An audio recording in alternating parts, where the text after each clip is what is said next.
Testing 1, 2, 3, 4, 5, 6, 7, 8, 9, 10. 1, 2, 3, 4, 5, 6, 7, 8, 9, 10.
Hi, folks. A further update, and hopefully the last update needed. The press conference upstairs went longer than expected. We just need the treasurer or the deputy treasurer to come into the room, and then we will be good to start. So I can't give you an ETA, but hopefully soon.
Okay, good afternoon, everybody, and we're very sorry for the delays. Welcome to this afternoon's special meeting of the Transit Commission. I'd like to make a couple of remarks, if I could, and then we will get into the format of the meeting and get going. I understand from the clerk's office we've also got quorum now, too, so we're good. Okay, thank you everyone for joining us today for our first of 2 November transit meetings. We will go through the agenda in a moment, but first I would like to make a few remarks. To our ridership, I want to say how very sorry we all are that your transit experience may have been impacted by disruptions in train travel or from the impacts to your bus travel since we've started the October 6th transition. Mr. Manconi will give us specifics as to what has caused these issues and what we are doing to rectify them later in this meeting, but I think it's important upfront and as a first step that I express to you, as a commission, our most sincere apology. You deserve the best possible transit system, and I want to assure you that is what we are all working hard to do to meet your expectations. To Mr. Manconi, I want to extend my personal sincere appreciation for your efforts to manage the largest transition in OC Transpo's history. I've witnessed firsthand your dedication and passion for this massive task that we as Council and Commission have asked you to lead. And I also know how much the OC Transpo employees appreciate your leadership, so thank you. To our commissioners, I want to say that we've been through a very stressful time, and it's my belief that the measures staff are proposing here in this budget and in the lead up to the budget will improve our transit service. My intentions are the same as yours. We must take this budget today and make it work for our transit users, and this will not be easy. We need the public to have faith that we can make their commute better than it is today, and we need our council to support this spending plan at a time when other priorities are competing for tax dollars. Finally, to our employees, I want to personally thank you for all your efforts during this difficult time on behalf of the Commission. We know you also want to deliver the best possible transit service to our transit users, and together I am confident we will get that done. Thank you for your patience, and we'll get the meeting started now. So allow me to outline the format for this meeting first. As you may know, this is a meeting at which the Transit Commission's portion of the budget will be received and tabled and referred for consideration by the Commission at its meeting of Wednesday, November 20th. At that point, too, we'll be taking public delegations on the budget. Today, we will be receiving a high-level overview of the Transit Services budget from the General Manager of Transportation Services Department, Mr. John Manconi. As we are only tabling the budget today, we will not be receiving those public delegations for this item at today's meeting. We will also not be considering any motions on the budget at this meeting. The opportunity for both will be at the meeting of Wednesday, November 20th. And just for clarification for new members of the Commission, that's past practice. Members may also ask questions of staff, but are reminded that they should limit their questions to a high level, as opportunities to examine the budget in detail will be provided again on November 20th. For the second agenda item, we will be receiving a presentation and verbal update on the Confederation line and related matters from Mr. Manconi. After the presentation, we will receive delegations who may wish to speak to this item. All delegations will be accorded the usual 5-minute speaking time. Following any public delegations, members of the Commission and Council will be able to ask questions, but I would remind members that their questions will be limited to 5 minutes, after which they will be put back on the speakers list. So to start the meeting, are there any declarations of interest by any of the Commission members? No, seeing none. We will now receive a presentation on the 2020 transit budget from Mr. Manconi. Whenever you're ready.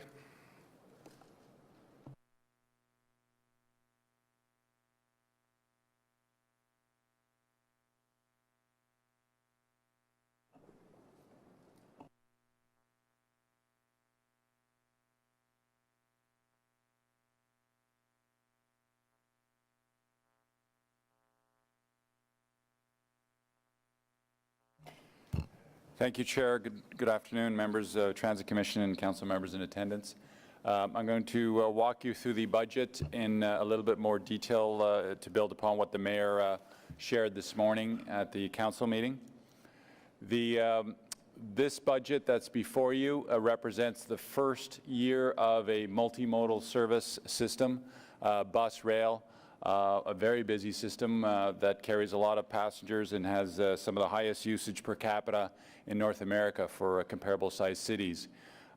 It reflects the investments that the Mayor talked about in adding additional bus service, And those bus service investments will be a build on in terms of consultation with your offices, customer feedback, the data that we retrieve from our system, and also linked in with the launch of Line 1.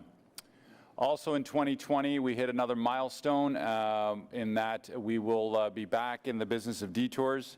The Trillium line will be shut down, and we will have the budget that's before you for your consideration includes detour bus costs that get recovered through capital. Some of the key highlights is the $7.5 million investments in bus service with an additional 19 new buses. So when you add the two together, it's 59 additional buses that will be deployed across the city. And I have a list later on in terms of by areas of the city that we're investing, but it is system-wide and specific to routes and areas that we've been hearing from you and from the customers. There's the additional $2 million that provides increased para Transpo service. That, combined with the great work that our team is doing with the online booking, will bring para to a new level in terms of being the service that our customers want and deserve. The fare freeze for Equipass, Community Pass, and Access Pass is included in this proposed budget. And there's the $15 million in capital funding to implement the bus detour. That's extra buses and resources for the closure of the Trillium line, so they pick up those customers. And those are enhanced detours. The team's done a very good job, and we'll certainly be consulting with the affected councillors and get their input in that, which has already started. Continued capital investments across all aspects of the service, and there is the built-in fare increase of 2.5%, which kicks in on January 1st, 2020. In terms of ridership, we have and continue to see either a slight increase or staying flat in terms of ridership, so we are not decreasing. Mr. Scrimger continues to collect that data. The latest number shows us about 0.6% compared to last year. We are building the budget on a 2.6% increase in ridership, and that's built on the O-Train line opening and bus service expansion, the growth in your various communities, and intensification throughout the city. So that ridership brings in about $203 million, which is built into the base, and that, of course, incorporates a recommended fare increase. In terms of para, we're approaching almost 1 million customer trips, a very large operation. That's combined with our in-house fleet and the external fleet that we use. The $2 million provides the capacity for 55,000 to 70,000 additional trips, which has always been a challenge for us in terms of our current budget level, in terms of overspending and not being able to accommodate the increasing demand. Fare revenue on para is $2.1 million, and that incorporates the increase. The service expansion, bus investments, it's across the city on various elements. Service reliability, that's strategic placement of buses at key locations so we can add in additional trip time on congested areas and so forth. Increase capacity and reduce waiting time, and also provide new and improved connections from new growth areas, add some earlier, later trips, employment locations, and I'm assuming that all resonates with you because I know Mr. Scrimger and his team have spoken to every single councillor and member of the Commission. So in terms of those investments, they are across the city. I know there was some confusion in terms of are we investing downtown? Yes, we are. Reliability, capacity is always a challenge in the downtown routes. You may have enough bus frequency, but you need to sustain it. Out in the suburban areas, east, west, south, so it's citywide. We don't have route-specific information right now. What we've done with the 40 buses that we've injected, it is across all of the areas on the major areas that you've identified to date. We will circle back with every single councillor and close the loop based on not only just the 40 buses, but also the 19 new additional. So we come back, we want to play back. Did we hear you correctly? Here's our data from our customers and feedback. So you'll have another round in terms of that consultation process so that everything's locked in for the new year. And a reminder, we adjust 4 times a year, and we always want to consult with you on that. So if you're not hearing enough from us, please ask, and we will make that time available. We know it's important that we get your view. It's your community. You represent those folks out there, and we want to be engaged in those dialogues. So in terms of the roll-up, we had a target about $23 million. That's how things line up in terms of base adjustments. Maintain, those are your CPI costs and so forth, growth, investment, and then revenue increase. In terms of capital highlights, it's a massive program. Lots of projects in there when you get your detailed information. We continue to be proactive in our bus life cycle program. There's the detours I mentioned earlier on, and then there's also those very important customer-facing elements such as bus stops, shelters, and customer improvements for existing infrastructure. It's not always about the new build. We have to sustain the existing infrastructure. I know some of you have talked to me about painting older stations and so forth, so that's where that gets funded. Thank you, Mr. Chair. That concludes the presentation, and staff are available to take any questions. Great. Thank you, Mr. Manconi. Are there any questions?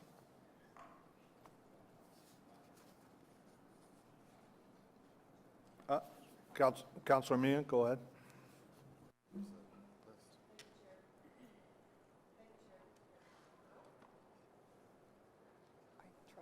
Not touch it. Okay, there it is. Thank you, Chair. And thank you, Mr. Manconi, for that. I just want to understand, so the $3.5 million that the mayor announced to fund the drivers on those 40 buses last week, that's in the 2019. That's not included at all in the 2020, right? What I'll do, Mr. Chair, if I can't answer the councillor's question, I'm going to get Marion to walk everybody through the numbers because there's been a lot of numbers that have been out there. I just want to make sure that there's a clear understanding of all the pieces. Okay. Thank you, John. So the 3.5 that the mayor talked about last week is actually part of your 2020 budget. Yeah. Mr. Manconi started rolling out that service, those additional 40 buses, November, December of this year. He has the existing authority within his existing budget to do that. But to sustain that over a longer period of time, for example, all of 2020, we needed to include that in the budget. So there is an increase of $9.5 million in growth in 2020 in the transit budget. 7.5 of that is for traditional buses, and $2 million of that is for Transpo. Now, I noticed Mr. Manconi shows a different number up there. That's only because he's netted off that growth number the additional revenues that you would receive. So he's got 40 buses that are supplementing existing service, and he has 19 buses that are going to expanded service. That expanded service brings in more revenue. So he's showing a net number in his presentation. But there is a gross increase of $9.5 million, which includes the 40 buses in 2020, plus another 19 expansion buses in 2020.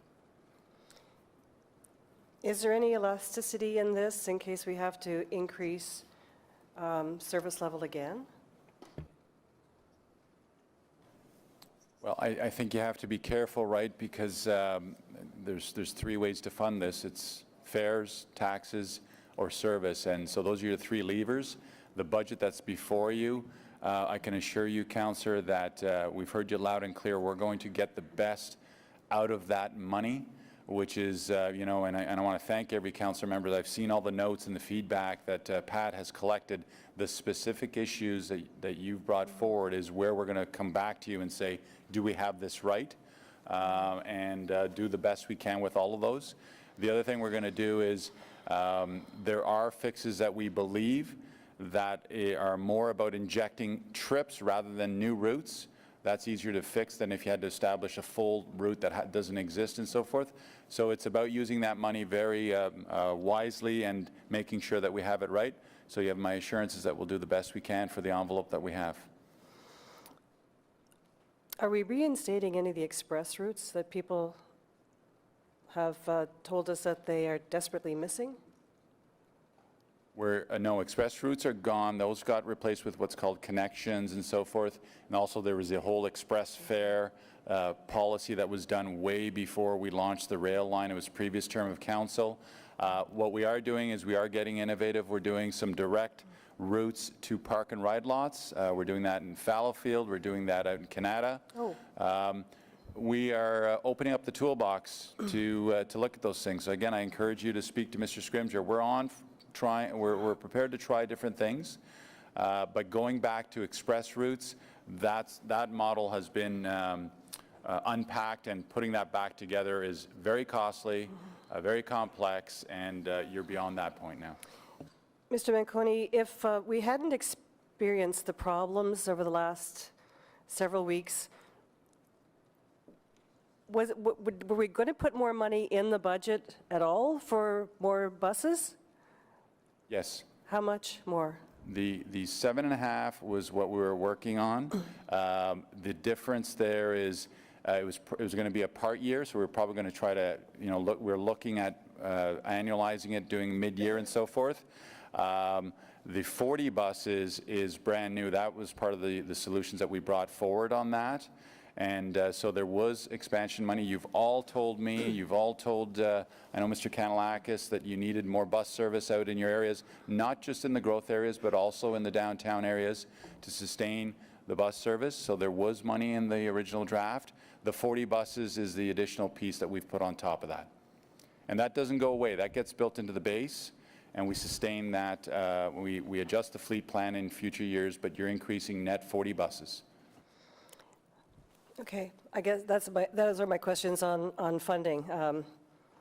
I'll have further questions, I guess, when we get down to operations, but thank you. Okay, thank you, Councillor Meehan. Councillor Eglai. Much, Mr. Chair. If I understood your presentation correctly, you're not going to have details today as to which particular routes have been adjusted or fixed. Is that correct? No, that's correct. We are plugging the routes right now that you've all given us feedback on with the 40 buses. Pat's going to finalize all that based on how that's working and put it into the January schedule, and before that's finalized, we're checking in with you. So if we have a gap in our schedule, not that the bus isn't showing up on time, but that there's an actual gap, it's not coming frequently enough, that's not going to be fixed until January?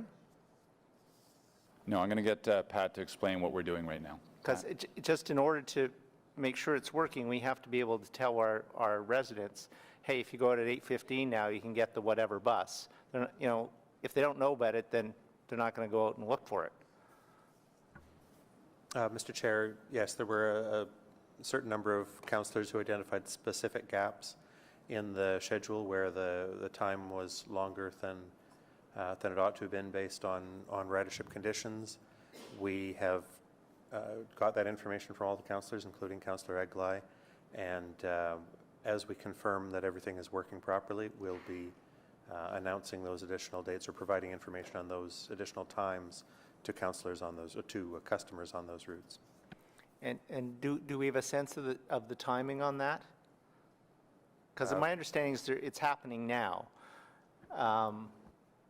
But if it's happening now and people don't know to go out to the stop, then it's destined for failure. Mr. Chair, I think we'll be doing that either later this week or very early next week. Okay, thank you. Thank you, Councillor. Councillor Brockington next, and followed by Councillor Sudds. Thank you, Mr. Chair. Just to start off with a question, piggybacking on Councillor Meehan. A year ago, what would, before the LRT opened, before we saw the challenges that we're seeing the past few months now, what would have been a regular investment on new buses? I assume it wasn't 59. I'm trying to understand what would have been a normal increase for 2020 versus what is the additional you're adding to try and address some of the issues that we're seeing now? We're adding the 40, which would have been dropped off the base. So we're up 40 buses is what you're getting with this budget. And you're coming with and the 19 is for your growth. Okay. So 59 is a very specific number. You've obviously come up with that number somehow, and I guess you need to improve the routes. I just want to make sure that number, Mr. Chair, is the right number. I have no problem admitting that it's not a perfect science to what you're seeing here today. There's the affordability lens that we applied, so we heard you loud and clear pre-launch that you wanted investments on bus reliability across the city. So we put forward a budget ask to the treasurer and to the city manager, which is that $7.5 million. The question was, could we annualize it, do half a year, full year? So it went through those motions. The 40 was me working with this great management team saying, what can we do to address the problems that you're all hearing? And there was 40 buses that still were active that didn't have the MTO licenses pulled. So thanks to Mr. Greer and his great work, we pulled those out, put that forward. We had the list that was already started because we were consulting you, and then so we plugged that in there. So just to clarify, I don't know if I heard an answer to Councillor Eglai's question, but when the exact routes are known, when will that be publicly released? So, Mr. Chair, I would say there's 2, possibly 3 categories there. One is that there are a small number of routes where there were defined gaps where we needed to run an additional trip, and when we confirm that those trips are operating properly and that they're meeting the expectations, the councillors will be publicizing those to customers on those routes, and we'll do that in the next few days. Second, we have been running buses supporting a large number of routes in all parts of the city this week. When we get some confirmation back, as we get confirmation back this week, today's only the 3rd day that they've been running, that they are doing the job, I'll be communicating back to each of the councillors saying, thank you for the discussion. Here's a route in your ward that we are supporting in this way, and I'll get that back to you probably within the next week and a half. So I have 6 problematic routes in my ward, and I'm assuming that there are other wards that have perhaps the same number of challenges as far as bus routes. Adding buses is not the only solution to this problem. When will we understand if you're going to be looking at scheduling and any other variable or factor other than buses? There's got to be other ways to solve some of the issues. So how will that information trickle down to the Commission? We will get that information back directly to each councillor. You're right that adding a bus is a way to, in some cases, to plug a gap temporarily as a Band-Aid. A more thorough solution to it is to rewrite the schedule for that route, and that's what we'll be doing over the next 2 months to put in place the 1st of January. And we will be getting that information back to each councillor individually. My challenge, Mr. Chair, is that my residents are very keen to see which specific routes in our ward will be potentially receiving enhanced service. And I certainly can't approve any budget a month from now that doesn't have the specifics about where this investment is going to be spread across the city. So as much information needs to be shared as possible. My last question just on this issue is, Mr. Manconi stated an estimate ridership increase next year of 2.6%, which I think is quite ambitious. What percentage of that is driven by bus ridership, and what percentage of that is driven by LRT ridership? Mr. Chair, I'd suggest that there is not a distinction between the two.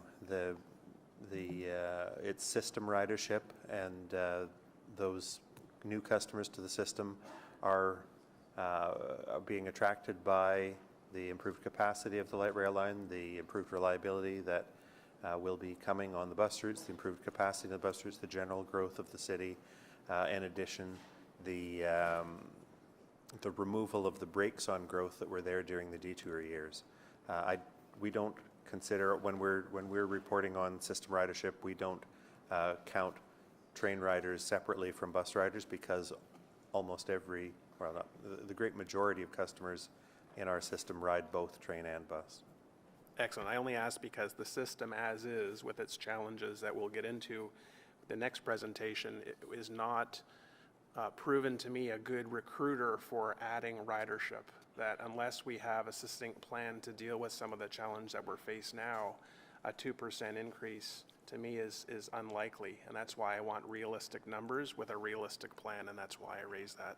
But I'll follow up with additional questions later, Mr. Chair. Mr. Chair, if I could just clarify on the first part of the question, I just want to make sure we are committing to doing a two-step report back to you. You need that information on the now routes, the 40 that we're plugging right now, so we'll get that to you in the next couple of days, and then we'll also get back to you on the January 1st schedule. So we'll give you that information as quickly as we can in both those circumstances. Thank you, Mr. Manconi, and thank you, Councillor. The next one, and I apologize, I had said Councillor Sudds was next. Somehow on my screen, it's now Councillor Menard. I just like to, but then you follow Councillor Menard, okay? And I'd just like to remind everybody, if I could, to try and keep your questions on to the budget right now, and then we will get into the presentation that I promise you has a lot of slides to it and a lot of information on the system itself and the steps staff are either taking or recommending. So go ahead, Councillor Menard. Thanks. Thank you very much, Chair. I only have two questions. The first is around the arithmetic of the additional buses coming in the budget. So my understanding is we had about 1,000 buses in service prior to system changeover and LRT launch. And then we went down to about 850 or so, 860, 850. And now we're adding back about 59. So is my arithmetic relatively correct? Like, what is our total number of buses that will be in service after the 59 are added? It's roughly right what you're saying. We dropped the 180 and then we're adding the 40. Okay. Okay, so we'd be at about 890 or so, around that number in service after the 59 are added. Approximately, yes. Okay, okay.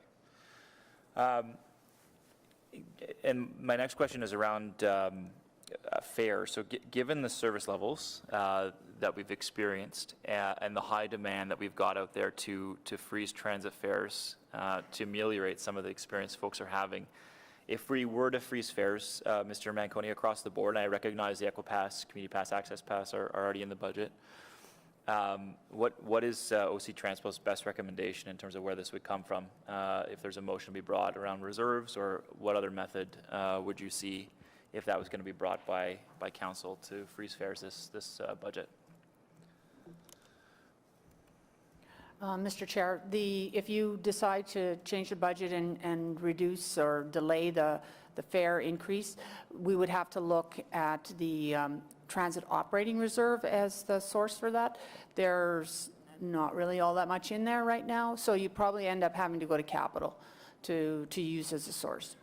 Okay, I'll be working with your offices and other councillors on a motion of that sort, but appreciate the answers. Thank you. Thank you, Councillor. You're done. Councillor Sutts. Thank you. Just a few questions with respect to budget for now. One with respect to what is in the budget, or what can we expect next year around enhancing communication efforts with riders. I think that's been an area of discussion over the last little while, and curious what's reflected here to enhance that. The budget that's in front of you includes what I'm going to present at the next update, next item, and it is a very significant investment of an additional 15 FTEs in the communications area at stations, also some people on handling the customer messaging, and you'll see the highlights of the review that we had by our peers out of Toronto, and we're also bringing in some other agencies to give us some feedback. So there's an investment in there, it's significant. Fantastic. And on the Transpo side, I see the $2 million, I think it was, around service enhancements. What is the status of online booking, and where is that reflected in the budget? Mr. Chair, the online booking, we've taken direction from Council to introduce that. We're providing an update at the next Commission meeting on where that stands right now. The Chair and the Vice Chair had already provided some information that we would be doing that in 2 steps. First, with a web form to allow people to put their requests in and get responses by email. That'll be available beginning before the end of this year. And then during next year, to build a complete access online to the entire suite of account management, booking, cancellation, trip arrivals. That is all fully funded already from approved capital resources. Okay, terrific. GPS update. This has been a point of discussion and consternation, I'd suggest, from riders. Is an upgrade reflected in next year's budget, and what can we expect there? I'm going to sound like a broken record. It's coming up on the next Okay, great. presentation. So we have some information on Okay, that. very good. Modifications for Tunney's pasture. Is there anything in the budget with respect to any modifications to address capacity, weather, accessibility concerns that have been raised? Yes, next presentation's got Next it. They're actually starting presentation? some of the work today. Very good. Okay, one last question. When we're talking about this 7.5 million additional investment in buses, is any of this being recouped through RTG? You're going to hear in my next presentation, we're hitting RTG really hard on their monthly payments. They're going to be funding some of the enhancements, such as those resources at the stations, because I wanted to do it right away rather than wait. They're going to fund the non-payments. I'm going to use that for one-time capital, get those positions established and so forth. And it's also going to balance anything if we're short on those things, because it's you're going to hear their payments. Monthly payments are significant, and they've not received a dime on their operations. Okay. Very good. I look forward to the next presentation. I warned you. Next up, Commissioner Wright Gilbert, please, and then followed by Councillor Leeper. Thank you, Mr. Chair. In the presentation, it was quoted that there were 99.4 million customer trips. Given that it's my understanding that only 20% of the buses actually have customer counters, and now that we have fair paid zones where people are not required to tap their Presto card, can you give me a little bit more information about how this number is calculated? Certainly, I'm going to ask Pat to give you an answer, and then if you would like a follow-up, because there's a real detailed process as how we do the number counting and so forth. But happy to provide that. Appreciate it.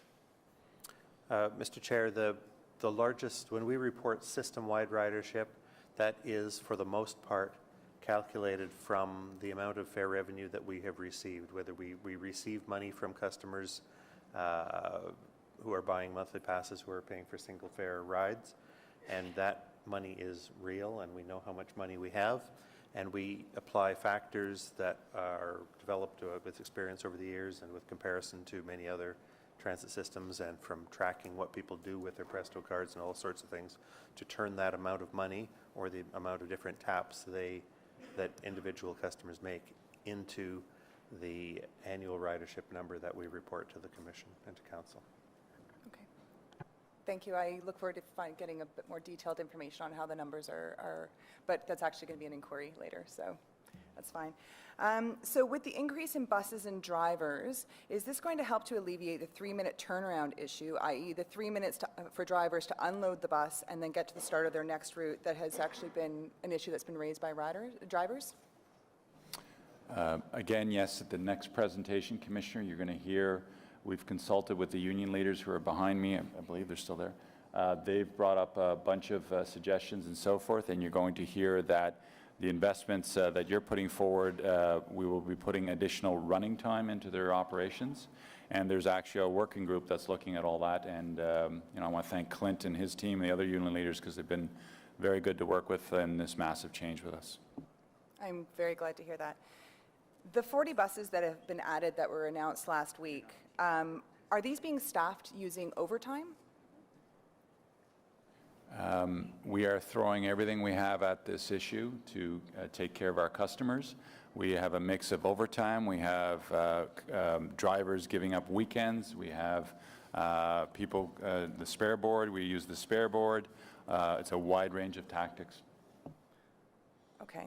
So the overtime itself obviously costs a lot more money than a regular hourly wage, which I assume drivers are paid, correct?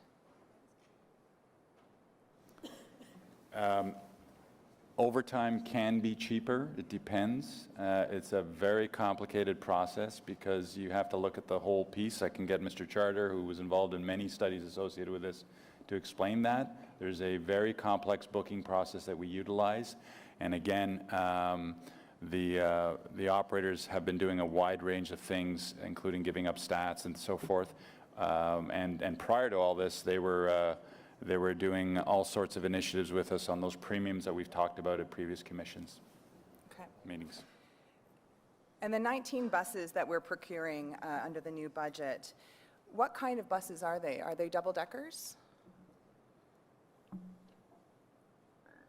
There's, Mr. Chair, there's two kinds of buses being added to the fleet this year. There's the 19 buses for growth are 40-foot buses. We're continuing to buy NOV LFS buses, like the 80 that we've seen first.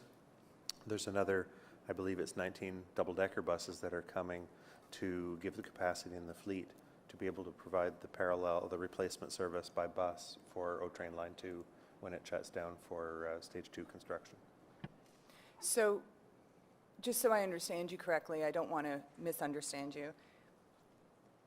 Some of the buses being procured are 40-foot buses, what we riders call the shorter buses, correct?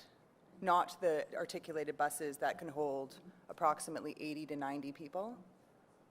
So we have a fleet that's made up of 3 types of buses, and this year we are increasing the number of double-decker buses and the number of 40-foot buses. The number of articulated buses is remaining the same. And I've heard, and I want to make sure that this is correct, that the double-decker buses are considered to be the most unreliable in the fleet. Is that the case? So Sorry, Mr. Manconi, can we please try to focus on the budget piece here? And the quality of the buses or whatever will be dealt with later.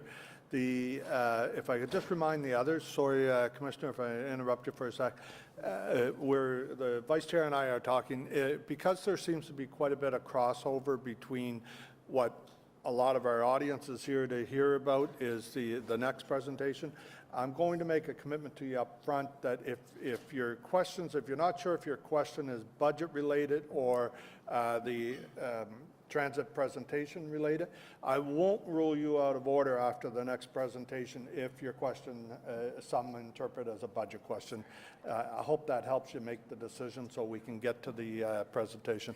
Thank you, Commissioner. So if it's okay with you, the reliability of the buses, if we can park that as in, if I can use that term, and stick to the budget? With all due respect, Mr. Chair, this is a budget issue, and the fact that we are being asked in this budget to approve the purchase of these new buses, and the reliability of these buses is an issue when it comes to money being spent. Yeah, that'll So be we the can answer the November question. 20th meeting, Commissioner, where you'll be asked whether you're going to approve it or not. What today is simply the tabling of the budget. I understand that. Any questions about, what you're being asked to approve, or if you want to change the number of buses or anything like that, will all get dealt with on the 20th, and you're able to talk to staff between now and the 20th as much as anybody wants to about those kinds of questions, okay? But today is really just a high-level budget tabling, okay? Thank you, Mr. Chair. I Thank do you. understand the difference between tabling and a discussion, but thank you. I will hold my question until the next presentation. That's it for me. Thank you. Thank you. Councillor Leeper? Thanks, Chair. As quickly as I can, because it is just the table. In your presentation, you spoke to ridership that is slightly up, flat to slightly up. Are those year-to-date September numbers, or are those year-to-date October numbers? What's the most recent data you have? The most recent data we have compiled is up till the end of September. Okay, thank you. Thanks, Chair. Thank you, Councillor Leeper. Councillor Kavanagh, followed by Councillor Dudas. Oh, am I on? Okay, sorry. I wanted to give a thank you on the fare freeze for the low-income passes. I think that's really important, and I'm happy that it's part of the key highlights, and that you recognize that that's important. These are people who depend on on transit. They can't just go stomping off and buy a car. They depend on it, and we're recognizing that this is an affordability issue, and we're helping them, especially due to the crunch that these people are facing in terms of affordable housing and other issues. So thank you. I'm just going to ask, is there any expectation that there'll be a higher uptake on these passes? For example, the ECA pass. Is there any expectation? Are we reaching out to people to help them apply? Mr. Chair, use of the discounted targeted passes continues to increase, and we continue to provide information to individuals, to community support groups, to everyone, and to help anyone who thinks they might be in that category to learn how they should apply. And so we continue to expect growth in all of those categories. Okay. I'm hoping that we'll have some way of encouraging people, because I still hear from communities that a lot of people don't know about it and don't know how to apply. So, and I see that as a strategy for income that will help us in terms of more ridership. Can I get a nod if you're going to look into that to help streamline that? We continue to. We're engaged with dozens, perhaps over 100 different community groups. I don't remember the exact number, and we continue to feed them information, and they to the people they represent. We've got information available through many city offices and also on the webpage, and we continue to push this out. Sometimes there's new categories of people who find themselves in this category, and we help them to understand what their options are. Okay, thank you. Thank you, Councillor. Councillor Dudas? And that'll be followed by Councillor Meehan. So a point of clarification, you're currently budgeting based on a 2.6% ridership increase. Is that correct? That's correct. But in the last 2 months, the comparison, the increase was 0.6. Is that correct? Get Pat to explain that. Mr. Chair, that 0.6 ridership is the January to September ridership this year compared to the January to September ridership last year. So year on year, we had a 0.6% increase in the, before the detours were removed, before the service enhancements, and before the Sorry, train. apologize, Pat, I can't hear you. Sorry, I'll get closer to the mic. The comparisons were between January to September numbers from 2018 to January to September numbers for 2019. This year's ridership in the first 2/3 of the year are 0.6% higher than they were last year. They're higher, okay. Okay, and then I had a question about the fare increase. The fare increase that you're incorporating into this budget, how much money will that generate? I don't have it in front of me, but.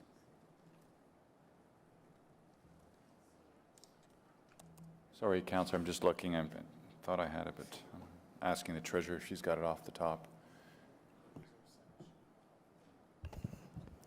The number I have is that it's $4.9 million. 4.9.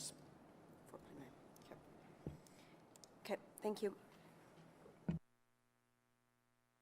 Thank you, Councillor. Councillor Meehan, followed by Councillor McKenney. Thank you, Chair. I have to go back to my original question, because the more I thought about it, the more it didn't make sense. Ms. Similuk, so the 3.5 the mayor announced last week, did it come, though, from a 2019 reserve fund? We are taking a transfer from the reserve fund in 2020. So you have transit has a capital reserve fund, and we've shown, if in the continuities, you'll see that there's a transfer of $3.5 million from that reserve fund to operations proposed for 2020. That's the transit capital reserve, That's correct. not the operating reserve. There's only 1.5 That's million right. in There's operating. not enough there to do it, so we took it from capital, and we'll address that problem in 2021. Okay, so, and then we're adding another 3.5 in 2020. No, that 3.5 that he referenced was actually the 2020 number. What it's costing in 2019 is less than $1 million because it's 40 buses for 2 months. So Mr. Manconi has, with the fact that he's deducting from RTM their payments for maintenance of the system, he has that built into his budget, and he's not spending it on that. He's spending it on running those 40 buses in 2019, plus a number of other things which he'll disclose to you in the next presentation. So going into 2020, to keep those 40 buses running, we've increased the budget overall for bus service to $7.5 million. 3.5 of it is coming from the transit reserve.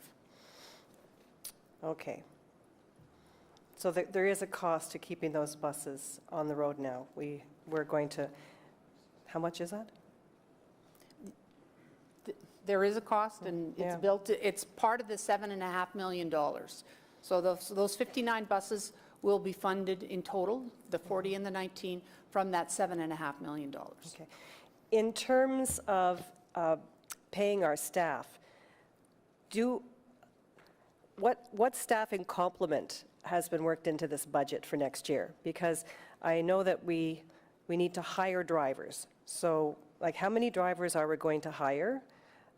What's the surplus number that we're going to be looking at in order to cover routes? So in terms of FTEs, for the whole transit operating budget, we've got, you're going to hear about 15 in customer service. There's 88 that we're investing in for the bus service, maintaining reliability, work rest rules, all those things, ministry rules and so forth. So that's 103. And then under growth, there's another 58 for service expansion. So how many are drivers? I know that certainly 58 for the growth are all drivers. And of the 88, that's all of them, a good chunk of those are drivers, and there's some mechanics mixed in with that. So it's a lot. Is it going to be enough? We've sized it to get those 59 buses out there to fill those gaps that you've identified. That's the mission we're on. But some of the routes, we didn't have the staff, and that's why some of the routes where buses were missing. And that's a great question. No, Councillor, that's a gap. No, that's a very, very important point. So what's happened is, you recall, we did not lay off operators when we turned the old system off. That's because we kept vacancies. What we're doing right now, it's probably already posted. You're going to see posting for new operators coming in. And so we're staffing up, and we need those operators for this expanded service. We need those also for the detours. We also have held off on some staff transfers internally. That's the work we've done with the union. That's what's got the 40 buses going on, also with the overtime question that was asked earlier on. So the 40, we're sustaining that right now. We've got every bus available out there right now, and we're starting the recruitment so that in January we're staffed up to fill these FTEs. Okay. But that's a very good question, because we had vacancies. That was part of the challenge. So now we're back into recruitment. And those, we think we'll have an uptake on those positions, because the previous ones, we were having trouble recruiting because they knew they were going to be laid off. In this case, it's full-time employment. Okay. Just one last question. You mentioned, I think this had to do with Councillor Menard's question, that the total number of buses on the road, currently, how many have we got on the road? Because my numbers say we have not even 700. Sorry, we have about 1,000 buses in our fleet. Councillor Menard was correct in his number. Yeah, in the fleet and on the road can be two different things, so, Mr. Charter. What drives that number is you have mandatory inspections that need to be done. So there's buses that are on hoist, so you don't put those out in service. Hence he was talking about the 890 number and so forth. That's the number that were there. You deduct the ones that are off on inspection, preventative maintenance, and so forth. So in any given day, you're just, I think our counts, where's Jim Greer? 880 is the number. 880, okay. So that's, all the routes are covered then, right? You've got enough elasticity in there to cover the routes and have buses on hoists and buses that are being maintained. That's correct. Okay. Okay, thank you very much. Thank you, Councillor Meehan. Councillor McKenney, please, followed by Commissioner Olson. Thank you, Chair. And I will attempt to stay very high level. Well, not very, but kind of high level, but short. I just want to understand, because the mayor mentioned it at the budget, the city budget in his speech, and he mentioned the service to good companions. But what I'm hearing today is that we will probably hear about new routes and reliability in a few days. Is that what, like, when can we expect to know what exactly is going to change in terms of the routes? And I'm obviously thinking in this case about any route. It's a 16 right now that serves good companions. So it's that two-step process. There's what are the routes that we're plugging in right now to fill the gaps and make things more reliable and address some of the overloads and so forth. And then there's the January 1 rollout when all this budget takes into effect with the $7.5 million. Pat's going to come and talk to you, but let's put it out there, the good companions thing. We know there's an issue there, there's a challenge, and you're going to have to make some choices. He'll give you the choices that you can make within that. It's not a bottomless pit. We've got the pool of money that we can look at. And I always know that when Pat and his team work with you folks on the choices in your communities, we can come up with some innovative solutions. I understand the challenge of the Good Companion Center. We've done a lot of great things with them, and Pat's got a mission. Fix it, is what I told him. So when I leave here today, will I know if that's coming in phase 1 or phase 2? Wait for Pat to call you. I don't know unless Pat's prepared to comment now. I don't think he's got the details right now. It's on the list. That I know. Okay. And can I just, I'll leave it at that. I have another question, but I think it is more suited to the second presentation. Thanks, Chair. Thank you, Councillor McKenney. I appreciate it. Commissioner Olson, followed finally by Councillor King. Thank you, Mr. Chair. Mr. Manconi, just 2 questions. Does the budget contain enough to offset what are known as black swan events, things that are unforeseen but could be high impact if they occur? Such as a spike in the price of diesel, for example. So with diesel, you're more or less set because we hedge that. So we're not taking any risk there. Well, 80% of it is hedged. You're taking a risk on 20%. We always have what you refer to as black swan events happen during the year. Things change, and it's all dealt with as part of his budget.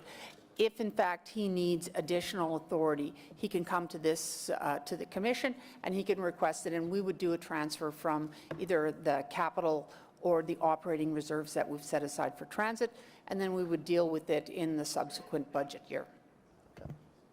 Okay, thank you. And one last question, Mr. Manconi. Just with respect to the overall budget and the efficiency of operations, certainly being able to sustain operations means you have to be efficient. Just curious, that is, cost per passenger kilometer or however it's measured by transit companies. Just curious how OC Transpo's operations stack up against similar transit companies.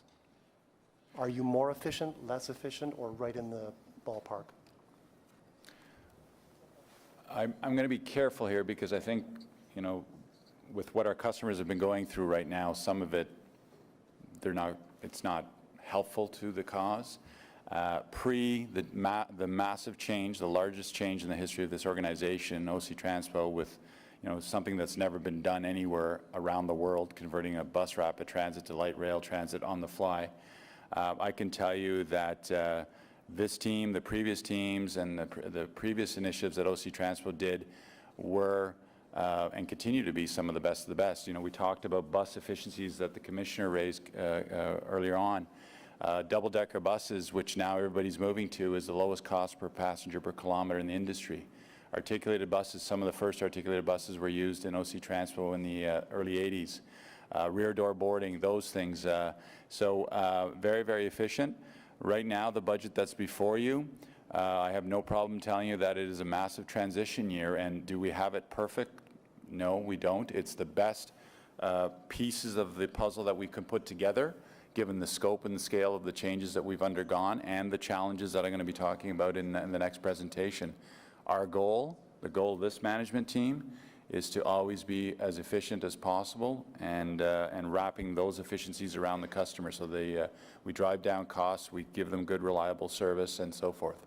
And that's why we take what's occurred lately very, very seriously.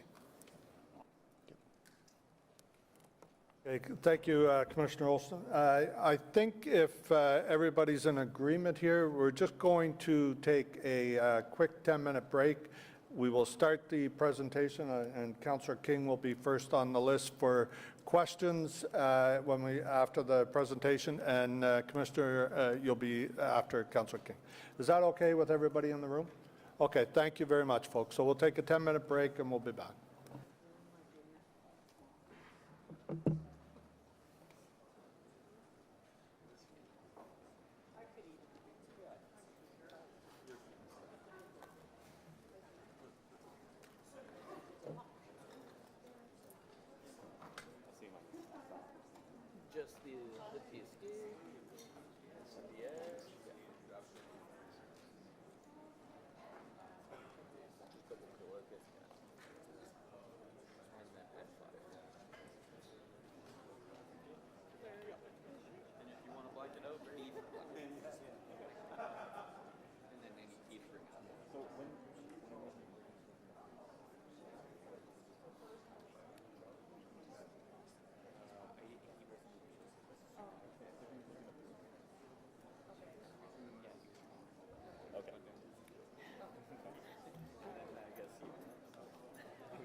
Okay, so if everybody wants to take their chairs, Mr. Manconi will get started with, or sorry, we have a motion before we get into that.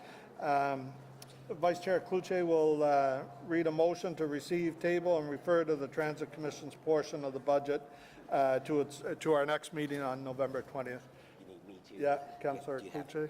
Right there.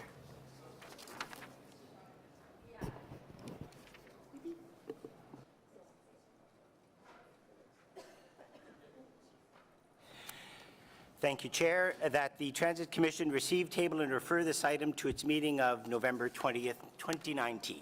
That motion carried. Referring, tabling, and receiving, referring, tabling. Good.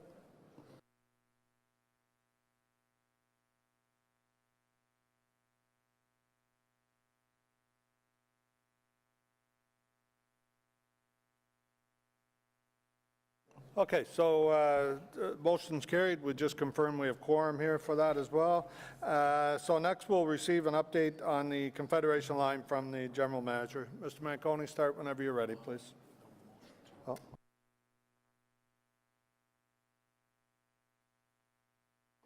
Sorry, folks. We have to read one more motion before Mr. Manconi can start his presentation. That thing isn't working. And we got technical difficulties. That pursuant to subsection 89.3 and 83.4A of the procedure bylaw, the Transit Commission waived the rules of procedure to receive the verbal update from the General Manager of the Transportation Services Department regarding the LRT Confederation line at today's meeting, and dispense with the requirement for staff to provide a separate written report on this verbal update. Is that motion carried, folks? Apologize for that. Okay, City Manager Steve Kanellakis will do some opening remarks before we get into the presentation.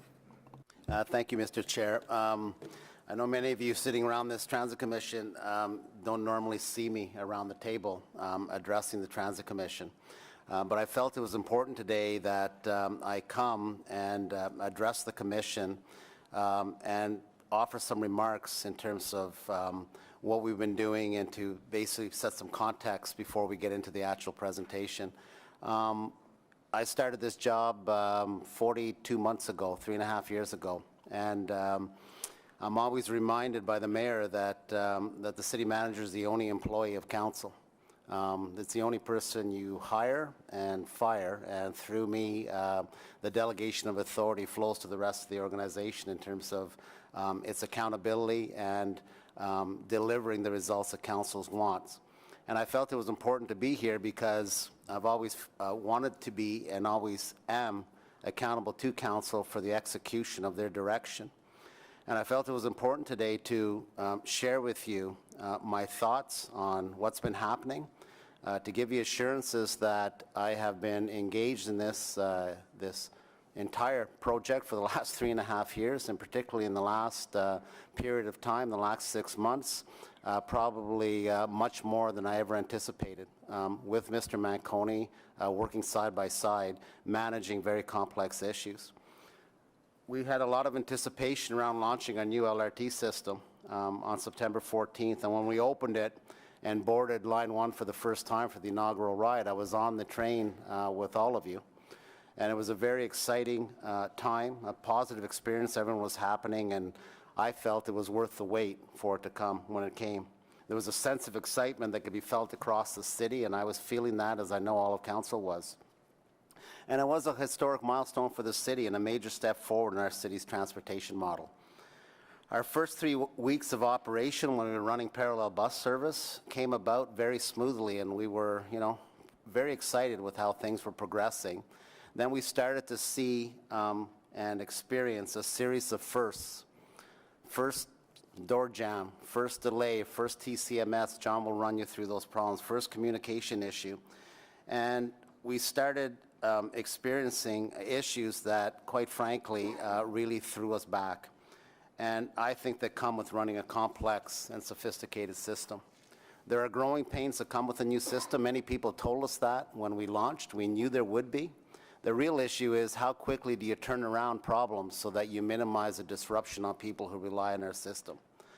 And I really believe it's still going to take some time, and you'll hear that today, to settle into a predictable rhythm, to resolve each problem and issues that arise quickly and efficiently, to minimize the impact that happens to people when they're dependent on this transportation backbone. I know, and I've heard loud and clear, I've been following the social media feeds, I've been following the emails, I've been getting emails. John has been sharing with me what his team is experiencing in terms of the anger and frustration expressed by residents and councillors.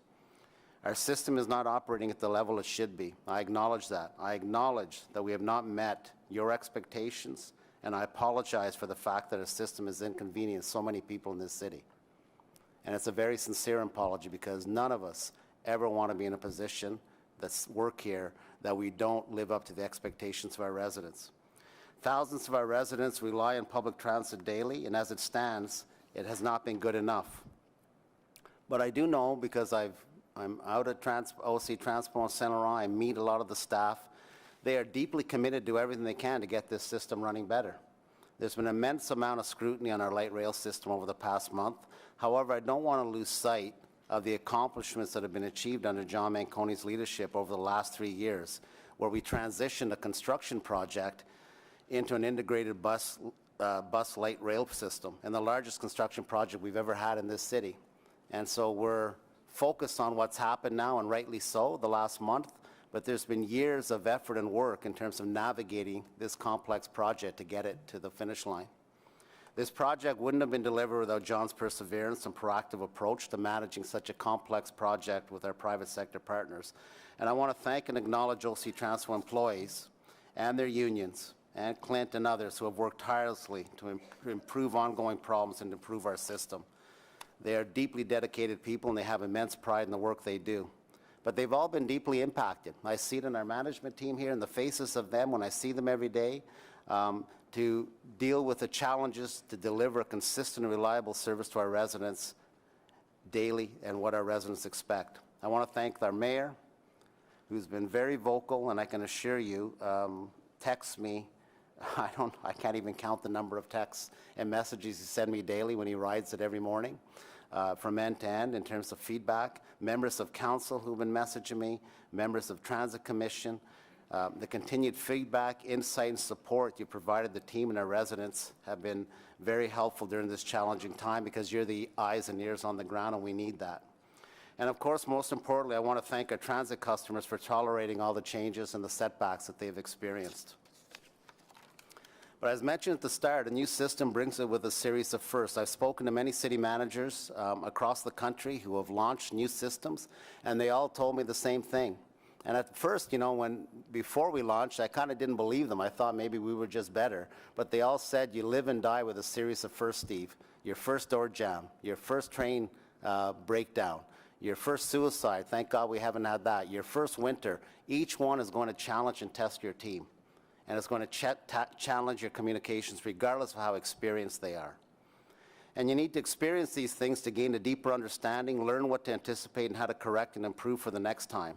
And unfortunately, this isn't something that happens overnight, but we're all learning as quickly as we can, because we know that the smallest issue can have a major impact on our customers. And the truth of the matter is, and we've looked at systems all over the world, there will always be delays with train systems.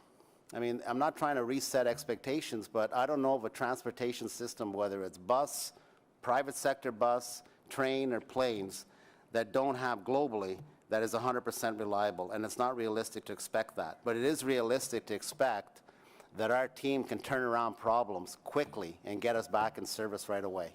That is a realistic expectation, that we're doing a good job communicating that.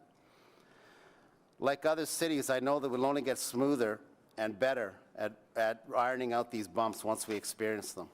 We as a city have work to do to improve the overall transit system and stabilize the transition between bus and LRT service.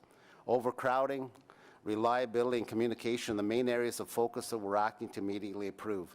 And John and his team are going to walk you through the specific details of these improvements today, and I know there'll be many questions, and rightly so. The other crucial element is our partner in this project, Rideau Transit Maintenance Group. We don't really talk about them, and rightly so. The city contracted somebody to do this. They are responsible for the maintenance of rail cars, track switches, catenary, stations, and they ensure that the trains are in service to our contracted performance standards. They, in fact, run this system. We've contracted a third-party company to run this system for the next 30 years. We believe that we contracted a world-class consortium to maintain and operate this system. To date, I can tell you, and I'm meeting with their executives regularly, I'm on the phone with them regularly, I'm messaging them regularly, as is Mr. Manconi. The level of service they provided is unsatisfactory, and they have failed the city and its residents. We have not received what we paid for, and I can say that categorically. We've experienced issues with RTG and RTM that I can only categorize as inadequate management oversight, poor planning, under-resourcing, and failure to anticipate predictable issues. Many of their challenges that they faced, quite frankly, we would have expected them to be much better at this point. As the mayor announced on Friday, because of these ongoing problems with the Rideau Transit Maintenance Company, we're withholding $2.8 million in payments this month. We'll continue to withhold payments until the system is running the way it should. We are not going to pay them. For this system to work, we need Rideau Transit to perform to the expectations defined in their contract, and until we do, we'll be withholding the maximum allowable amounts in the contract. Because when the train doesn't work, and Mr. Manconi reminds me of this every day we have a problem, the whole system fails. And I know there's questions about what's happening with the bus routes and the buses, but when we have to divert buses to run parallel service, every route in this city gets impacted. Traffic jams happen across the whole city, and we're all affected. The trains have to work. It's the backbone of our entire mobility strategy. We need a reliable LRT system. We're demanding that RTM fix their management and operational shortcomings and deliver what the city and what our residents expect and deserve. We just had a meeting over the weekend, several meetings, John and myself and their executive, and we actually had to tell them what things we would do, and we're not rail specialists, for them to be able to improve this service. It's fundamental for me. I've managed probably and been leading every emergency management situation in this city for the last 20 years. And it's pretty fundamental to me that when you're in an emergency, it's emergency management 101. You put task teams and you over-resource your problems. You don't deal with it incrementally. You got to get past the hump and get past the blockage and pinch points that we have to improve right away. It has to surge forward. Thankfully, we're seeing indications, strong indications that they're actually taking our advice and doing that. And we're seeing less problems this week. They're diminishing, but they're not there yet, and John will share with you that, where they're at. As John and his team will share today, the city is doing everything in our power to fix the system. We're also holding Rideau Transit accountable. John, Pat, and Troy will walk you through that detail this afternoon. However, despite the challenges we've had last month, I still believe in Council's vision for transit, and that it's going to fundamentally change how this city grows and moves. And I've not lost faith in our ability to achieve that vision. We still see a great future for transit in this city as we improve our current transit system every day, and as we see the delivery of Stage 2, which further expands the system east, west, and south, benefiting more transit users and continuing the transformation of our city. Mr. Chair, thank you for the opportunity to come here to address the Commission, and now I'll turn it over to Mr. Manconi for his comments. Thank you, Mr. City Manager. I too have some comments, and then I'll have some introductory slides, and then we'll get into the detailed presentation from staff. Mr. Chair, members of Commission, members of Council, through all the LRT construction, as customers tolerated bus detours and congestion, we promised you that once the light rail system was up and running, our customers would have better service. With every new system, there are new challenges, mechanical things break down, or components need wearing in, and that is part of what we are experiencing. Our job, the job of this management team and our staff, is to minimize those challenges so our customers have a positive experience. We are here today to share with you, and there is a lot of details. It is a lengthy presentation, and we will explain in detail the issues relating to the train service, bus service, and customer communication and customer service. We will explain what has happened, what's caused it to happen, what are the effects, both the realized and anticipated, what's being done about it, and what needs to be done about it in the future. I know that many of our customers have experienced rail and bus issues, and I wanted to let them know the following. We hear you, we are 100% aware of your experience, and we are working relentlessly to make your journey a stress-free journey. Let me assure you, Mr. Chair, we are putting all our resources towards making this happen. It is this management team and all of the employees of OC Transpo's focus and #1 goal. This transition period of working with a new system will continue, but everyone will see marked improvements. However, as Mr. Kanalakis said, we will never have no delays. Why do I say that? Because all train systems experience issues that result in delays. What we can promise you is that we are working diligently in ensuring that when the delays happen, we will communicate quickly, keeping our customers informed while at the same time restoring service in an optimal, efficient, and effective manner as quickly as possible. As part of the design, build, maintain contract that we have with the Rideau Transit Group, RTM, Rideau Transit Maintenance Company, is responsible and accountable for many of the system issues we are currently facing. It will take time, consistent resourcing by RTM, as Steve has mentioned, and executive commitment by their CEO teams, who I know are listening in to resolve these issues and make the commitments they need to do to deliver. I wish I had better news. And like I've done in the past, I'll always bring you current and detailed updates. I want to share with you the following information and to our customers so that we have a clear understanding of the challenges that still lie ahead and what we have resolved. I know the past few weeks have been filled with challenges for our customers, and many people have been directly impacted. I too have heard the reports, tweets, emails, heard from customers, commissioners. I was on a train that broke down myself personally. I've heard from councillors, both personal and anecdotal accounts of the impacts that the LRT has caused, delay has caused. I hear you loud and clear, and I agree. The system isn't good enough yet. Today, we're going to share with you the 3 areas of concerns that our customers have identified: train reliability, bus service, and communications with our customers. You're going to hear in detail what is causing the train system to be unreliable and what we have directed RTG to do to make things better for our customers. You will hear our plans to address the bus system and how we can communicate better with our customers as they use our system. These initiatives will improve both the rail and bus service, and they need to be intertwined as it is a multimodal system. The new rail system, like any new operation, needs to go through a breaking-in period leading to a stable, industry-comparable reliability level. And you'll hear some of those numbers in Troy's presentation. The system needs to go through our various seasons, and our focus is on improving reliability every day and minimizing disruptions, particularly during our very busy morning and afternoon commutes. Our industry experts that have operated and maintained complex systems have confirmed that it is not uncommon to experience the challenges that we're seeing in this startup period.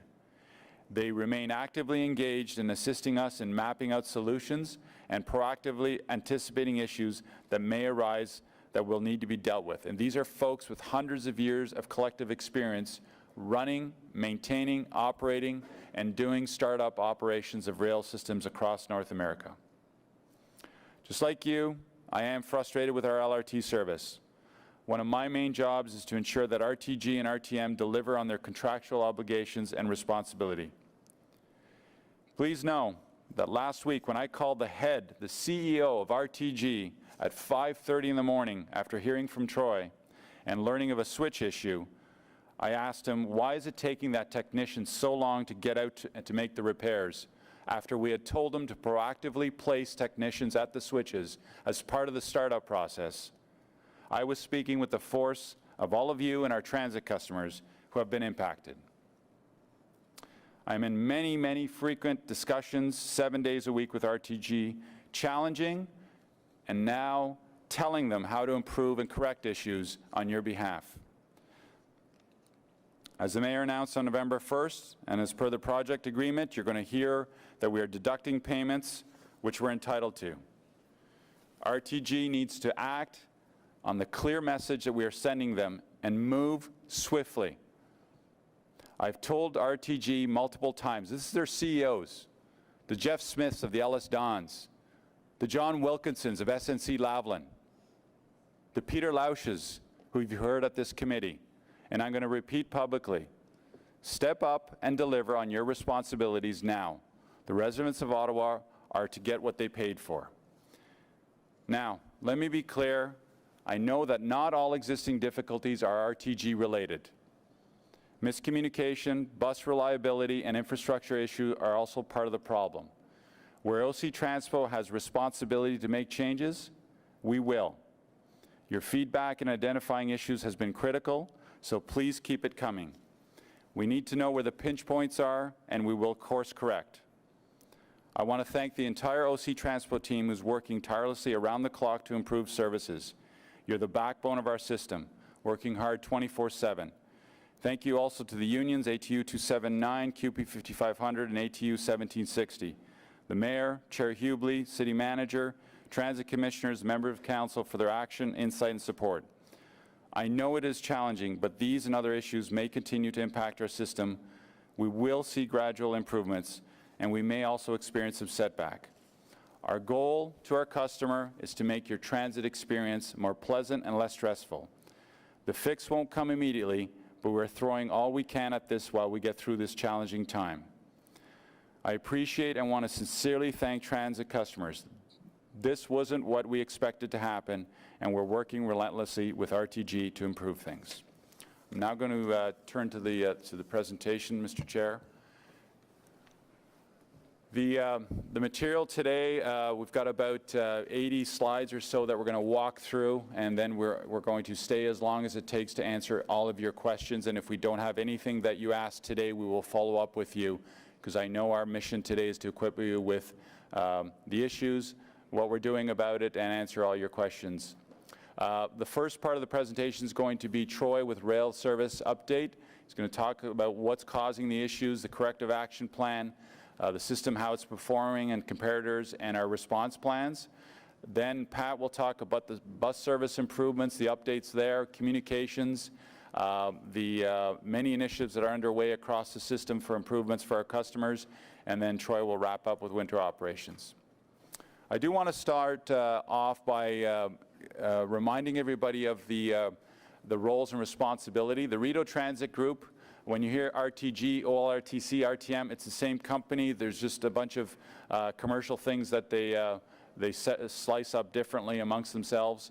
OLRTC was the constructor. They were tasked with building and commissioning and testing and getting the safety certification of the system. Rideau Transit Maintenance, as Mr. Kanalakis said, they maintain everything. The rail cars, the track, the switches, the catenary system, the stations, and so forth.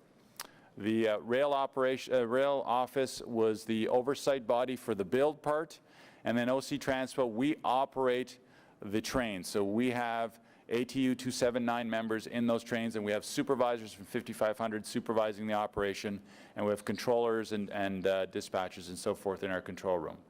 But the maintenance part all falls with RTM. So as part of delivering the system prior to launch, RTG was responsible for the integrated testing that you heard about, and tied to that, they need to meet specific performance targets.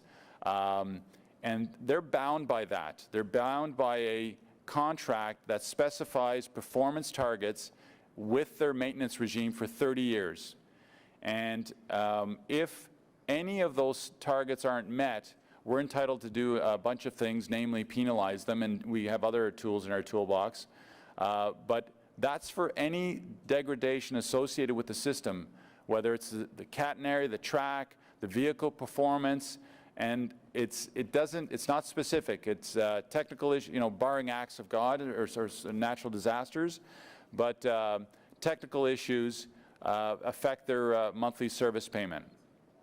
And not only are they penalized, but they're also responsible for resolving those technical issues and new technical issues. In other words, they can't self-select to be in or out. They're in for 30 years.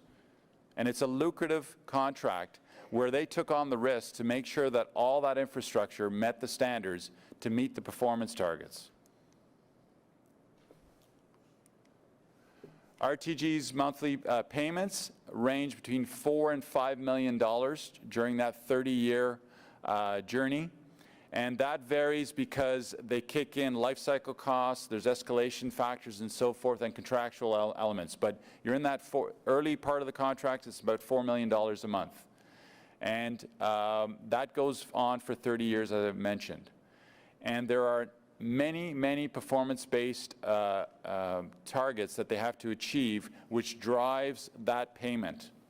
And when they don't reach those targets, we adjust their monthly payment.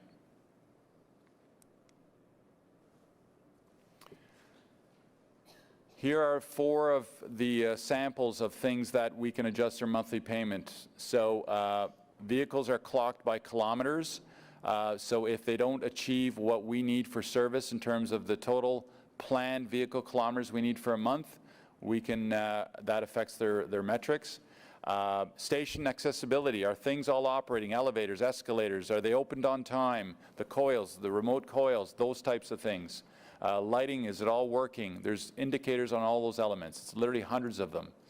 The total number of vehicle kilometers on a daily basis, particularly during peak periods. They are heavily, heavily penalized if they don't provide what we need during the AM and PM rush, because as you've seen, when the system doesn't do what it needs to do, it's problematic for us. And then specific quality issues that they fail to respond to on technical issues in a timely manner. So they can't just sit and wait. If there's something that's technical in nature that needs to be resolved, they have to respond. I also wanted to have a macro view of the calendar, where we've been and where we are, because I'm anticipating questions about, where were these door issues that you're going to hear about? Where is the TCMS issues that Troy's going to explain in plain English? Where were they? How come they just suddenly appeared? You'll recall revenue service availability was achieved August 23rd, then the paperwork followed up after that. But we ran those 3 weeks of mock exercises and drills and so forth. And we know that the system was running really well. There were not repetitive issues such as what we're seeing now in the 4 areas that Mr. Charter is going to review. Also, during the 3 weeks of parallel service, we were running literally interruption-free, other than some minor issues, so much so that I actually had people telling me, peel back the parallel bus service, let's just turn on the train service and get going. And I'm not saying that, things were perfect, but there was no systemic breakdown of the system like we're seeing now. And then we launched on that Monday, which was a very, very good day. There was no major issues, you recall. And then we had a rough week. And then the weeks have been alternating through. This week has been very, very solid. And I think that's from Mr. Kanalakis and myself meeting them on the weekend, telling them what they may want to consider to do. So that's just a recap of the performance at a high level. The 3 things, again, that this whole presentation is based on, and I've heard from all of you, what's occurring with the train and what are you doing about it? What's going on with the bus service and what are the changes? And how are you going to improve communications with our customers? I'll now turn it over to Mr. Charter. Thank you, John. Good afternoon, Chair, Councillors, and Transit Commissioners. Line 1 provides over 3,200 scheduled trips every week, including approximately 500 trips on a weekday, 400 on a Saturday, and a little over 300 on a Sunday. Since the launch in September, 20,000 trips have been completed, and trains on the line have traveled over 510,000 kilometers. Over the last 7 weeks, 97.6% of scheduled service has been delivered in terms of scheduled kilometers and trips.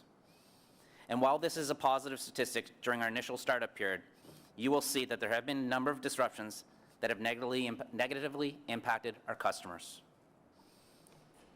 The line provides very frequent service, and a high degree of reliability is required in order to meet the volume of customers that are using the service. When a disruption occurs, especially at a peak time, customers experience longer wait times, longer travel times, congested stations, which can lead to an overall negative experience.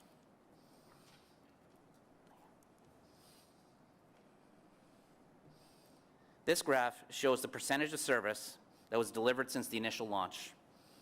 The gray bars represent the weekly average of completed trips, and the red line at the top of the graph represents the daily. There have been many good days of solid, reliable service. When that red line is flat and is close to the 100%, the better the transit experience for our customers. The drops in the red line, those represent the service interruptions that have impacted the service. In the early weeks, there were impacts as a result of customer interactions with doors.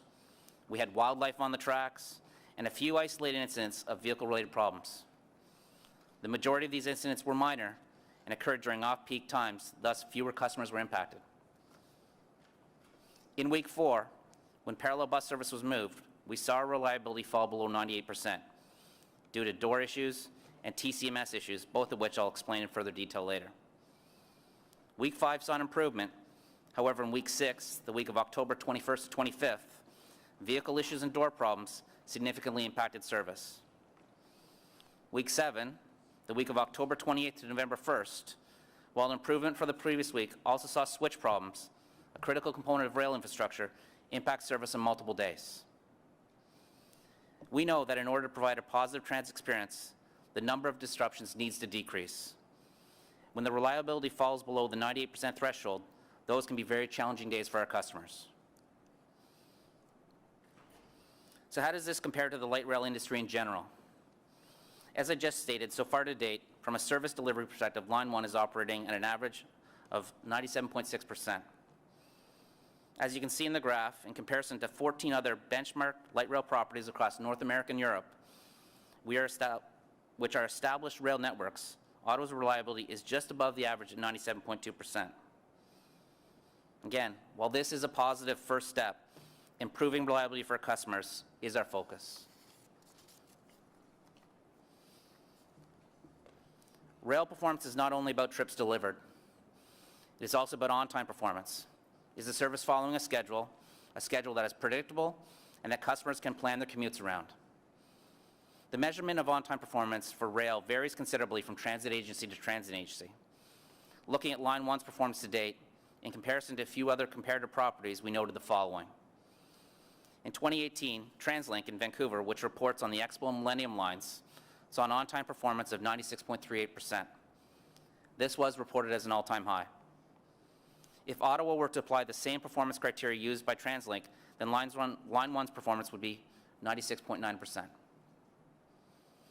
In comparing to the TTC's busiest 2 lines and their actual performance of 91% and 90% respectively, and using the similar performance criteria, Line 1's on-time performance is 97.5%.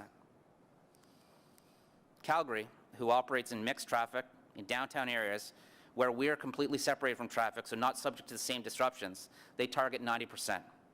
Applying the same performance metric to Line 1 would put our on-time performance at 98%. Lastly, Seattle Sound Transit, who also operates in mixed traffic and targets their on-time performance at 90%, using their performance metric, Line 1's performance is 93.7%. These metrics are provided for comparison purposes only. Early in 2020, OC Transpo will bring forward to the Transit Commission the proposed performance metrics for the entire OC Transpo network, including conventional bus, paratranspo, and rail, both Line 1 and Line 2. Again, we know that service interruptions have had a considerable impact on our customers, and our focus is on improving reliability. So what are we doing about it? The city has advised RTG that they are not dedicating the right type or quantity of resources to address the ongoing issues that are causing service interruptions, and that immediate action is required. We have been quite clear that it is the city's view that the current resource levels have not been adequate to address the issues, and we have directed them to significantly increase technical resources and expertise in order to correct and proactively anticipate problems that are affecting the trains. In addition, direction has also been provided to ensure that the appropriate action plans have been developed to immediately investigate and resolve issues.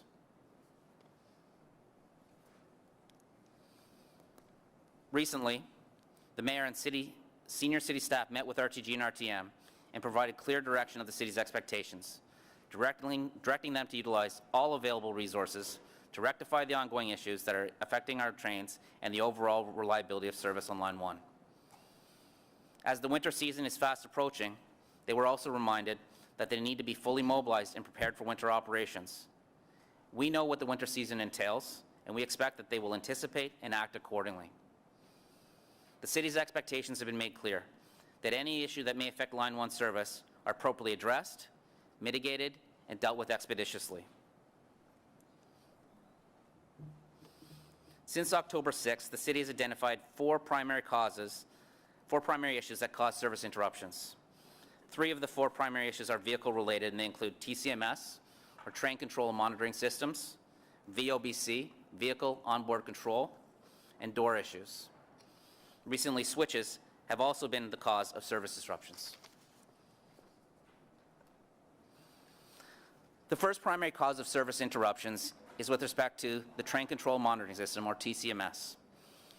TCMS is a computer on the train that is essentially the brain of the train. It monitors all the systems on board the vehicle, including the sensors, the speakers, passenger announcements, passenger display, emergency incomes, doors, diagnostics, as well as the traction control and braking. TCMS errors typically occur at terminus stations, and in most cases, operators are able to conduct a reset within minutes. However, during this time, customers may be asked to change trains or may experience a short delay. The TCMS does have redundancies built into the train, which limits the number of occurrences of this error. However, when the operator is alerted to this issue, and as the TCMS essentially controls all the functions within the train, it cannot continue in service until such time as the operator has performed a system reset. At this time, the frequency of TCMS problems still persists. However, through operational processes and operator intervention, the impact to customers has decreased. To respond to the TCMS errors, a team of experts has been assembled to conduct a root cause analysis and to identify solutions to resolve these errors. This team includes a variety of experts, from engineers to architects to train system experts, all focused on determining solutions to this ongoing issue. As part of the corrective action plan to resolve TCMS issues, procedures are being developed that allow staff to expedite response, and we are looking at additional options to speed up recovery to further mitigate delays. Various options such as pre-warning indicators to our control center staff are being explored and are currently being tested. The second primary cause that is interrupted service is with respect to the VOBC, or Vehicle Onboard Controller. The VOBC is another computer on the train, and the VOBC is part of the computer-based train control system, which is otherwise known as CBTC. CBTC is a modern railway signal system that makes use of telecommunications between the train and track signal equipment. This allows trains to operate at increased frequencies, providing for greater capacity, and provides for the highest degree of safety. The VOBC is a computer on the train that collects the information and tells our rail control the train's exact location, speed, and direction of travel. In other words, it is the VOBC that tells the train when it is safe to move and when it is required to stop, whereas the TCMS on the train tells the train to move or to brake. Similar to the TCMS, there are redundancies, 2 VOBCs on each train. However, if something is preventing the VOBC from communicating properly, the operator and the control center are immediately notified. In most circumstances, the train is able to continue in operation with a short delay. However, when both VOBCs on a train are not communicating with the control center, customers will be asked to exit the train, as the train will be returned to the maintenance facility. Since VOBC errors have a tendency to occur mid-line and at terminus stations, they are more challenging to resolve. While VOBC errors can be more disruptive, the overall number of occurrences has reduced. Alstom, the manufacturer of the vehicles, and Thales, the software provider of the train control systems, have been provided direction to work together and to work with their experts to determine the root cause of these issues. Our focus is on rectifying the problem. In the meantime, the team of experts have been tasked with identifying options that the operator can take to resolve this error to minimize the impact of the interruption. As we have mentioned previously, one of the most common issues for all rail operators are door faults. Daily, our doors open approximately 86,000 times. There are two factors that cause door-related service interruptions. The first is human interaction with the door, be it holding or pulling the doors open, and the second factor is related to the safety features of the door and how they operate. Door safety is a very critical feature of any rail line, and the doors must meet a high safety standard, as this is the interaction point between customers and the vehicle. Our doors meet what they call SIL 2, or Safety Integrity Level 2 certification. SIL 2 certification is an international technical and engineering standard where the safety features must operate at a reliable level in order to mitigate risks associated with the operation of the door. In other words, the safety features of the doors are designed to mitigate the potential of objects or people being caught or dragged when a train is in operation. We want these features, and we want them to be sensitive. That's how we offer the highest degree of safety for our customers. The first few weeks of service, we experienced some instances of interrupted service due to doors. The number of occurrences and the associated impact has been decreasing, with fewer service interruptions being experienced.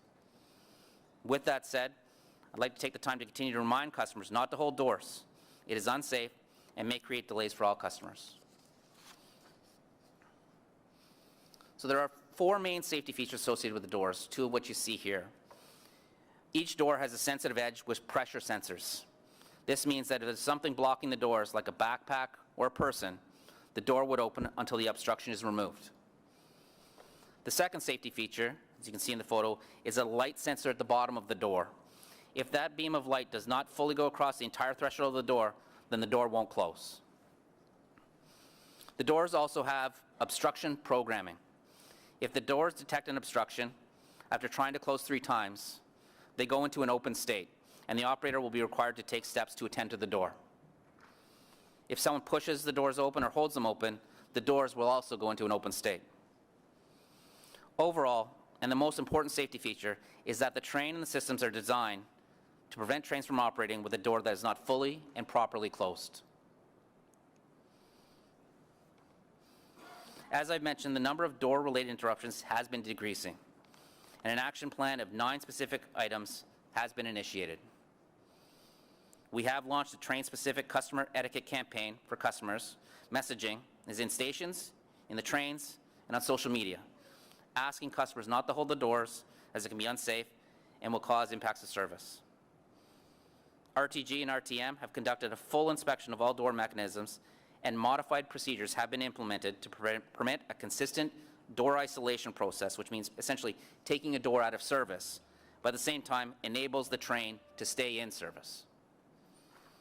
Dwell times, the time at which a train is stopped at a station with its doors open, are being actively monitored and adjusted daily by control center staff. And lastly, door sensitivity adjustments are being recalibrated with the door supplier, and a full review of all door safety features is being conducted with a team of experts. The 4th primary cause of service disruptions are switch issues. Both switches and crossovers are very important components of rail infrastructure. They provide staff with operational flexibility to keep service moving when there is a disruption and provide for the safe movement of vehicles. A crossover, as pictured here, is a location on the rail line where trains can move from one track to another. This crossover is located just west of Ottawa Station, and Line 1 has a total of 7 crossover locations over the entire line. Located within a crossover are track switches. Switches are sections of movable track within a crossover that are used to move trains from one track to another. A track switch can either be in a tangent position, which you can see in yellow here. Tangent position allows for the straight movement of a train. The switch can also be in turnout, which you see in blue. And turnout means the train has the ability to move from one track to the other. A track switch must lock into place and confirm electronically to the control center through the CBTC system that it's in the correct position. When a switch is not functioning correctly or communicating with the control center, trains cannot safely proceed, as a derailment may occur. This is why the CBTC system prevents trains from crossing switches when they are not properly aligned or communicating. Track switches always operate in a fail-safe mode. In order to rectify a switch issue, a technician may be required to attend to the switch if it cannot be resolved remotely by control center staff. As a result, switch issues can cause delays and may require the implementation of R1 replacement bus service. While there are already technicians available throughout the line, RTG and RTM have been directed to specifically assign guideway technicians at terminus stations during peak periods to ensure a timely response should there be a problem. By the end of this week, RTM will have completed a full review and inspection of all switches. In addition, the city identified that the new fiberglass switch covers, as you see pictured here, that had been recently installed to assist during the upcoming winter were the cause of recent service interruptions and are being removed. Switch covers at Tunney's Pasture and Blair stations have already been removed, and the other locations will have their covers removed over the coming days. Lastly, the switch maintenance and inspection plans, as well as the greasing programs coupled with additional on-site personnel, are all being reviewed and updated accordingly as part of RTM's winter operating plan.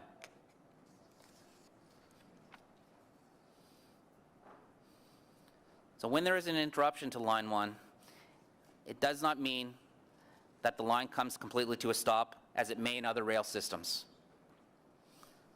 Line 1 has been designed and has specific features like the track switches and crossovers, as well as signals that allow us to keep service moving. To date, Line 1 has never been fully out of service. However, I recognize that when any form of alternate rail service is implemented, there is a negative impact on customers' travel. When an interruption occurs during peak period, given our high ridership and high frequency of rail service, even a short interruption of service can have a significant and prolonged impact. This is hard on our customers. We do have operational plans in place to respond to disruptions, and alternate service options include single tracking, which means service continues. However, for a portion of the track, trains traveling in opposite directions share the same track using crossovers, and as such can only operate at a reduced frequency. Single tracking may also mean that only one train can use a portion of a track and travel back and forth between stations. Second option is supplemental bus service. This may be used when single tracking does not provide sufficient capacity to meet customer volumes. Train service is still running at a reduced frequency, but buses are used in parallel to the line to provide additional capacity to mitigate customer delays and crowding at stations. And then thirdly, rail replacement bus service, or R1. That may be used when trains are unable to travel along a portion of the line on either track. We also have detailed station management plans in place for each rail station, which includes the unique station features that must be considered. Our primary goal is always to keep service moving and resume service as quickly as possible. Hence, our operators are trained to provide initial troubleshooting response to a variety of issues. In most circumstances, operators are often able to reset or clear fault and return to service quickly with minimal impact to customers. However, there are and have been situations that require the assistance of specialized technicians that are dispatched to the train.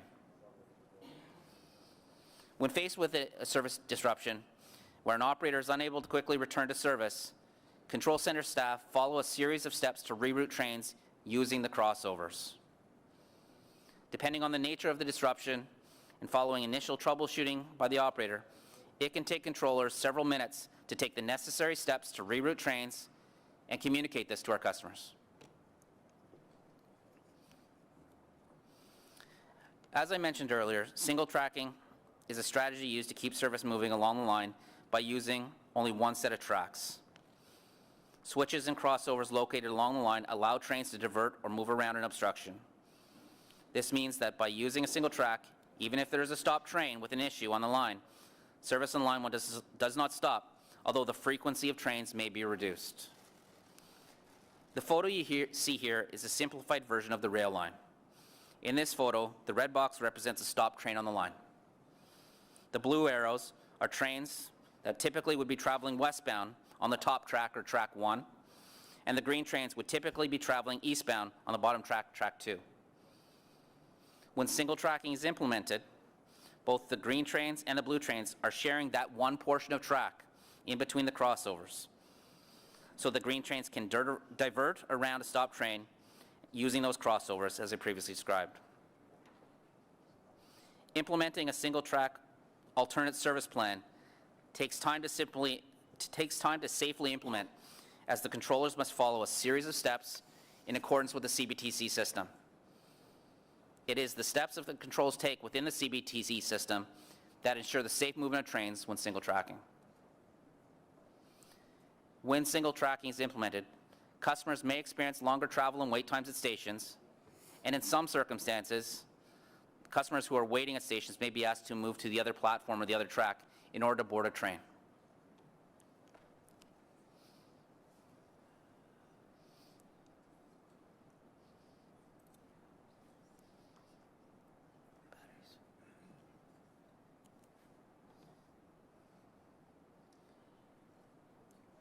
There we go. Perfect. As mentioned earlier, railroad replacement bus service is also referred to as R1. R1 service may be implemented when trains are unable to operate on either track for a portion of the line, and as I previously said, and single track is not an option.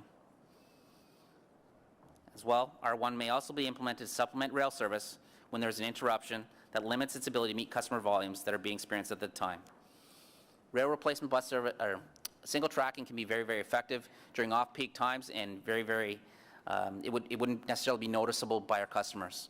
However, during peak periods, single tracking does limit the frequency of service, and supplemental bus service would be required. While R1 bus service will help mitigate the impact on customers until the rail service returns to normal operations, the bus service will be unable to match the capacity, speed, and reliability of train service. It is also important to note that R1 bus service, when implemented, can have an impact on other routes in the bus network. I know I've said this a few times, but our focus is always to keep service moving, either using the train or a combination of bus and train service. So with that said, staff will also try to rectify an issue impacting the rail service prior to implementing other alternative service such as R1 or single tracking. Implementing single tracking or R1 service takes time and is most disruptive to customers. So prior to taking these actions, frontline staff take several minutes to try to resolve the issue. There are several factors that we consider when determining whether or not to implement R1 service, and time of day, location of the disruption, the service frequency at the time, as well as customer volumes. Implementing R1 service is the last resort for several reasons. The first is that it takes time for buses to travel to the R1 bus stops. R1 is also the most disruptive for our customers, as customers in stations will be required to exit the rail station and make their way to an R1 bus stop. It may cause an additional transfer and can be the most difficult to communicate to customers. It is also important to note that when we implement replacement bus service, depending on the time of day and depending on the number of buses required to supplement or replace the rail service, this can impact the reliability of other routes. Additional buses may be redeployed to R1 from other routes, or buses may be extended past their normal scheduled stops. So for example, if a bus is to finish at Blair Station, but is extended to St. Laurent Station, that takes extra time. This means that that bus may be late for the start of its next scheduled route, which can be another part of the city. When R1 is implemented, it is communicated to customers through frontline staff and announcements on trains and in stations.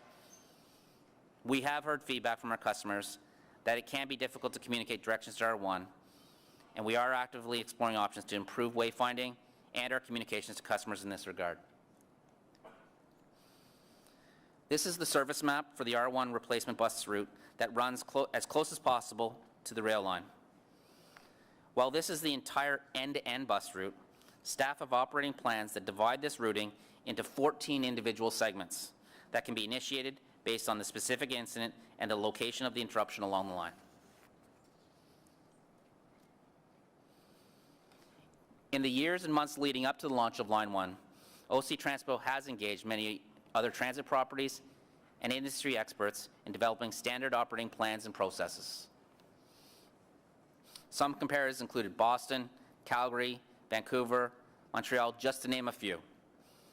We've always been asking for lessons learned from other agencies, and where possible, we've incorporated both lessons learned and best practices into all our standard operating procedures.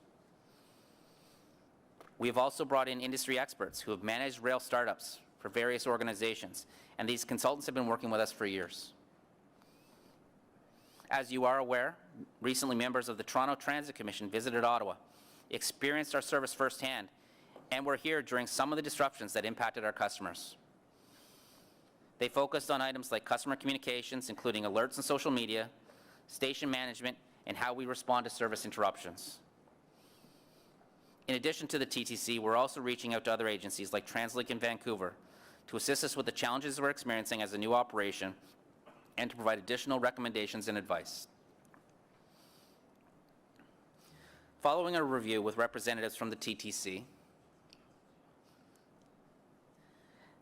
with representatives from the TTC, they had many positive comments about the system being a world-class LRT system, but also recognized we are experiencing the challenges associated with being a startup operation. Some of the specific recommendations include, during this period of transition for the service and for our customers, continue to use the O-Train ambassadors. Consider increasing permanent station staff to assist during normal operations, as well as to assist when there's service interruptions, and to continue that customer-focused approach. Look for opportunities to enhance communication with frontline staff so they can more effectively communicate with customers on the line. Continue to expand the use of the DECO program and explore other potential uses. And review your station management playbooks, and based on your current experience, implement additional measures to try to reduce or prevent overcrowding in stations. One other area of specific attention we asked TTC to focus upon was messaging and communication to our customers. Feedback specific to customer communications include, continue to develop a library of tweets and alerts that contain standard and consistent messaging that can be issued quickly to customers. Providing consistent updates as situations evolve is highly important. Provide customers with information regarding the nature of the delay and any other relevant information. And most importantly, ensure that all lessons learned are incorporated into plans for Stage 2 expansion.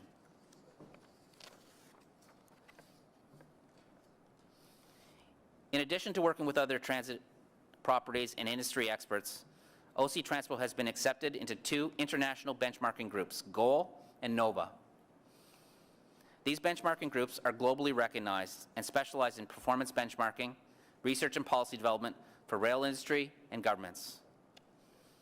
Participating in these benchmarking groups allows OC Transpo to help assess our own performance, share data with light rail industry leaders across the world, and ultimately to ensure that our efforts on continuous improvement are focused and effective. The graphic you see on this slide is just one example of how we can share information and compare the Ottawa experience to other rail properties across the world. This specific example compares the most frequent vehicle-related interruptions in Ottawa with a North American industry peer. You will note that door issues are the #1 cause of vehicle-related disruptions that impact service by our light rail peer. However, with Line 1, we are experiencing a much higher degree of service interruptions that are related to vehicle electronics, and that's those TCMS and VOBC issues that I referred to earlier.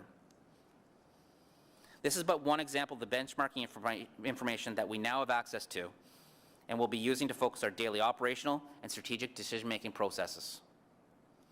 I'll now pass things over to my colleague, Pat Scrimger. Thanks, Troy.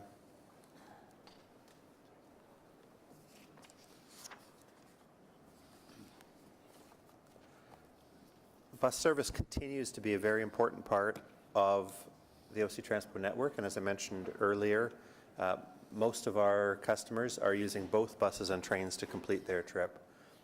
Since the service change in October, we are now operating 139 bus routes. 39 of those are the connection routes that go directly from neighborhoods to major transfer stations on Line 1. 72 of those are local bus routes operating in neighborhoods across the city. 11 of those are rapid routes along the transitway and along major arterial corridors, and 17 are frequent routes that are running on major arterial roads in the core and across the city. We operate over 8,000 bus trips every day, and we carry over 300,000 customers who step on and off buses every day.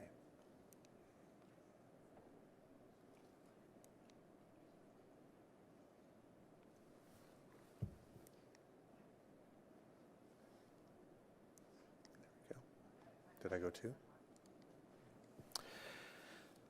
As you know, the service change that we made on October 6th was the most significant bus service change ever in Ottawa, affecting more customers than ever before. 100 bus routes and 240,000, or almost 3/4 of all of our customers, were affected by a change on that day.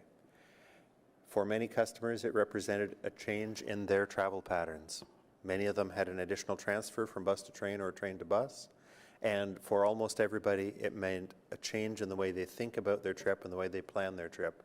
No longer just thinking about a bus departure time from their neighborhood or from downtown, but now a train departure time and a bus connection time at Tunney's, Herdman, or Blair, for instance, and the reverse in the morning. First of all, their neighborhood bus, and then the train connection at Tunney's, Herdman, Blair, or wherever they're transferring.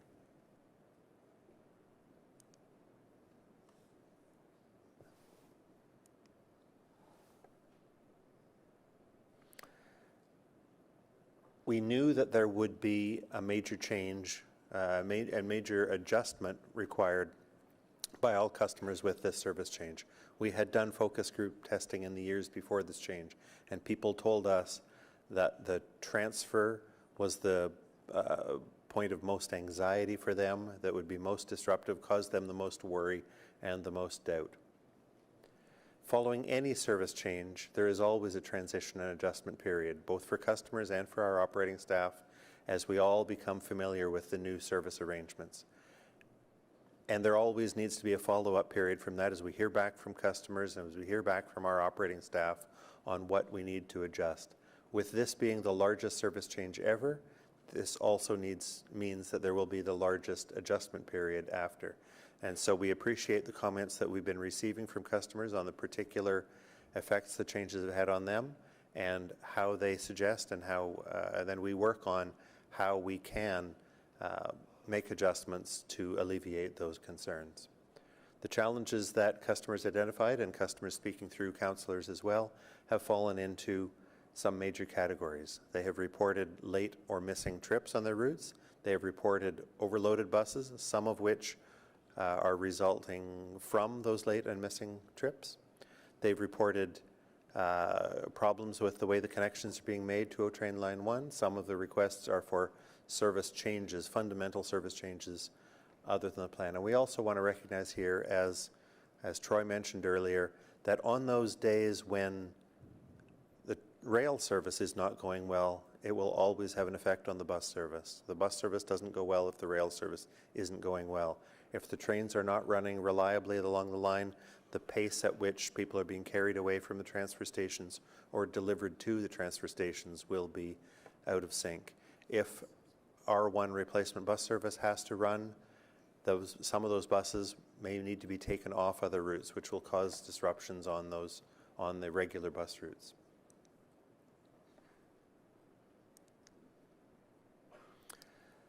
And so we are listening, and we are receiving and considering many comments, many suggestions. Many of those have come to us directly from customers. Some of those have come to us through our operating staff, and also we've met with every councillor and commissioner to hear not only the comments they've received, but their synthesis and their integration of what the greatest concerns are in their parts of the city. And from that, so far, we've seen that there are 49 key service issues that fall in those categories that we talked about earlier: overloaded buses, late or missing trips, and service gaps or missing connections or maladapted connections to O-Train Line 1.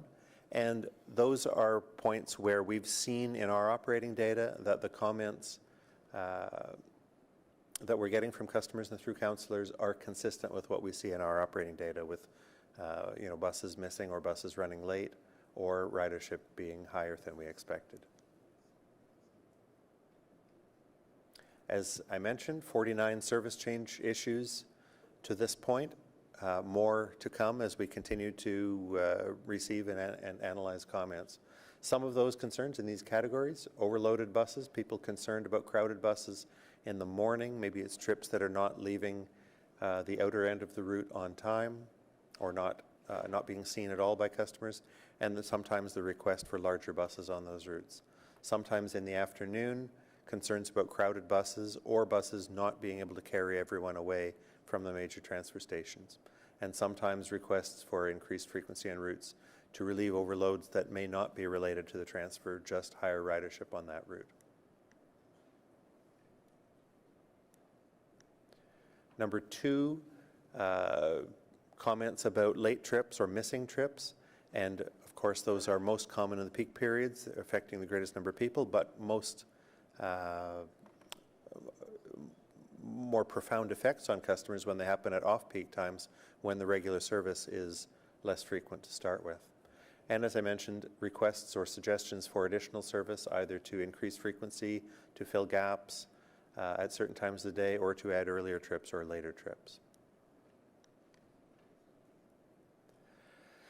And so, as John described earlier, we have a 2-step process in place. Step 1 already in place this week, using all available resources, including the 40 additional buses, to get spare buses out and to assign those strategically to support the routes that are having the greatest trouble, or the routes that have generated the greatest concern. We are doing that in a couple of ways. Some of them are by standby buses that are waiting at key locations to be dispatched when there is a gap in service or when a bus is running more than a certain number of minutes late. In other places, it's another bus that we've said, run at this time because there's a time where we have had problems, so just a supplementary trip on that route. This has been possible, as John mentioned earlier, in a number of ways: people working overtime, deferring staff transfers to other jobs, agreement from the union to suspend the current booking and make more operators available, and using the temporary resources that the mayor announced and that John spoke of earlier. This has made some improvements this week, it appears, but we need to embed these into the schedules, and we need to adjust these over the rest of this first step of this process to make sure that they're doing the best job they can. I mentioned earlier the suspension of the operator booking. That was already underway, but by suspending that, there's operators who were first of all involved in administering that process, and then operators who were attending that work selection process. With the suspension of that booking process, those operators are now available to drive buses to help this effort. As we've talked about extensively, staff have held off on disposing 40 buses that were expected to be at their end of their operating life but are still in good condition, fully licensed, and can add capacity to the system, and those have been operating in service every day this week. We also started on Monday operating some direct trips from Tunney's Pasture Station in the afternoon to both Eagleson Park and Ride Lot in Canada and Fallowfield Park and Ride Lot in Barrhaven.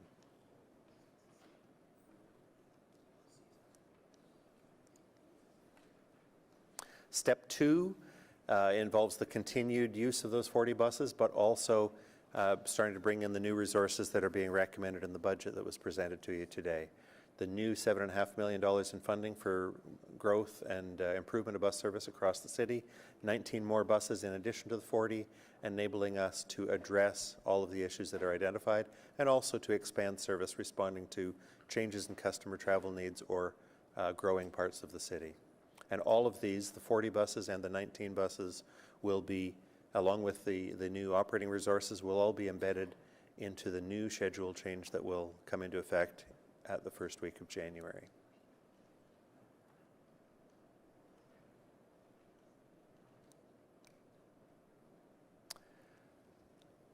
This is the implementation of step 1 between now, this week, and the end of December, using those 40 extra buses to supplement the service at the key locations all across the city. And then phase 2,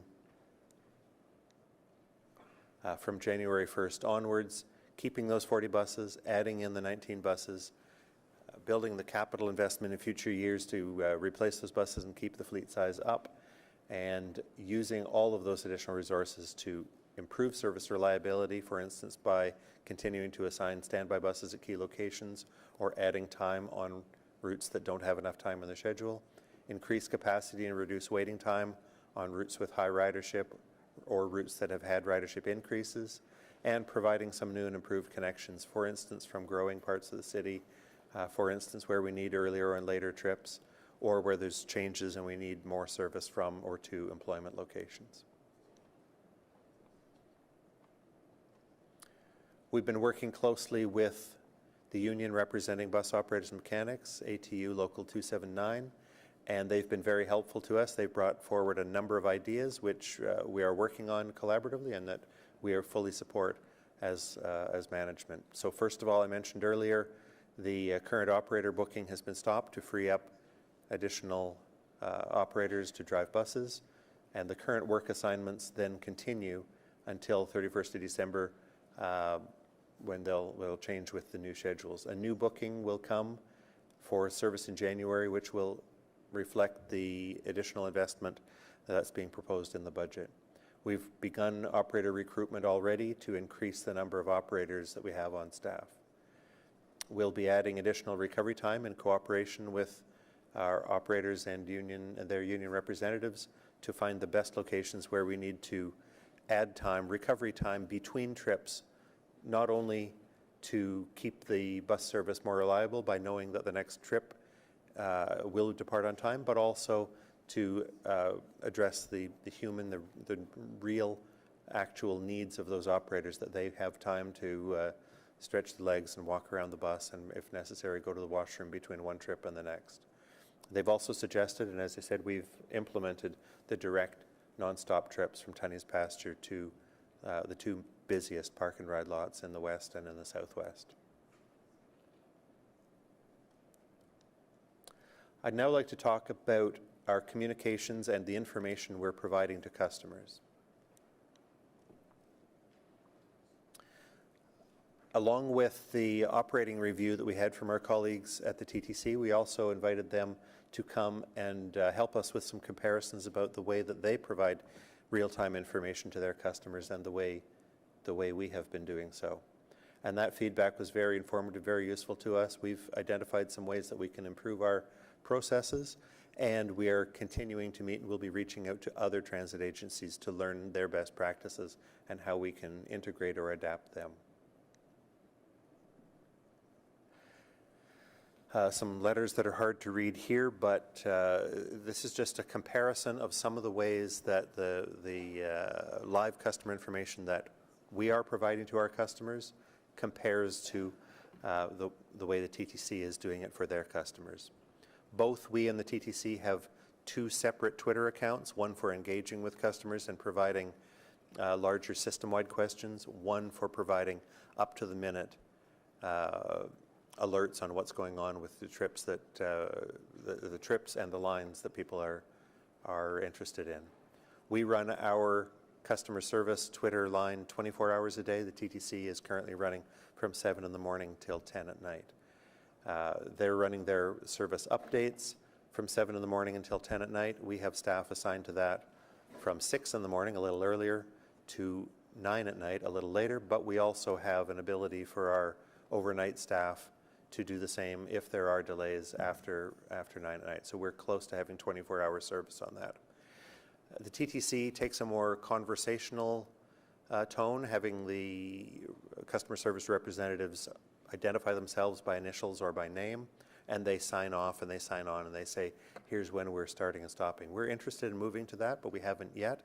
And we do want to have a 24/7 service, so we don't intend to to talk about when the service is signing on and signing off for the day. The TTC is established to guide their customer service representatives very strong templates so that they are sure that the information is presented well, phrased well, and as clearly as possible. We are doing that, but we're continuing to adapt the templates that we have based on the feedback we're getting and based on the nature of the actual service interruptions that we are experiencing. And we'll, of course, learn from the experience of the TTC with their many, many more years of experience in this. Like the TTC, we issue our service alerts through multiple channels. For us, it's the web, text messaging, email, and Twitter. The TTC also does it on Facebook. The TTC sends out alerts regardless of whether it's a system-wide change or a system-wide impact or a localized impact, and we're going to learn from them on finding the best way of doing that without misleading people to think that a localized event affects more people than just those at that location. I've got a second page of this. The TTC does not issue alerts or tweets on bus trip cancellations, and we've been doing that for some years. The TTC has been successful at predicting the length of delays and of saying this delay is expected to last a certain number of minutes. We're going to watch our experience, we're going to watch their experience to see whether we are able to do that. To this point, we've not been able to predict how long a delay is, so we're replacing that by giving frequent updates and a confirmation when a delay is over. Like the TTC, we're providing these updates not only through direct means to customers, through web, Twitter, alerts, texts, and emails, but also through information signs and audio announcements in the stations. Both the TTC and we are doing that. We've both established very similar standards that we will update customers at least every 15 minutes and that we will notify customers when the interruption is over. And another thing that is different here is that we send our alerts and our tweets in both official languages, and the TTC operates in English only. We're looking at a number of customer service improvements that we can make to support the 24/7 multimodal operation. We want to maintain a staff presence in the major transfer stations and especially at the terminus stations during the rush hours on weekdays, and that we have staff available to respond and to move to locations along the line through the entire service day. We want to be able to support customers and respond to any issues as they occur at stations, assisting customers at all times of the day, responding to any disruptions that occur, and continue to and improve how we provide direct and live feedback to customers online and in person. And we need to continue to build the skills among our staff to be able to do so.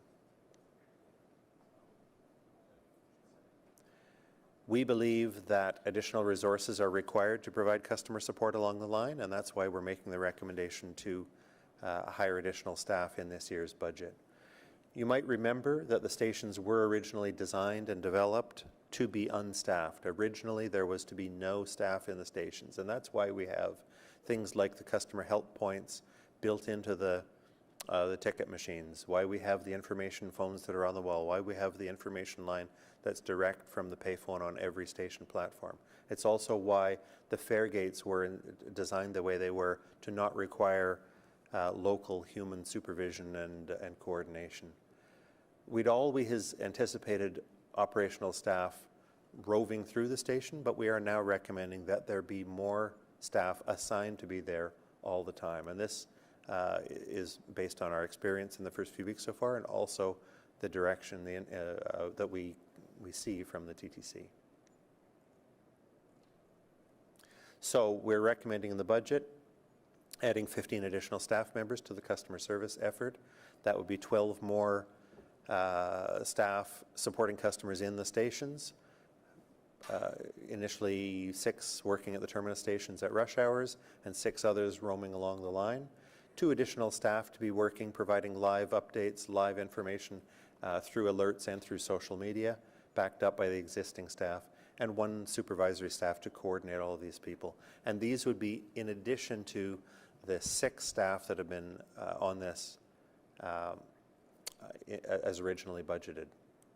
But as you know, I'll just cover these points. In addition to the 6 points, the FTEs are included in the budget that's before you today and would be capital funded in this year and built into the operating budget in 2021 and beyond. I'd also like to give an update on the customer-facing apps and the live data feed that we provide. There have been some technical problems with that over the last couple of months. When those technical problems have occurred, there has been a periodic loss of either scheduled data or real-time data available through our systems. The OC Transpo app, the 560-560 text service, the 560-1000 phone service, the information screens in stations, and also the open data feed where we send that out, which is published by independent iPhone and Android apps. Right now, the systems are stable. Technical staff are monitoring them quickly, monitoring them closely, responding quickly. Right now, the services have been generally failing at about 4 every morning and being restarted at that moment. So we've been successful in getting the failures to happen at a time when very few customers are traveling and needing this resource, and when our technical staff can get in and restart those servers and processes right away. But they fundamentally come from some problems that we're having with our database, as well as some of the API connections. The API issues have largely been resolved. We are expecting improved stability and better predictions as we get the new schedules in place with a new database serving all this information, and also some software changes that we are expecting between now and January.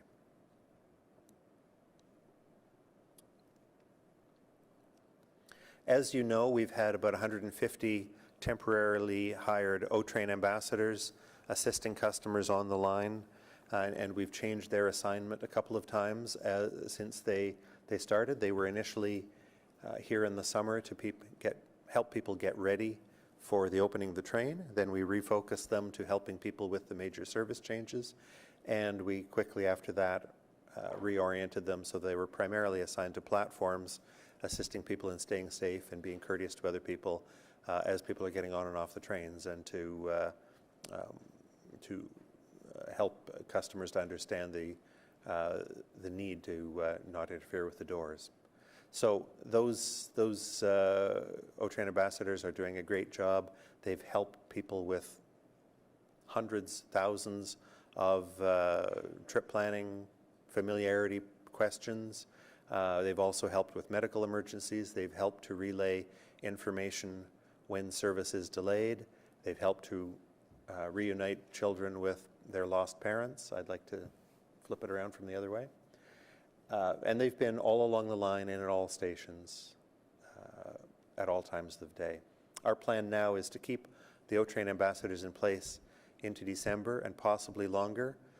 It's a big change from 150 people working temporarily to 18 or so that are working permanently, but we also need to change the skills, change the way they're equipped. We're going to the permanent employees assigned to this job would be equipped with more equipment so that they can keep in touch with the customer service center and the control center to know what is going on live, so that they can not only help people with familiarity and answering questions, but also help people when there are service disruptions more effectively than the O-Train ambassadors have been able to so far.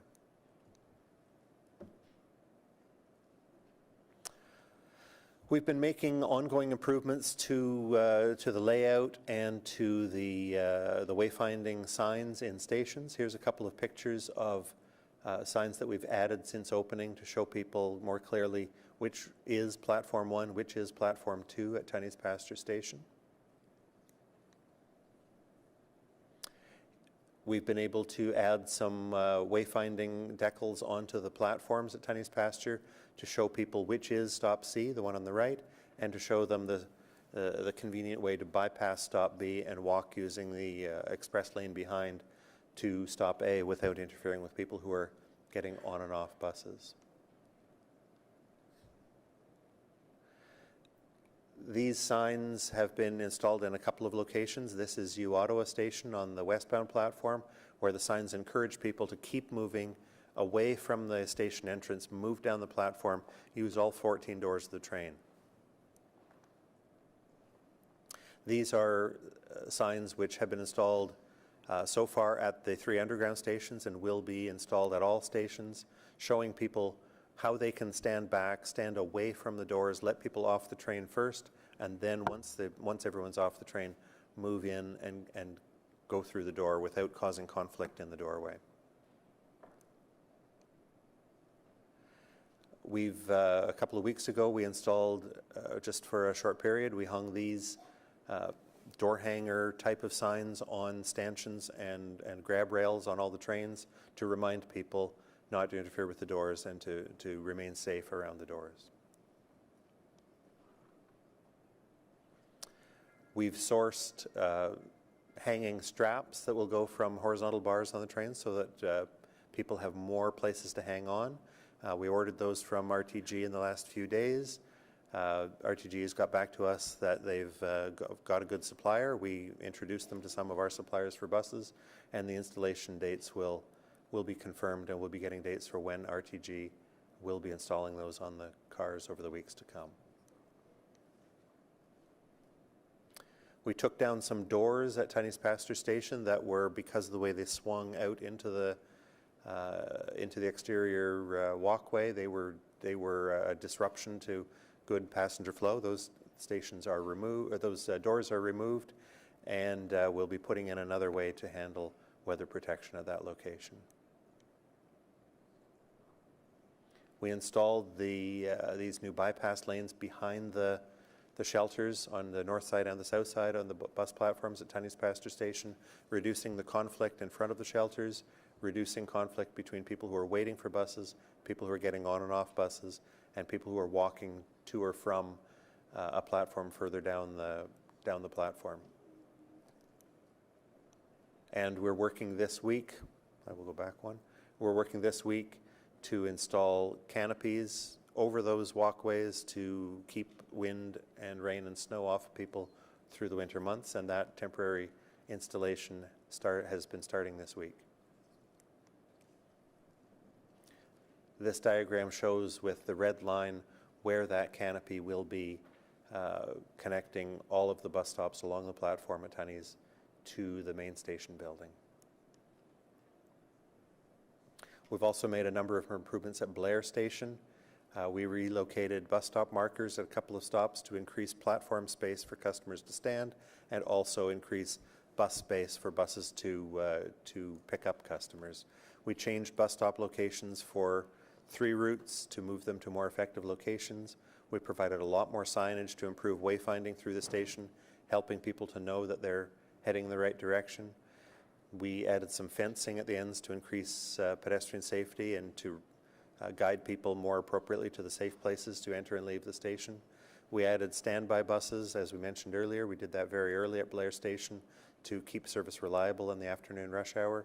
We've been reminding customers and operators, especially at Blair Station, but all across the system, that when you're in a fare paid area, you can board through all doors of the bus and you don't have to tap your pass or show a fare. And we also added an extra layup space on City Park Drive to allow buses to wait there. And we've got continuing improvements. We're continuing to look at all of these kinds of improvements at all stations on the line: Blair, Tiny's Pasture, Herdman, Saint Laurent, and all of the others.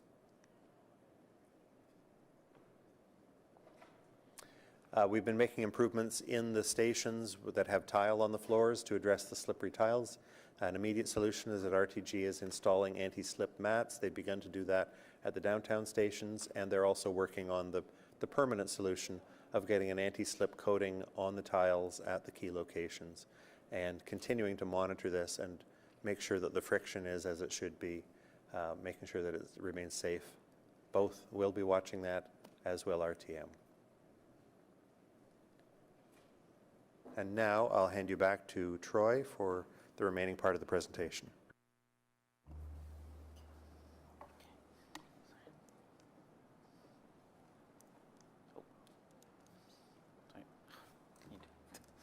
Thank you, Pat. As we all know, the winter season is fast approaching, and this poses additional challenges on any transportation system, whether it be bus or rail. This will be the first winter season with full customer load across the network on trains and in stations. As RTG is responsible for maintaining operations including snow clearing and snow removal on the train tracks, in stations, emergency egress paths, and entrances via the multi-use pathways, they've been clearly advised that it is the city's expectation that their updated winter plan must be robust and anticipatory of Ottawa's winter climate. They have also been advised that they are to over-resource with extra personnel, snow fighting equipment and materials, and to be prepared to adjust as the winter season progresses. With respect to staffing, RTG has developed winter weather staffing plans that include an increase in staffing and the use of dedicated subcontractors to supplement snow clearing and removal operations. Furthermore, training on snow clearing equipment has been completed with both their staff and their subcontractors. With regards to winter readiness at stations, the radiant heating for customers in the transit-secure areas at all the above-ground stations have been inspected, and the platform heating systems, the heat trace elements, have also been inspected and verified to be functional. All of the above-ground stations have been outfitted with winter weather kits, salt bins, shovels, snow blowers, and related snow clearing equipment, and that was completed just this past week. With respect to the vehicles on Line 1, the fleet is currently undergoing its winterization fleet checks. As part of this process, heaters and defrosters are being inspected, and measures have been established to proactively prevent the buildup of snow and ice on the vehicles. For example, the bogies or the wheels will be regularly inspected, the doors will be cycled overnight, and trains may be kept turned on or operating overnight. With regards to track and infrastructure, several modifications are being made in preparation for winter operations. Over 600 meters of snow fencing is being installed in critical areas that are prone to snow blowing or drifting conditions. As well, modifying track access points are also underway to allow for quicker access of high rail maintenance vehicles to access the line. Switch heaters, they've had a pre-inspection, and additional ductwork has been completed to improve the switch heaters' operations. During the winter season, switches will undergo weekly inspections, and there will be an enhanced focus on cleaning switches during winter weather events. The photo on the left is what they call a ballast regulator, and it has been modified and fitted with a new blade for snow removal. This piece of equipment is also used to keep the clear track of snow and is equipped with a snowblower attachment. The photo on the right is one of the many skid steers with snow removal brush attachment. The skid steer's primary role is to clear out snow between the rail tracks on the main line as well as in the yard. This is just two examples of the equipment that RTM has purchased to manage their winter operations. OC Transpo is responsible for the snow clearing of the bus stop, the bus loops, the bus platforms, shelters, and sidewalks in the fare paid zones at major transfer stations.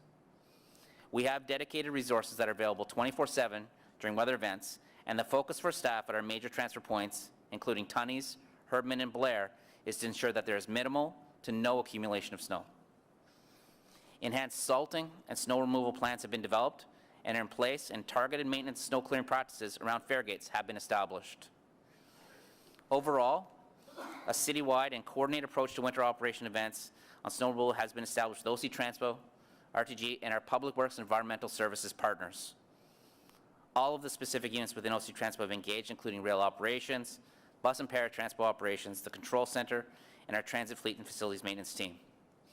And finally, as the winter approaches, our preparations will continue. Thank you. Mr. Chair, that concludes the presentation, and we can take your questions now if you'd like. Thank you very much, Mr. Manconi, to you and your team for that very comprehensive presentation. I'm sure it's much appreciated. And judging by the people that have questions, there's going to be lots. Folks, if we could, I'd like to go to delegations first, as we normally do.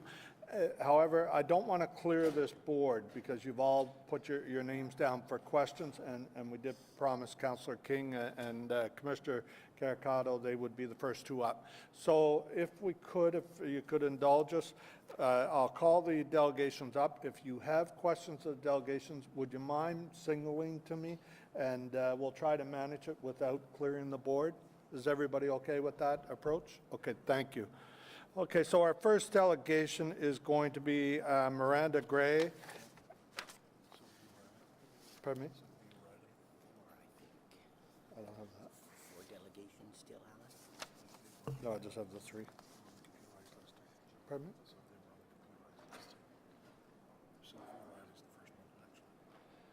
Oh my gosh, why isn't that here? Okay, sorry, there's apparently a Sylvia Riley that is signed up first. Miranda, just stay there in the nearby, and we'll get to you second. Is Sylvia Riley?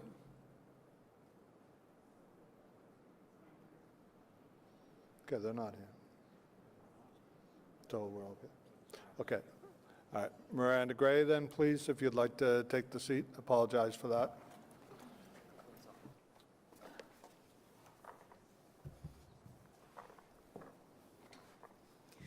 Thank you very much, Chair. Thank you very much to the team presenting today. It was great to hear some feedback. I am perfectly aware that not every problem is a problem of your owning, and that RTG is the major problem here. The only topic I want to discuss today is communications. You had one slide on communications, and as a rider, that is the #1 problem I have, is getting up-to-date information. For example, when I turn on my radio at 8, I really want to know whether LRT is running or whether we are on R1 service. If we're on R1 service, I'm already 45 minutes behind. If we have LRT running, I can actually have breakfast and head out the door. So I need better communications, and I need them to be across more channels. I am a very frequent tweeter, as I suspect you all know, because I send you all lots of tweets, but not everyone is on Twitter. Not everyone knows to look for your new online blog buried on your website. We need a public engagement strategy with specific people that are experienced, that tell stories like, this is what it's the life of a train operator. This is what we're doing when we're moving snow. If you prepare us for things like all train systems have delays, we go in with better expectations. That's all work that was not done in that extra year that we had while the whole system was delayed. And it is not work I see in your action plan or in your budget going forward. And to maintain the hearts and minds of riders, you're going to need to engage with us. It is not enough to tell us at a special Transit Commission meeting that you've heard our comments. We need OC Transpo's Twitter account to comment that, yes, we've received the comments and here's the log, or to respond occasionally to people saying, yes, we agree, we could have done better. And in general, what we hear is the same message every time on a train and nothing in other channels. I need you to do better, because as a taxpayer, I can't afford for our ridership to drop. I saw your estimate that it will go up by 2.6%. I believe we're headed the opposite direction, and I suspect that someone on the Commission will ask about November passes and how many people did not auto-renew this month. That's your early warning that we're in trouble with ridership. And part of that is because you have not engaged us. You did not involve us in designing routes, and now you're wondering why people are upset that feeder routes don't work for them. People have said the communication is bad, and you haven't responded quickly enough to get us on board. When you don't have our hearts and minds, anyone that can afford to leave does. I have made a commitment in my life that taking transit is the major thing I do for a climate emergency. But we have lots of people in the city that have cars and are slowly switching to cars. This brings our entire city to gridlock. That's why I need you to engage riders and keep our hearts and minds. It's not enough to say, thank you for your patience all the time. I need something like you to admit that there is no capacity for raising the fares in January because you need to keep our hearts and minds going. It should not have been done for the 1st of October because I think everyone knew October was going to be bumpy. It was absolutely the wrong time to do it. And if you can't resolve these problems before January, you need to postpone the January fare increase as well. I know that makes your budget incredibly difficult. So does losing 10% of your riders. Thank you. Thank you, Ms. Gray. Any questions for the delegation? Okay. Thank you very much for coming out. Next up is Aaron Albright, followed by David Jeans. And I'll just explain as you're taking your seat, if I may, Aaron. to the commission, the other name that we were calling out was someone that had registered online ahead of time to speak. That's why we didn't have a paper for it, but apparently they're not here. Okay, Aaron, go ahead, please. Thank you, You're ready. Chairman. I'm sitting here and I'm seeing all of this talk and potential cure for some of our issues with LRT. I'm not getting much info on how much we're going to be working on Transpo from any of you guys. And I've heard rumors that there's going to be connections, there's going to be changes with Para, that we're going to now be having to go to an LRT station instead of going directly to our destinations. And I'm unsure about that. I'm wondering, again, like Miranda, if you guys are going to be more open and transparent, because we're not getting much transparency from anywhere, it feels. And my commute has gone from 30 minutes to an hour and 30 minutes with the LRT. And I'm just wondering if that's normal. Because if it's not, then perhaps I'm looking at buying a car or getting an e-bike, because I can't commute like that anymore. It's getting ridiculous. I've used Para for 6 years, and I've used OC for 23. I've never owned a car. I don't like driving. Frankly, it scares me. And I'm truly frightened for some of the people that can't afford cars, what kind of lives they're going to have if these conundrums continue, because it's not exactly a good system that we have right now, and we're not really thrilled with it. I appreciate the fact that we allow Sarah to tweet, because she's one of the few voices of reason out there on this commission. And I didn't appreciate her being told that she's not to do that. I should have written down what I was going to say. I left it at home, and I apologize. And I hope that in the future we can work to get the problems fixed. It looks like we've got a potential, but I'm not very hopeful. Not very hopeful. Thank you very much, Aaron. Mr. Manconi, did you want to say anything about the Para discussion that'll take place November 20th, or are you good with that? No, Mr. Mayor, Mr. Chair, we were going to do consulting on the online booking as we've done. We've got the Para stakeholder group, so if the member wants to talk to Mr. Scrimger to get engaged in that process, we'll certainly accommodate that, and we can follow up with her on any of the rumors that she's hearing about what we're doing and not doing with Para Transpo. Great, thank you very much. Mr. Jeans, thank you for joining us today. Go ahead when you're ready.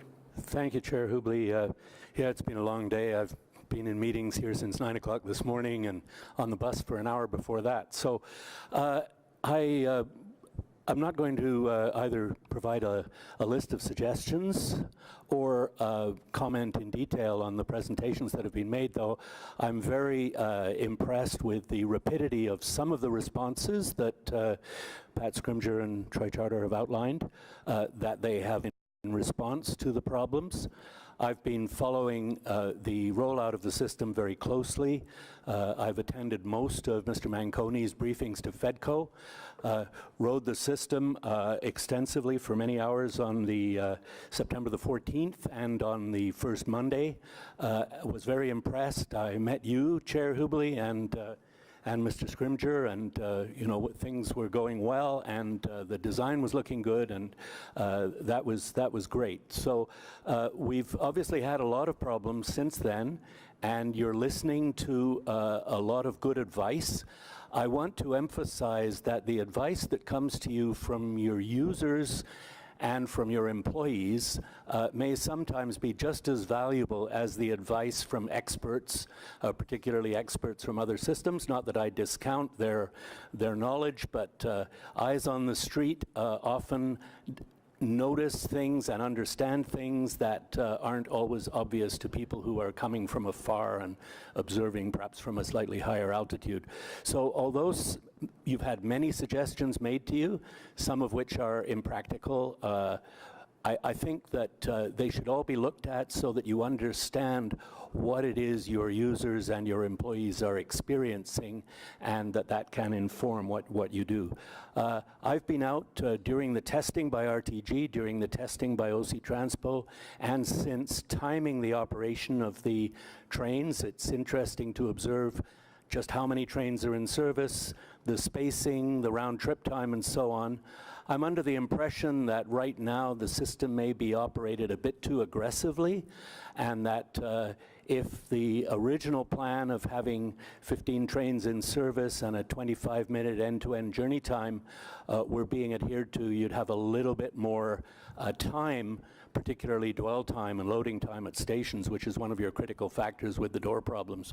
So I think that, you know, the fact that the trains are running on a 51 or 52-minute round trip and that you're managing a 4-minute frequency with only 13 trains instead of 15 may be pushing the limits a bit too far, and it would be better to relax the system a bit, still with the same capacity, but allowing more time for people to get on and off the trains. With the buses, clearly there are a bunch of problems. My bus this morning was 17 minutes late and I missed the connection, and that didn't help. So my travel time to City Hall was approximately 20 minutes longer than it would have been before the LRT started running. But perhaps that's, you know, part of the fact that there's some extra traffic on the streets right now because of the persistent road construction, and maybe because of some people who are on the streets because they aren't satisfied with being on the train. I hope that isn't a factor that will last too long. I would suggest in looking at your bus system that in the downtown area particularly, you consider the needs of people for whom a walk of over 800 meters is too much, and that therefore the buses that operate within the downtown, and I'm talking about buses that, for example, connect down Elgin Bank, Bronson, into Sandy Hill, that those buses are particularly important because they provide a reach from Parliament, Rideau, and Lyon stations to places that are just too far to walk, and that includes City Hall, because we are more than 800 meters from the nearest LRT station. I think I'm glad to hear that there's been good preparation for the winter conditions. I'm concerned about that. The escalators have stood up very well so far.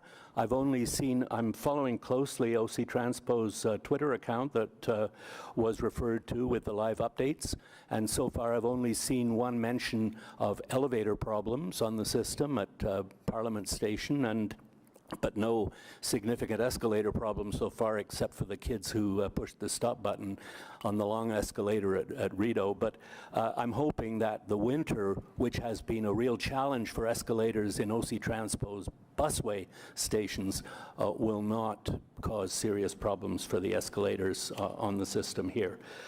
I think you're continuing to look at some of the problems that the public have identified. Can I get you to wrap up, Mr. I will James, wrap up. please? I'll just say that obviously safety is paramount. I'm really glad there have been no accidents or injuries so far because of some of the congestion and pinch points that you've had to deal with, and I just wish you well going forward and hope that these issues can be resolved. Thank you. Thank you very much, and sorry, I should have gave you a 1-minute warning. My apologies, okay. but you're usually very good at your 5 minutes. Is there any questions for the delegations, folks? No? Okay, thank you very much for coming out, sir.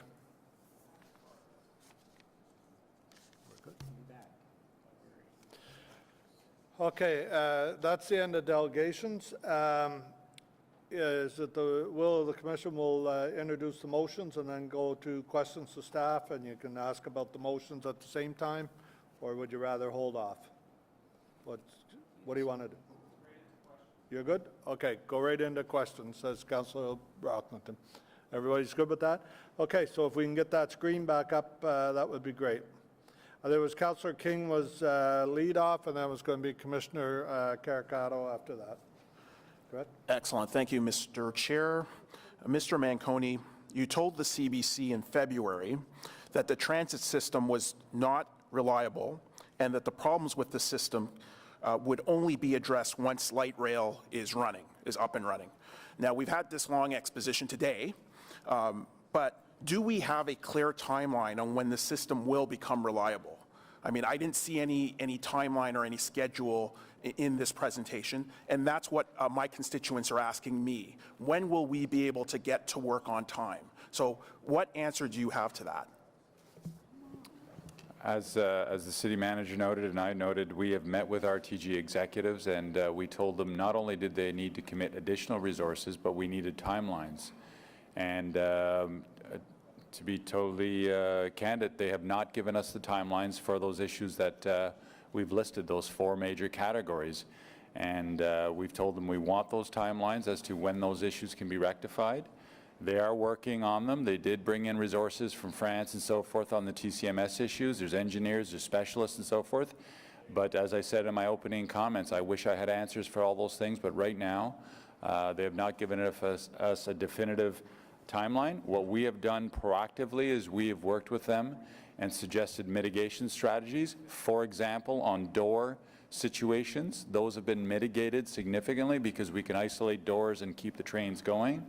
On the TCMS issue, we've asked them for additional technician resources so that they can do resets at the terminus stations. So you're seeing those numbers come down. So the connection of, back to what I've told the CBC or whoever you were quoting, is good rail service equals good bus service. They're connected together. And that's what I explained to those executives at RTG. They were wondering why I was harping on them so hard, because if the train breaks down, we're bleeding off of your local routes to move people. And so we made it very, very clear how those things are intertwined. And yes, we're accountable. There's always going to be tweaks on any major bus service change, but the scope and scale of the things that we're seeing right now is because of the frequent breakdowns that they've had with those things. So I wish I had a timeline for you. RTG has not given us that. They write regularly to me and Mr. Kanalakis every day. And yesterday was the latest update with no timelines on those technical issues. Will we at least get a timeline on when they'll have a timeline? We are trying. Can you describe the steps, I suppose, or basically when we learned that OC Transpo would be engaging with experts, as you're talking about, engineering experts, et cetera, from Toronto and Europe, to advise on the methods to improve the light rail system reliability. Would we also be engaging experts from Calgary and Edmonton, which are Canadian cities with LRT systems that actually do have serious problems that they identified going back 10 years in terms of technical issues, the same technical issues that we are experiencing here in Ottawa, train breakdowns, malfunction of automatic doors in trains, potential issues when for bad weather, boarding and alighting times, passengers holding doors. I mean, they've experienced all these problems. It kind of seems strange to me to be talking to the Toronto Transit Commission, despite the fact that they have a tremendous amount of expertise. They don't have an LRT system in place yet. You know, they will have that in the future with Crosstown on Eglinton. But I'm just curious whether we are going to talk to Canadian municipalities, other Canadian municipalities with LRT systems in place. Excellent question, and I can assure you, not only have we, will we did that years ago. When this file was given to me in terms of, it was transferred to my portfolio, one of the first things I did is we assembled exactly what you're talking about, experts from across North America that have run LRT, subway, trams and so forth, and we built with them what are all the risks that go forward, and that's how we mitigated a lot of those things. Those people have been part of the journey with us, not only for the construction phase, but also the testing and commissioning phase, and they are still here with us every step of the way. And so they were engaged. I've also done innovative things. I'm a member of CUDA. I seconded a rail expert from Calgary He was here last year helping us through the testing and commissioning phase. Remember all those meetings when I would come to you and say, we're not ready? Those were from those people sitting in the room with me and this team, grilling RTG and RTM and saying, you're not ready and here's why. So those people were all here. And as I said, in the first 6 weeks of rail operations, both through the drills exercise and the 3 weeks of parallel service, the issues we're seeing now were not occurring anywhere at the frequency and the number of occasions that were occurring right now. I was wondering if you could describe the steps that OC Transpo is taking to optimize timetable synchronization between LRT and the bus service. I'm hearing from constituents that they're upset with the fact that their schedules are not syncing when they get off the train or get off the bus. So I'm wondering, what work are you undertaking right now to address those issues? I'm going to let Pat describe it from a technical perspective, but if I could, Councillor, because again, another great question. I've sat many times at Tunney's wondering why people are running to their buses. I've actually asked a couple of them. I've sat near them and so forth. Some of it is the schedule synchronization that you're talking about. The other piece also is people are gaining, when the train is running at its optimal peak performance, they're gaining a bunch of time coming out of the core, and they want to maintain that piece, and they're trying to anticipate that bus that's at Tunney's or at Blair or at Herdman. But it's a great question. I'll pass it over to Pat in terms of the technical side of it. Mr. Chair, there's two essential things that we are working on that we have to do for every bus timetable. The first is to make sure that there are no roadblocks that stop the bus from leaving its first point on time, so that when we tell our operators and tell our customers that that bus should be leaving at 4:17, that the bus is available at Saint Laurent Station or wherever else to leave at that time. And the second is that we have to make sure that the bus has the right amount of time to get over the road from that first point on the route to the last point on the route, so that we can give the right information to customers who are joining the bus along the route on when it's going to come to their stop, and also so that when it gets to the end of the route, it can be available with the right amount of recovery time to do its next trip. Those are the two things that we have to do, and when we can ensure that the buses are running on time, that will allow people to calculate what train they should be on to make that connection. Thank you. Another additional question is, do we have a ridership growth strategy? I know that the Toronto Transit Commission has a very clear public one. Do we have one in light of the issues that we're having with this launch? Because my expectation from some of the constituents that I'm talking to, they're giving up. And I want to know, with our projections saying that we will have more ridership, whether we actually have a very clear stated, enumerated strategy. Councillor, as part of the business plan for the LRT investment, there was strategies in terms of what the projected ridership growth would be. But to your point, again, you are bang on.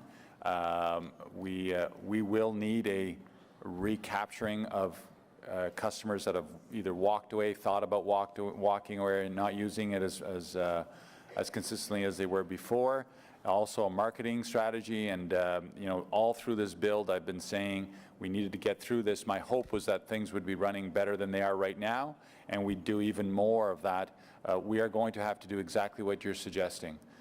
We've got to get this thing going reliably, and then build a strategy to attract and retain riders. Absolutely. Another question I have on, I guess, logistics. Is it possible to convert regular service if somebody is coming into Tunney's pasture and then there's an alert that there's going to be a long-term delay? Is it possible to change that regular bus service into R1 or R2 service? We do something almost identical to that. So if you're coming in, I'll use Tunney's as an example, you're inbound. The control room notifies all the bus operators that the train service is down, so they bypass the Tunney's station. That's good for those people on the bus. They ask them if they want to get off or if they want to continue. The unfortunate part of that is that bus route then gets into congested areas once it's downtown, and it starts to back up its trip that it was supposed to get to, either out in suburbia or another part of the town, and that's where the bad rail service equals bad bus service. Okay. And a few months ago, both the chair and vice chair announced that OC Transpo would be investing in the creation of an online booking system, and we heard that it seems to be on track. I am assuming both the interim implementation for the end of the year and as well the long-term full service solution that's going to be delivered next year is also on track, correct? Correct. So that's good. I'm just curious, and this was the budget question that I had. Was the $2 million for Paratranspo service enhancement really delimited to that specific service, that product that would be rolled out? Or is it also going to be utilized for other elements, whether they're equipment or FTE, for reliability, increasing reliability and on-time performance of the Paratranspo service? Because I hear from my constituents, especially people with disabilities, that they're delayed all the time. It's a big deal if people are delayed for work on the new LRT, of course, but there have been people who I've talked to who have not been able to even obtain contracts because they cannot get to work on time based on their request for Paratranspo service. So I'm just curious whether that $2 million is all going to be allocated to the online booking, or is it going into other service enhancements? The $2 million is for service. The online booking is funded. We did that through a capital adjustment, so that's why we're able to roll with the online booking. So the $2 million is for customer service, exactly, more trips, more reliable trips, all those things. So it's investment directly in customer service. And can you just provide just a tiny bit more detail of what those service elements look like in terms of a breakdown? I believe it was between 55 and 70,000 trips added to what we can do right now. Okay. Thank you. Thank you, Councillor King. Commissioner Caricato, please. Am I on? Okay, great. So I'll start with my budget question, just because I didn't get to ask it earlier. I'm wondering about the status of the purchase of those 2 electric buses we, I guess, as a commission decided on last spring, and how far we are along in those negotiations. So the funding for it's $6 million pool of funds for electric buses and the hardware and so forth. Your question is timely, Commissioner. We believe we can get those in and in service a lot quicker than we anticipated. You recall during our debate, I wanted to sole source that, and you directed me to tender it. The good news is QTRIC, which is the Canada-wide Electric Bus Association, has gone out and done a standing offer tendered process. So there's 2 qualified bidders on there that we can piggyback off of that tender. So it meets all the requirements of a tendering process. Also, I've met with Ottawa Hydro officials. They're going to take on the work that we don't have the expertise on to do the charging stations, the design work, and so forth. We're going to save money there, and we believe if we do this as we're thinking, we might be able to squeeze out capacity for maybe even a 3rd bus. So we're going faster, and we might end up with more buses. So it's moving along. My goal is to have that out there hopefully by the summer. That's the high-level target. The technical team is meeting at the end of November to map all those things out. Okay, I was more asking to see if we were already too late in the process to maybe consider diverting those funds elsewhere or redirecting them. For example, not having to ask our riders to pay more fares or an increased fare. I think if I understand right, earlier you were mentioning it's about a 4.9 or 4.2 million you anticipate receiving from that increase, and I'm wondering if maybe we can look at putting a pause on those electric buses in order to delay the fare increase, just as an option. So I think it's a 2-part. The clerk will have to advise on reconsideration, or because that was direction to us to through the capital whip closure to expend those funds, which was the Transit Commission decision. And then I'm looking for the treasurer or deputy treasurer on using that for the offset.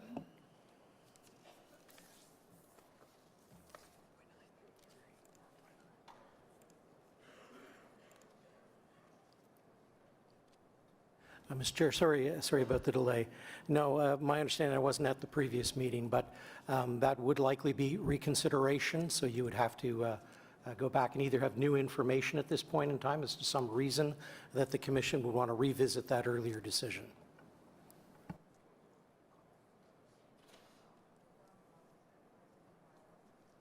The treasurer want to add anything to that, or you're okay?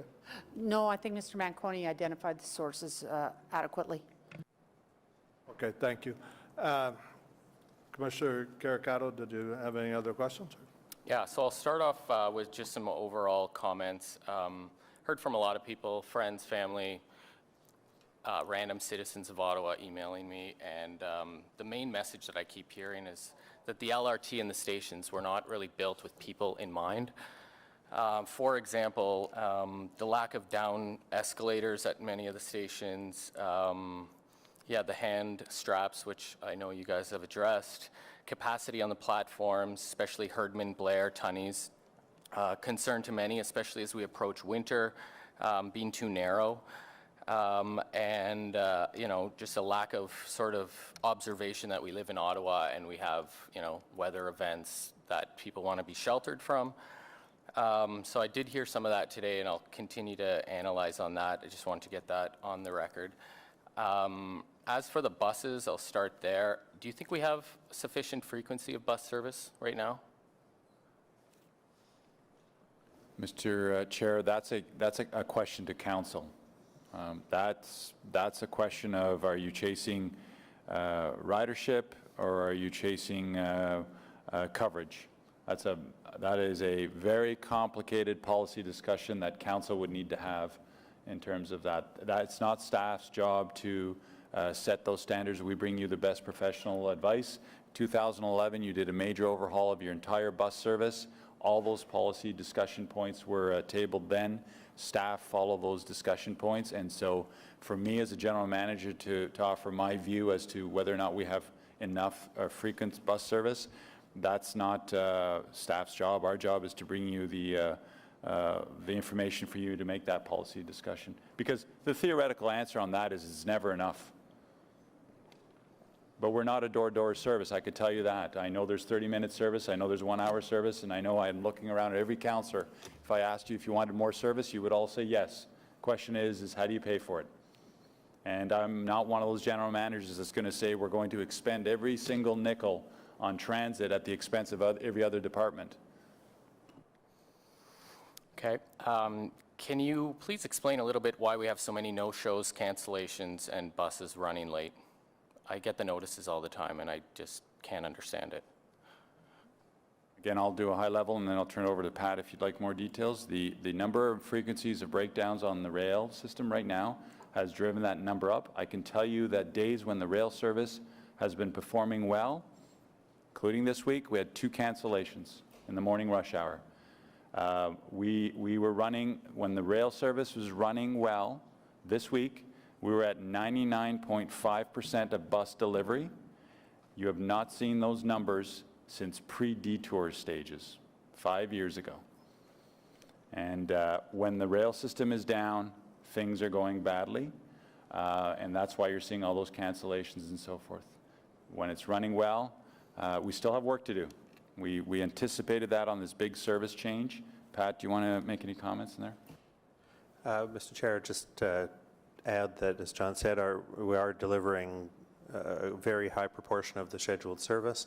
What customers are experiencing, though, is that sometimes buses are running late. They're running after their scheduled time, and we have to address that by finding out, as I mentioned in response to a question from Councillor King earlier, we have to make sure that the buses are available at the first point on the route to start on time, and we have to make sure that they have the appropriate amount of time to make the trip over the route so that we can provide the right information to customers who are along the route.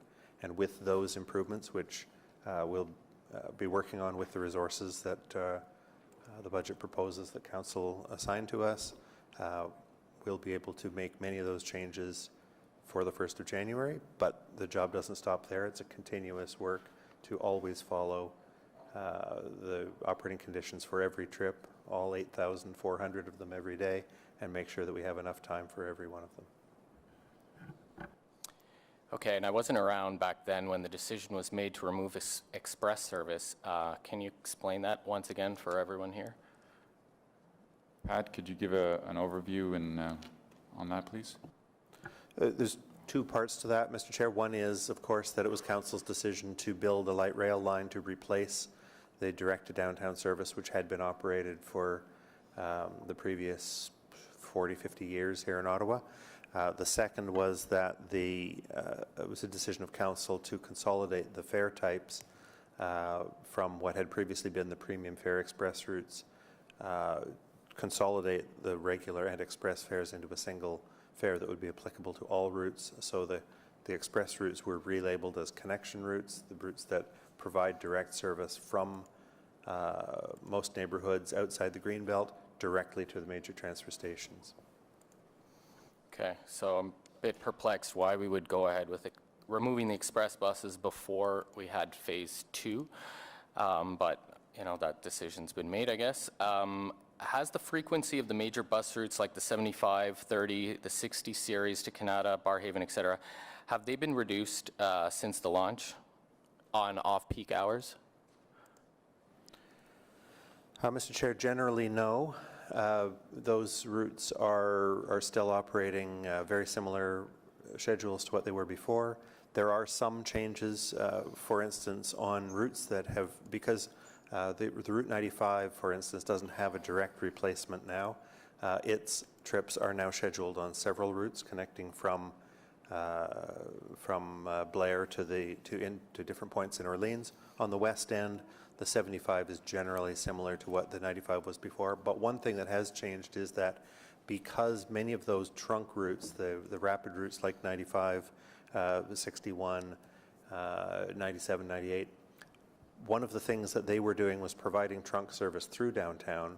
That service is now provided by O-Train Line 1, and therefore the frequency of service that's required on those routes as they've become feeder routes rather than trunk routes is calibrated not at what used to be the busiest point of the route downtown, but is now calibrated at the busiest point of the route, being the segment between the last station before it joins the O-Train line and the O-Train station. So is it accurate to say it's gone from, you know, every 15 minutes to every 30 minutes for the 75? I don't have that detail here. We can check any time, but I believe the 74, 75 continue to provide a frequent service at all times of the week between Fallowfield Station and Tunney's Pasture Station. Okay, I've heard a lot of people upset about that change. I'll move over to LRT now, and question about the experts you brought in from Europe and Toronto that I read about in Vancouver. Were they getting paid? TTC, that was just an exchange. They need us, we need them. So in the transit industry, there's lots of that going on. In terms of the consultants that I brought in from North America, absolutely, they were being paid. Can you tell us how much? Millions when you add it up over the life of the build. How long are they staying in town? As long as we need them. Okay, good to know. As for the buses that were brought back on the road this week and the additional 19 in January, is that the new normal? Is that going to be the new normal, or is there a timeline for them to go off? Those all get built into your base. If you approve the budget, you see 59 new buses rolling in January.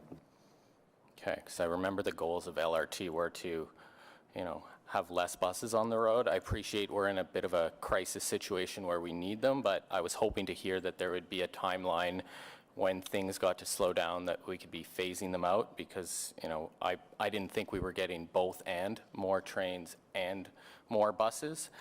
And I just want to know if, is this the new normal? It is if you approve it, and if next year or anytime next year or the year after that you want me to ratchet back service on bus service, I can do that. Lastly, I asked about this last time. I get off at Parliament Station often. There's still a smell. Wondering if that's going to be addressed anytime soon. I'll ask Mr. Morgan to give you an update in that regard. So, Mr. Chair, as part of the construction of the tunnel through the downtown core, there was a series of tiebacks, essentially rods that are used as part of the tunnel construction to keep it in place. Those did puncture a sewer in a couple of locations, so there's a working theory that that's contributing to the smell at that location. That repair is scheduled to take place this week. That is the repair of the sewer line. We're hoping that helps resolve part of the smell. And just before we opened, we also did some last-minute injection grouting, which has a bit of a smell that can last up to 6 months. And so those two things are right now the contributing factors to the smell at that location. Okay, and my last question's about communications. Following Miranda's presentation, just wondering if we have a plan to engage with riders so we don't lose them. Yes, Ms. Gray was on the communication part of her presentation, bang on, and if that message does not resonate with everyone in this room, I can assure you that is exactly the shift we're going to do. It's not just the extra resources, but we want to build a relationship with the riders, and it's like we do in our traffic operations, including reporters, where they're calling in, and that's why you're getting such timely information out on our traffic report. We absolutely need to do the same thing with transit.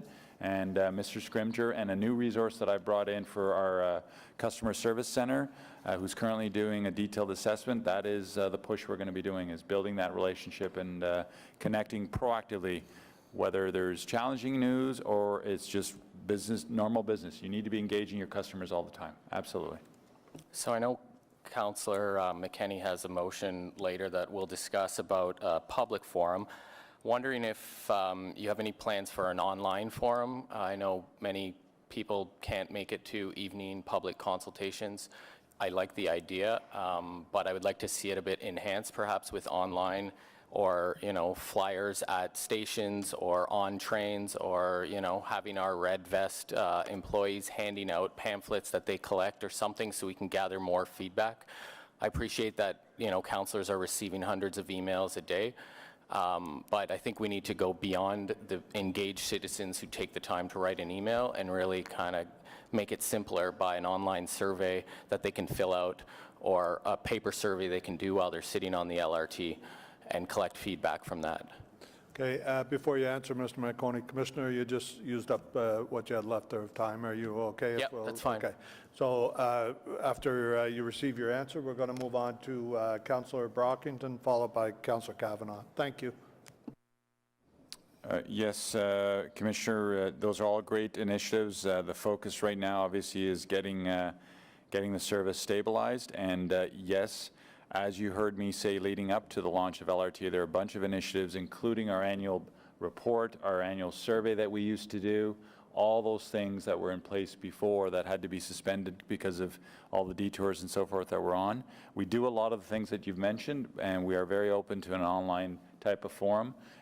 Once you do that, you have to make sure you have the resources to manage it and make sure that you're engaged all the time.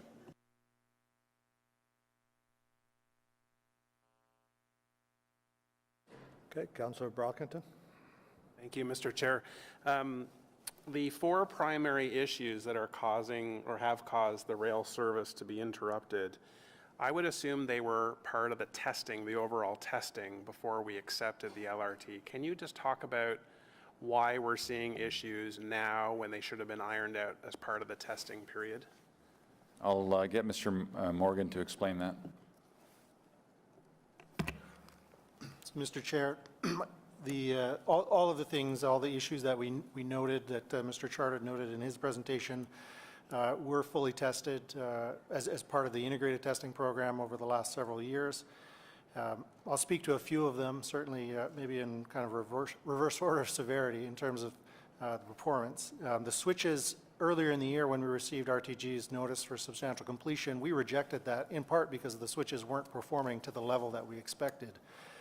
Since, between the time that they put in their first application for substantial completion and actually getting substantial completion and then RSA, and then through the first 6 weeks of service, we saw very good performance on the switches. So, you know, at this point, we believe it was the modification of those switches to add those covers, which they hadn't done previously, that really started to interfere with the switches. Switches are kind of a critical point on the system, on any transit system, but the frequency of failure, having 2 failures in a month, a failure in a week, that's just too high. So we believe that that's some work that took place after the fact, after they'd passed all the testing, some changes that were completed. So that is that issue. The door issue, certainly there was a lot of testing done in the early days on the doors, on verification of the safety systems. You know, we are seeing that they are more sensitive than they need to be. We, you know, have had times when we've had to isolate those doors, and many times that takes 45 minutes is a short delay. It's not a long delay to get those back into service.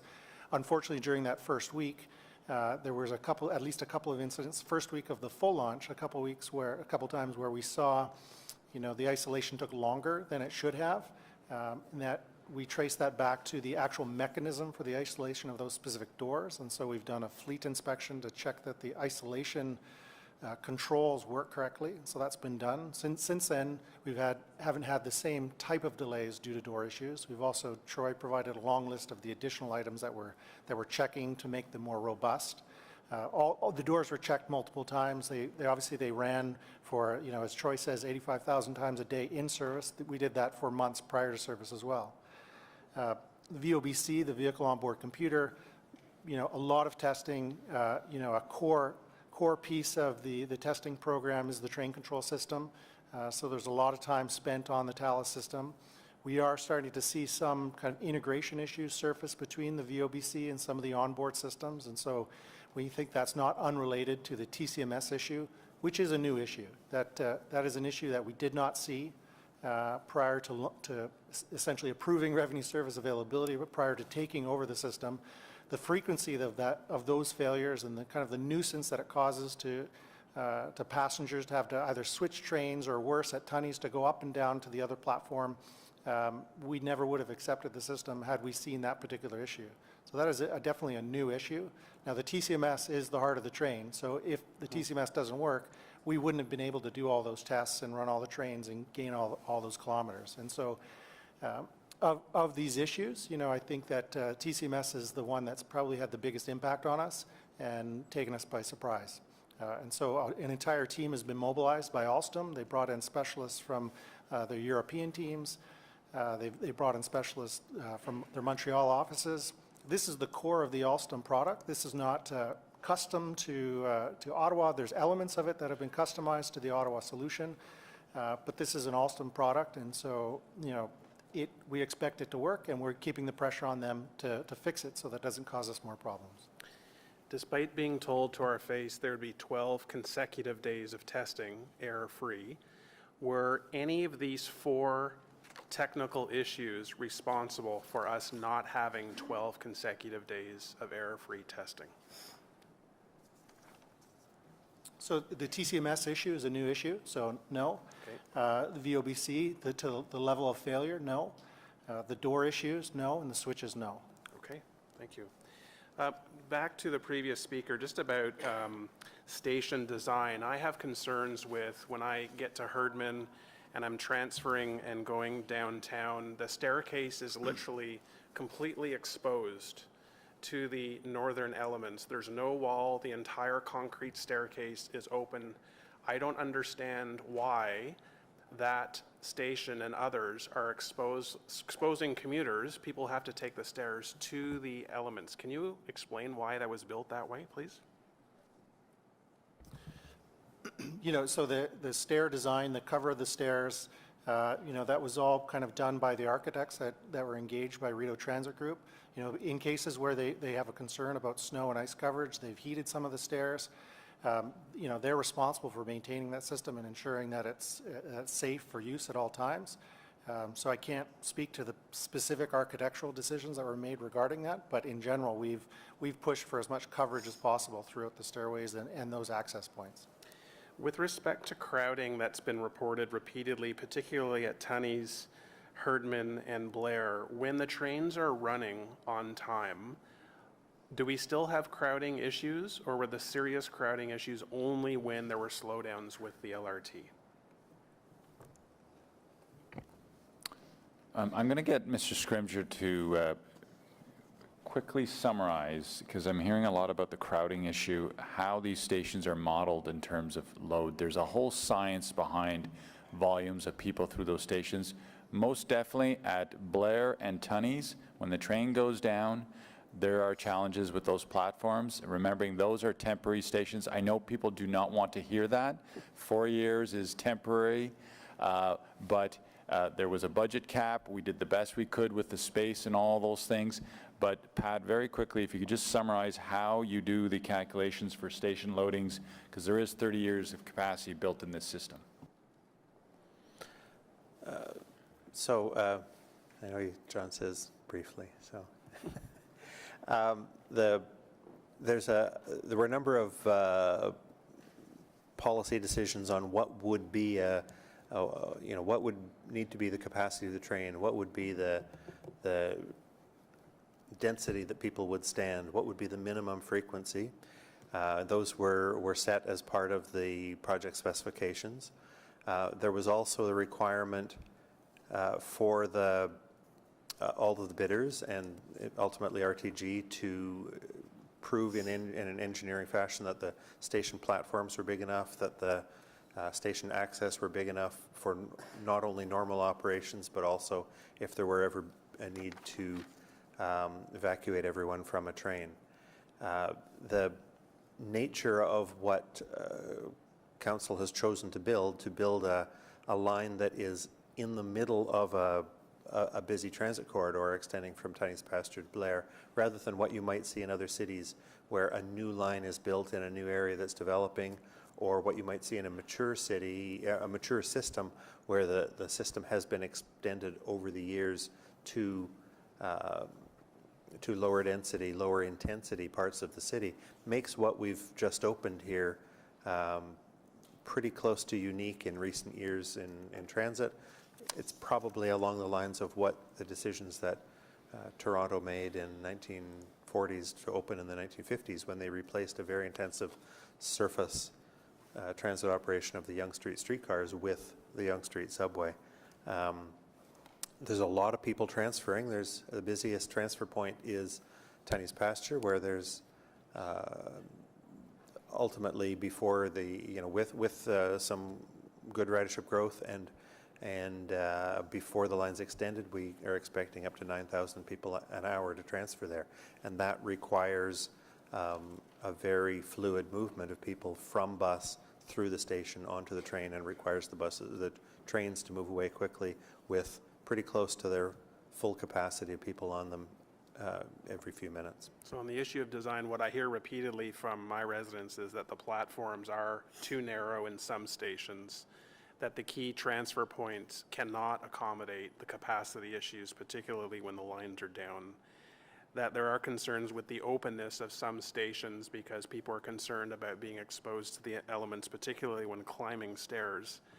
And again, I hope the fare machines hold up, but we do have some fare machines that are outdoors or at least exposed to the elements. Bus reliability, which is the other issue. We were told that when LRT opened, basically that we would not have the bus reliability challenge that we've had, particularly the last 4 years, that the 4 major detours would be completed, construction downtown would be completed, and that the crosstown bus routes were being eliminated, and we were really just serving local communities, and we're going to bring you to your closest LRT station to get you on that network.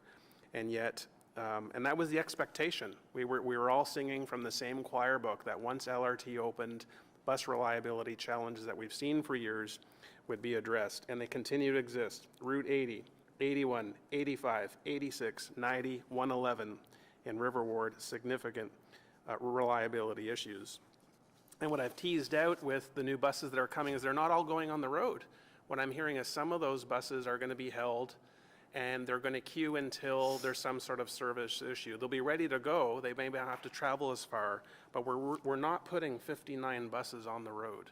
we're putting some buses on the road, and we're going to have some additional capacity to tap into if there are some challenges. So again, I need to see the details, particularly for my ward, because they were not listed. There was no part of my ward listed on the neighborhoods previously. When I met with Mr. Scrimgeour in January of 2019 to review the routes, the bus routes in my ward that were being impacted, yes, I received a thorough review of what was going to be impacted. There was also much focus and attention on the $5.1 million enhancements that was going through the system and how some of that was going to my ward, Route 290.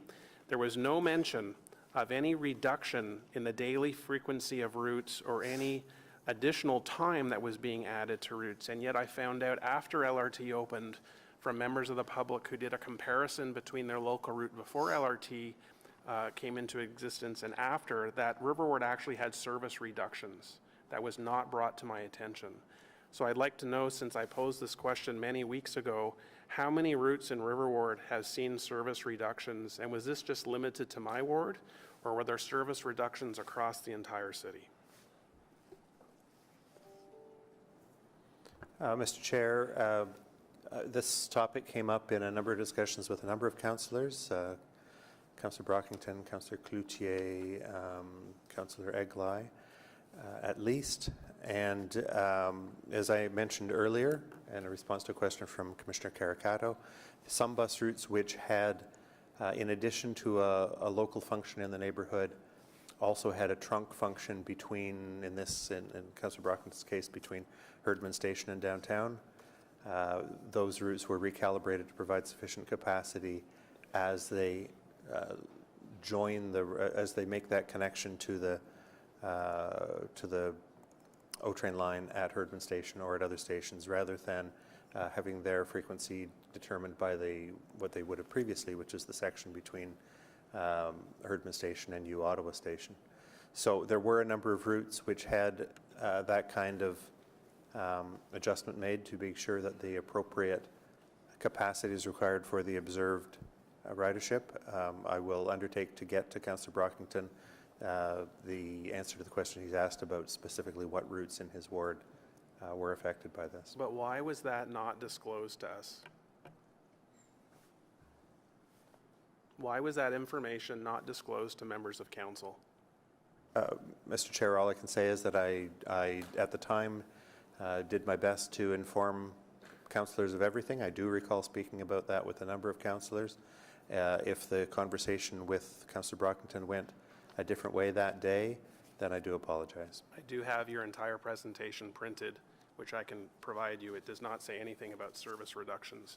I'll just say, Mr. City Manager, you're back, so I just want to save my last comment to you, and that is that we, as part of your opening comments, as a city need to change the narrative about our expectations about service. And I want to say I do not accept that advice from you at all, that the people are expecting better service as part of LRT, not that we need to change our expectations or what our objectives are. And I'm not accepting the fact either that we should accept more technical issues with the LRT.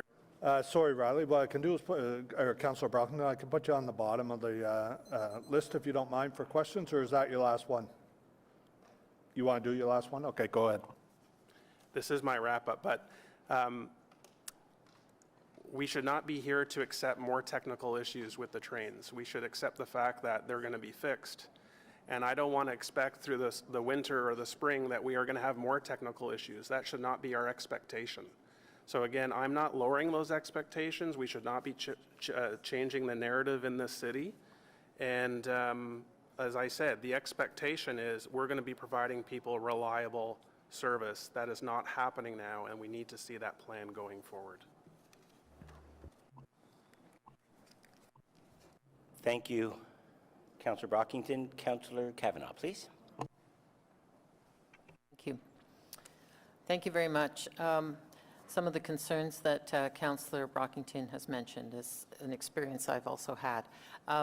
Going forward, I hope it's going to get better, but back when the announcement was made that the LRT date had been selected, that was my question, was about bus routes.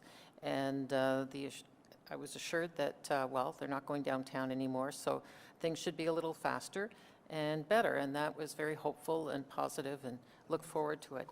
But like Councillor Brockington, I didn't realize we were going to see reductions in frequency.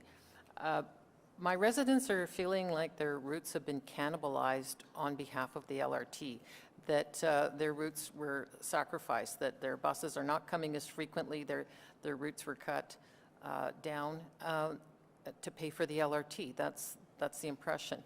And they were losing service that took them right downtown, and I'll admit that they had a lot of problems last winter. I was very busy with lots of calls on problems with late buses and missing buses all winter long. So we were all hoping that would change. So it has been a disappointment that didn't happen. But the kicker was the frequency was cut. And I'm certainly hearing about it. There's two big groups of people. One is the commuters that take the 87 or the 57 who are going downtown, and now they're an extra step. And so when these breakdowns happen, that's problematic. And they were ready to suck it up, but their problem is the bus is still later missing at the start of it, and it's not coming as often. I'm certainly seeing it, I'm certainly feeling it. And we've been inundated with calls and emails. So that's the thing that worries me. Hearing about the announcement last Friday about extra buses and extra money certainly gave me a positive feeling, good. But then I started to feel like, oh my goodness, this is going to feel like a Hunger Games of whose ward's going to get this money and buses, What do we do? Because we're all going to have equal feeling of being desperate to get these things fixed and make our constituents happy. And I'm quite worried about that, actually, because some of the comments I saw in the budget were related to, for Bay Ward, were related to getting people to D&D, and it's going to be better service to D&D.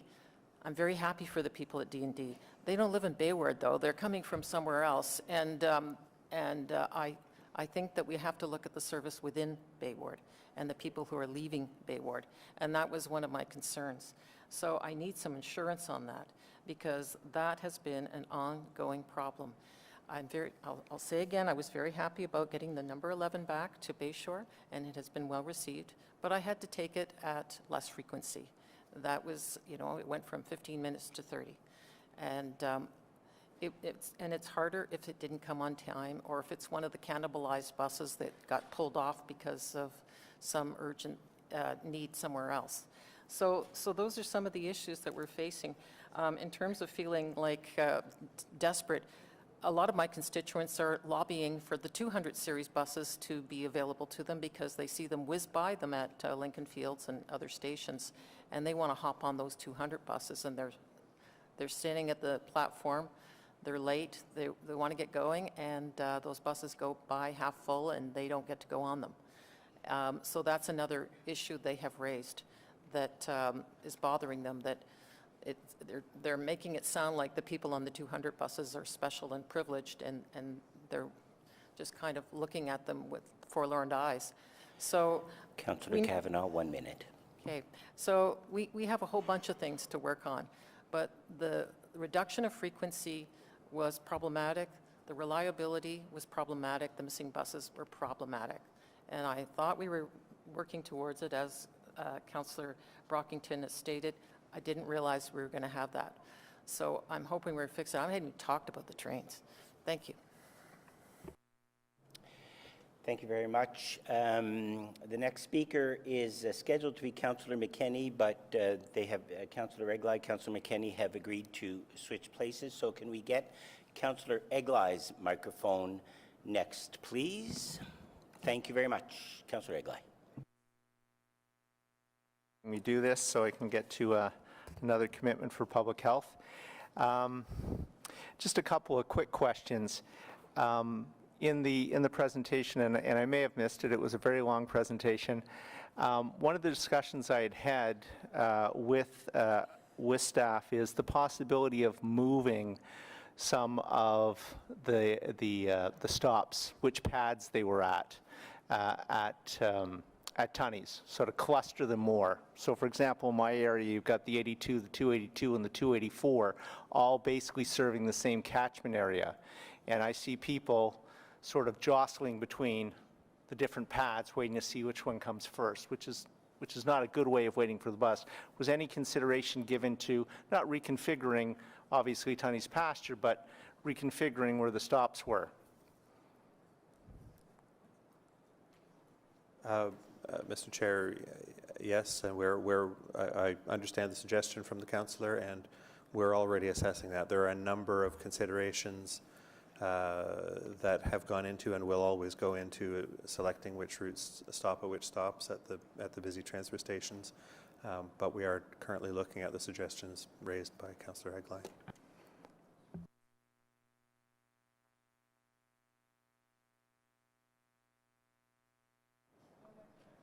Oh, No. Okay. Don't. yep, here we go. So is that something that we would hear about before January, or would that have to wait until there were the schedule changes? Mr. Chair, I don't have a solid answer to that today. Okay, I'm happy. It's late in the day. I'm happy if you get back to me on that. That's fine, offline. Slide 6, Mr. Manconi, you talked about if they didn't meet those particular goals, that there were repercussions for that. I think you indicated that they were financial in nature. Is that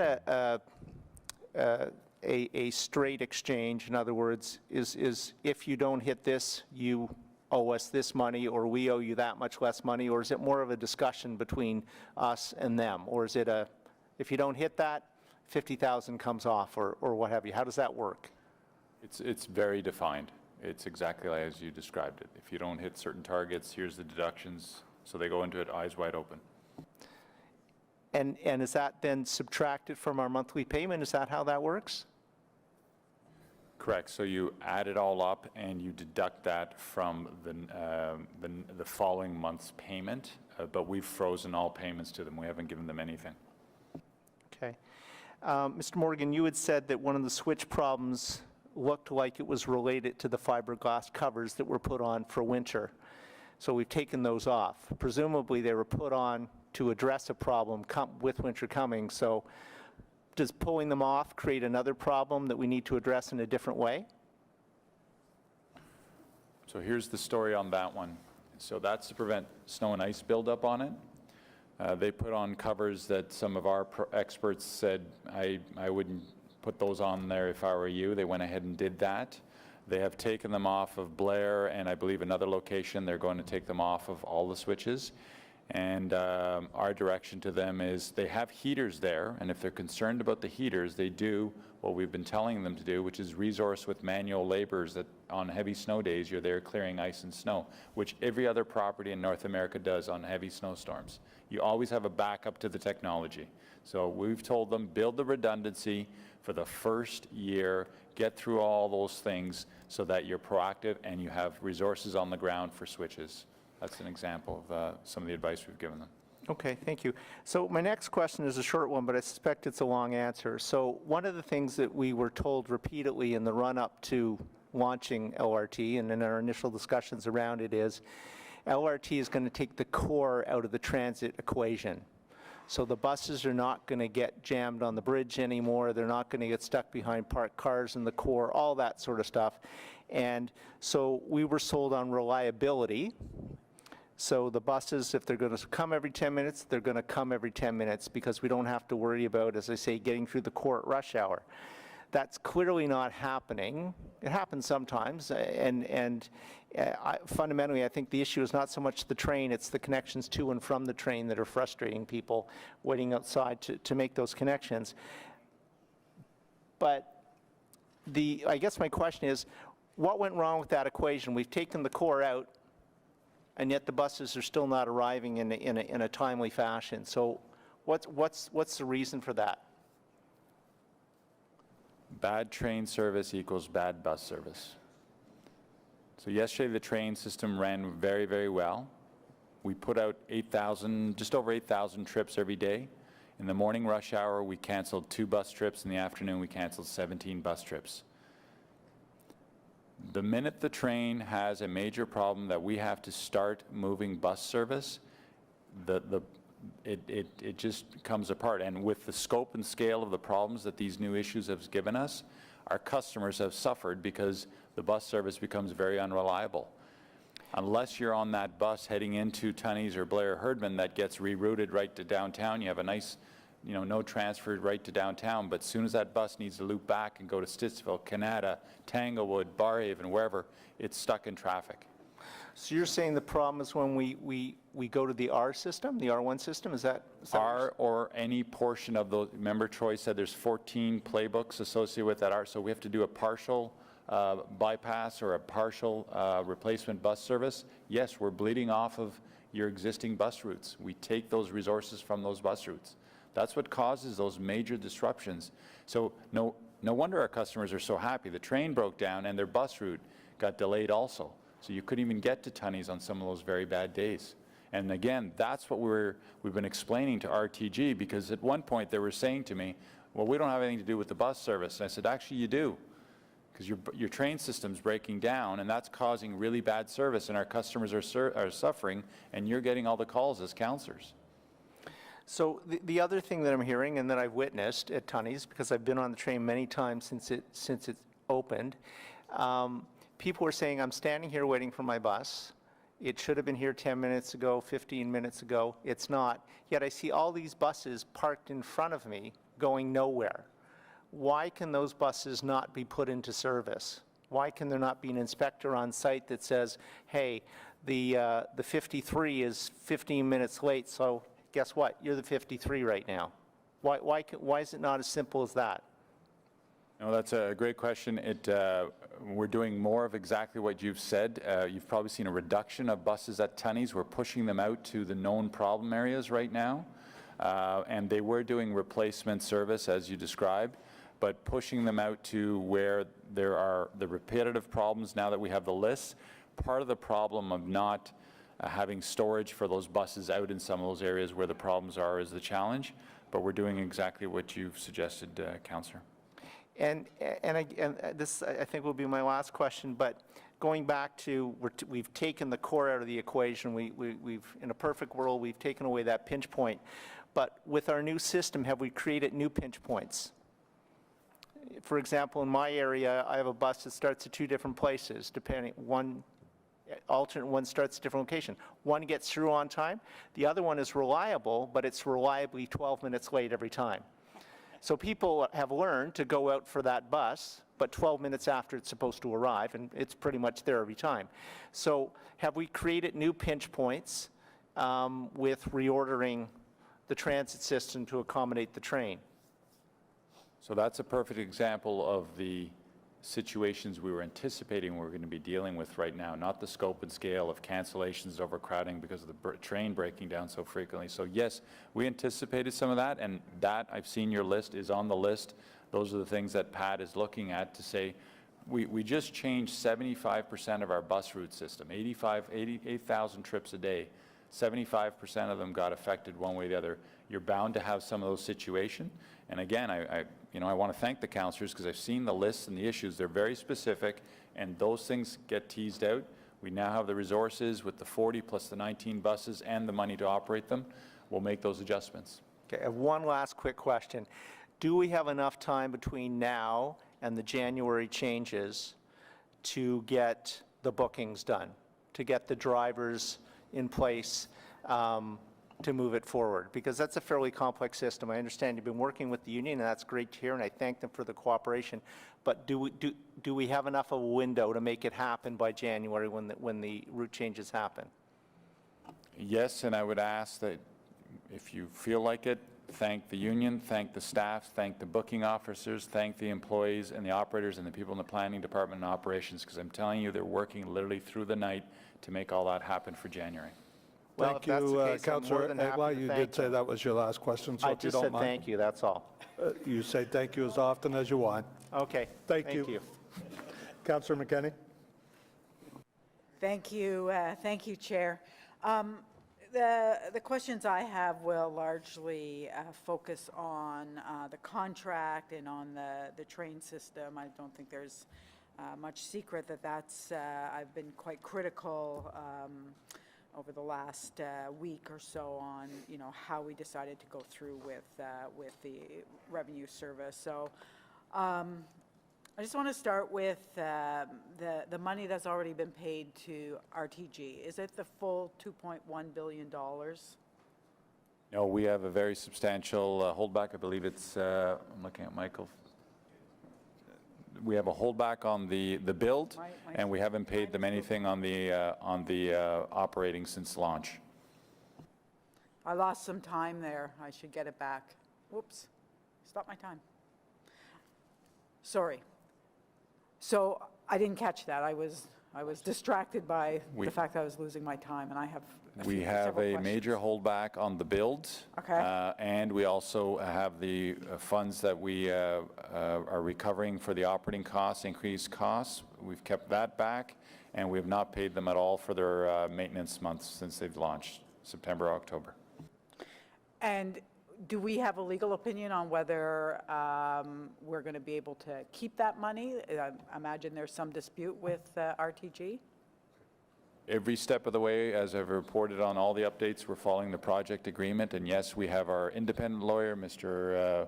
O'Connor, Mr. White, have been part of those discussions. And with any holdback or any disputes, yes, there's always risk. But as Mr. Kanalakis says, we have the money, they don't right now. So it's sitting in your bank account. So what is the number? How much have we held back up until now from the 2.1 billion, not the maintenance?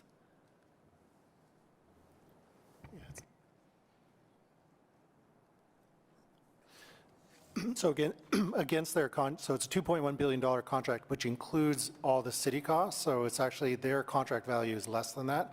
We've held back essentially $64 million, covering off the liquidated damages, covering off the mobility matters payment, covering off some additional costs, as well as a contractual holdback for some other issues. And that doesn't include the maintenance payments then? On top of that, you have the maintenance payments, Yeah. the $45 million per month. Okay. Is it possible to get a copy of the maintenance contract, like so that we can understand exactly what it is that they're under obligation to maintain at this point? I just want legal to comment. I believe the answer is yes, but Mr. White will comment. Yeah, that would be part of the overall project agreement, and I believe to the extent it's already been produced in that regard. So It has been produced, so we Yeah. can get a copy of it? Yeah. Okay.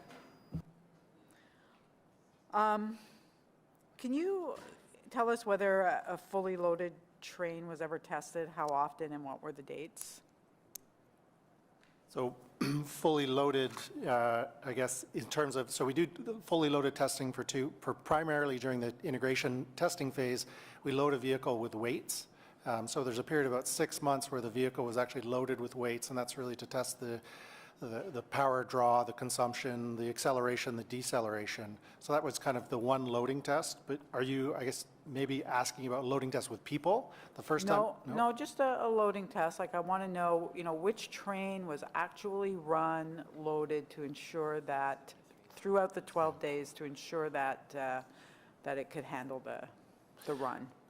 So the loading test, so that there's a test, it's the AW3 loading test, and we did that from July 2018 through October 2018. That's a technical test we do prior to trial running in the dress rehearsals and those tests to verify that the train can accelerate and decelerate correctly. And how often was that done? And how successful was it? Like, do you have that report? Yeah, I mean, we have the acceleration reports, we have the deceleration reports. We can go and look at that and provide that information. I would like to see it, thanks. Also, during the trial run period, how many days were the full 15 double trains successfully operating during the morning and afternoon rush hours? And I just go back to, I think one of the reports that you brought to FEDCO talked about, rush hour would require 15 trains, and now we're down to 13 double trains. So I'm trying to understand how many were run successfully and why we only have 13 trains running today and not the full 15.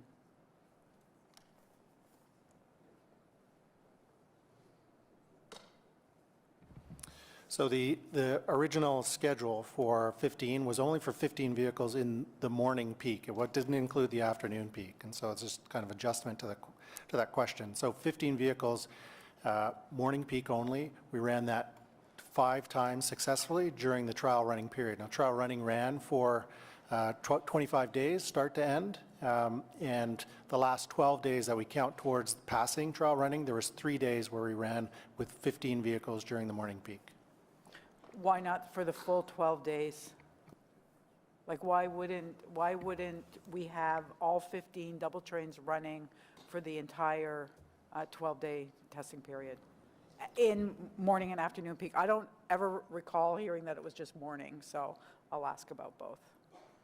Yeah, no, and I can understand there's lots of numbers. There's 15, there's 13, we run 11, I don't know if you've noticed, we run 11 doubles right now instead of singles on Sundays and so forth. The 15 was never specified by the city. The 15 came from when you tendered this many, many years ago. Your ridership was around, where's Pat, around 102 million passenger rides, and there was a forecast that said, when we open in 5-6 years, what will we need? And we want to move, at that time, it was almost 11,000 passengers per direction per hour. You're nowhere near that right now. You're not at that volume. As you just saw the numbers, you're below 99. So go back in time, you're at 100, forecast forward, growth, so forth. And so the numbers that Pat and his team put out is we only need 13 trains for service in the morning and 13 in the afternoon, and the 11 on the weekends, which is what we're running right now. So you don't think that the crowding on the trains that we often see would require 2 extra double trains? Would people be more comfortable with more trains? Absolutely. Part of the challenge, I'm not defending a councillor, I totally understand the people are saying it's crowded and so forth. It goes back to, we could be days here talking about this, is there was a cap on this budget, and one of the ways you cap the budget is how crowded are people going to be in a train. And I totally get that people are feeling that they're very crowded in some of these trains, but it's within the threshold of the design requirements, because that was one of the specifications that you approved as a council, was here is the crowding that we're going to accept on these trains. But from a strictly customer service, would adding more trains make people less crowded, particularly in the morning rush hour? Absolutely. I guess I'm not satisfied that 15 double trains running morning and afternoon peak were established through those 12 days. I'll just say that. I want to talk about the repeat days that came up. When we started to talk about the 12 days, and we know that there was a memo on July 31st that was to come to council, that was received through an access to information, that the trial run was put on hold for 48 hours. Just wondering 2 things: why it wasn't sent, why we didn't get that information, and what changed so that we didn't have 12 consecutive days, but we had what we are now calling repeat days. Mr. Chair, on the first part, the memo that, if you remember when we started the testing, we said we would give council an update once the testing was done. They had a date to achieve in terms of the RSA, and we weren't giving updates deliberately because we didn't want to get into a place where every day, whenever there was even a minor issue, we were having a press conference. They had an objective to meet by a certain date to meet RSA. There was a memo that was crafted because of delay, and I said that's inconsistent with what we told council, and I asked John not to send that memo. That's my responsibility in terms of what I asked them. They didn't send the memo because it was inconsistent with the commitment we made to council to notify them once they met the testing requirement in RSA, and John will answer the second part. Michael? So the 12 days, when we look to, for example, the PA for guidance on the 12 days and how you define the 12 days and what the performance is, it doesn't exist in the project agreement. So we worked jointly with RTG to establish what their criteria were. So, and as you recall, it was there's essentially 6 primary kind of topics or themes: safety, stations, customer systems, operations, and maintenance. Now, when I look at those 3 repeat days, there was failures in a number of those subcategories. So there was failures in the customer systems not working correctly, them not being able to respond and repair the customer systems correctly. So it wasn't, there was no kind of there was no one thing that caused them to repeat those days. But each of those days, there was multiple failures in kind of multiple subcategories within the criteria that were jointly developed with RTG. So how were repeat days established? The first time I heard repeat days was after we had accepted it, and we understood that it wasn't 12 consecutive days, that we didn't start over from day one. We had what are called repeat days. So is that language actually in the contract? No, the contract for the trial running period is very generic. It's high level. It doesn't provide specific pass-fail criteria. And so the city, essentially using some of our, the consultants that John referred to previously, worked with RTG to, establish criteria for how the 12 days would be administered. They established repeat days, they established this idea of a pause or restart day, and they established criteria for the pass. So that was done essentially in collaboration with RTG to establish how that process would be administered. And there was some authority given to the trial running team to manage that and to manage the daily performance. So why were we never told about repeat days until after the 12-day testing, after we accepted this system? I don't remember ever hearing the term repeat days. No, Councillor, that's a very fair question, and the project agreement is massive. The documentation we have on this project can fill rooms. You recall when I did the briefing on so yes, we did not tell you about the reset days and those things, but I want to answer your question about 12 consecutive and so forth. First off, there's nothing magical in the industry about 12. 12 came out of Vancouver years ago, and somebody on the project team said, what about 12? There's some systems that do a couple of days, there's some systems that just go ahead and do it. There's the Trillium line that we had that went on for months, and remember we had that opening, we struggled with that one too, and it's running well now and so forth. But remember, the city targeted 9 out of 12 days at 96%. RTG set the bar even higher. They wanted to go 98 for the entire 12-day period. They were not going to achieve that. And so the 9 out of the 12 is what we were protecting. And again, I've got my notes from that briefing that I gave you. And so yes, to your point, there's lots of things about this project that you can't be expected to know, or we don't share every single thing, but the project agreement is posted.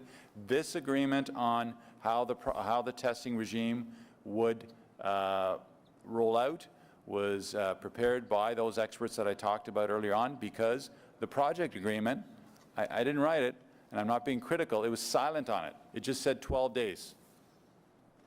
And so we tried to do what good agencies do, put metrics around it, put measurable things around it, and move forward. But again, to Michael's point of earlier on, the things you're seeing now were not evident in any of those testing days. None of them. The VOBC, if it was crashing, I can assure you we wouldn't have passed them through. Okay, so we've got to move forward. I get that, and I want it to work. I want the train to work. I want the bus system to work. I'm still concerned that we took a system that wasn't ready, and we have to deal with that today.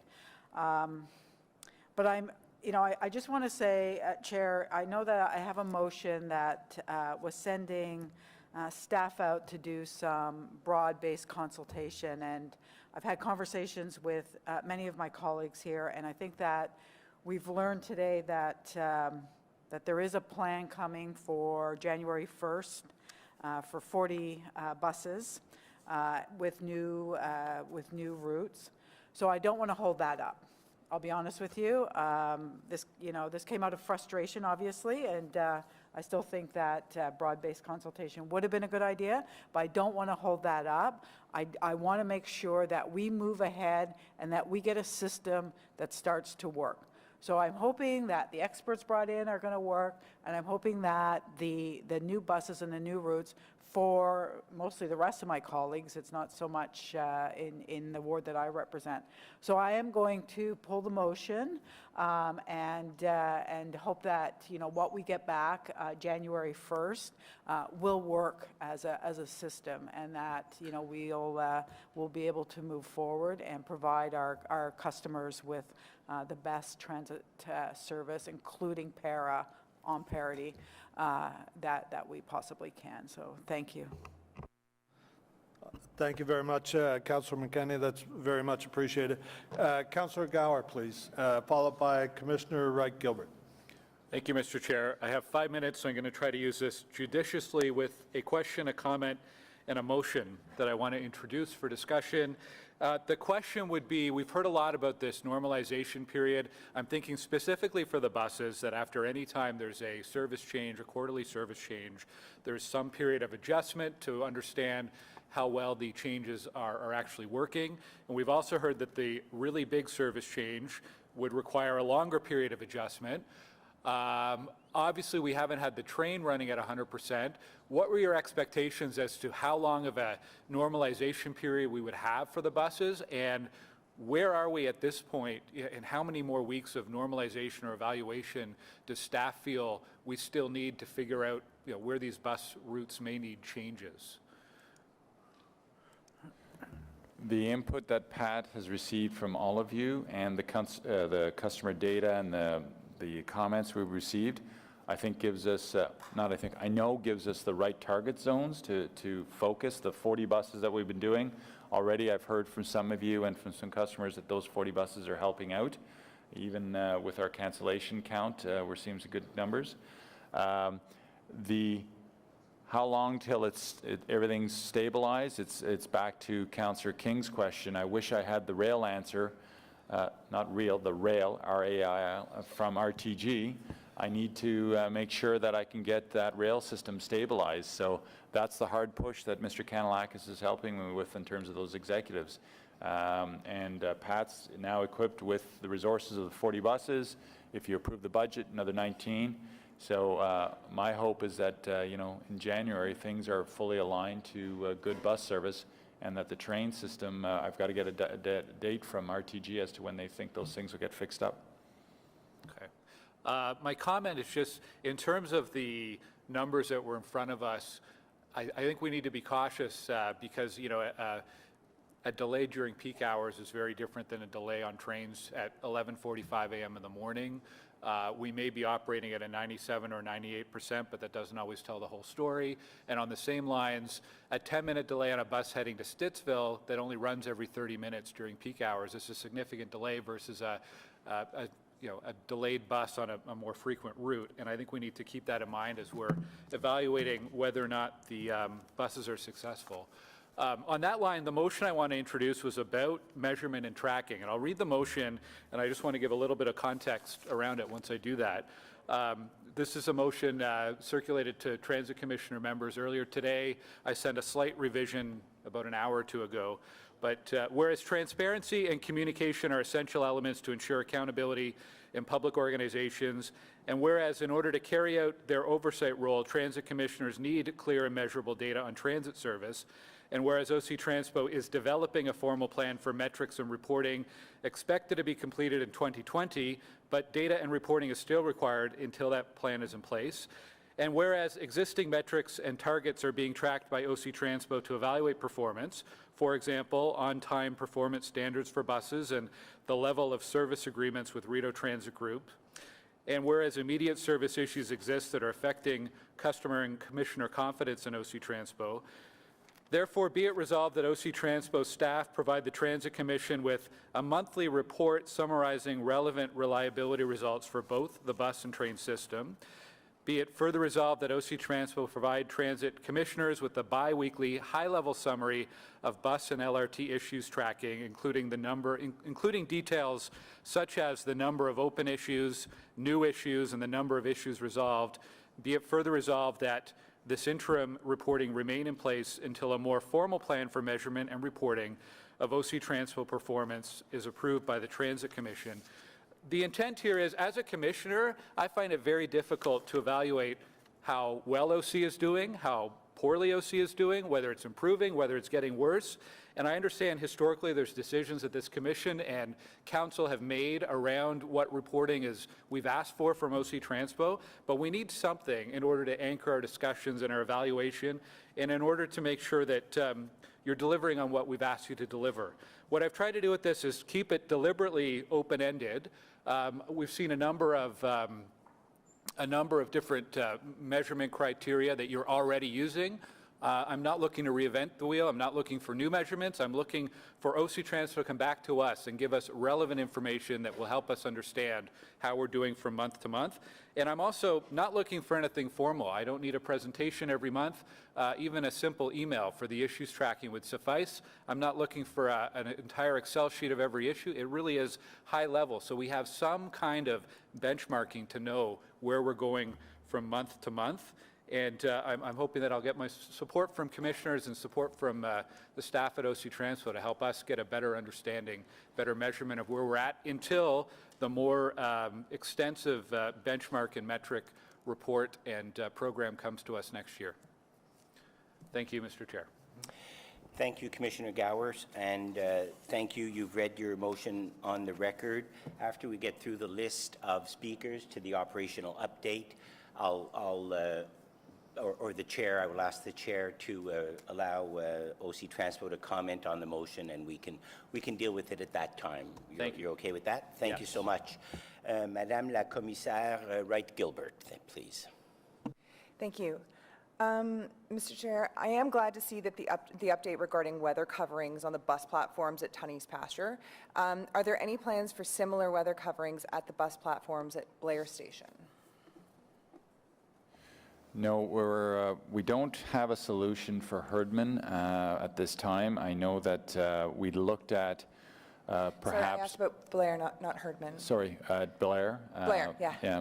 I mean, Herdman too, but mainly Blair. Well, Herdman's end state, it's a full station. There's no modifications coming to that. But Blair, we're constrained with space there, so we're really struggling with that. Having said that, we're still looking at options, so we don't have an answer for Herdman. And so we're moving with Tunney's, but Herdman, we've heard loud and clear. There's also Blair. We've heard from Blair, users at Blair, that they want coverage there also. Okay. Sorry, there's confusion between Herdman and Blair, so I'm trying to sort it out through my head. Looking at options for Blair, that's what I've written down. Thank you. So with respect to the remediation of slippery surfaces in Parliament and Lion Station, specifically the stairs, can you tell us who's responsible for the costs of the remediation and the upkeep? Is this included in the maintenance contract with RTM, or is this an extra cost? So our position is that this affects the accessibility and the safety of the stations, and therefore it's included in RTM's costs. Excellent. That's excellent to hear. So it's been noted by many customers that not all delays or interruptions are publicly acknowledged by OC Transpo via Twitter, text, or the website. What is the trigger for public notice via those mediums of delays and interruptions in service? Mr. Chair, the primary communication, of course, is to customers who are on the trains and in the stations that are affected, using the signage there and the PA system. Higher up? Okay. Thank you. Where there is an interruption to service that affects people across the line or people who have not yet joined the line, or where there's expected to be any effect on service that will last longer than a few minutes, that's when we communicate it more widely through the alert system. Okay, so following up on that, so in previous meetings and also through media reports and tweets, OC Transpo has made it pretty clear that it's not going to communicate with its customers publicly when there is a quote-unquote brief delay in service. Customers meaning those via Twitter, SMS, and email. Can you please provide us with the OC Transpo's official definition of brief delay?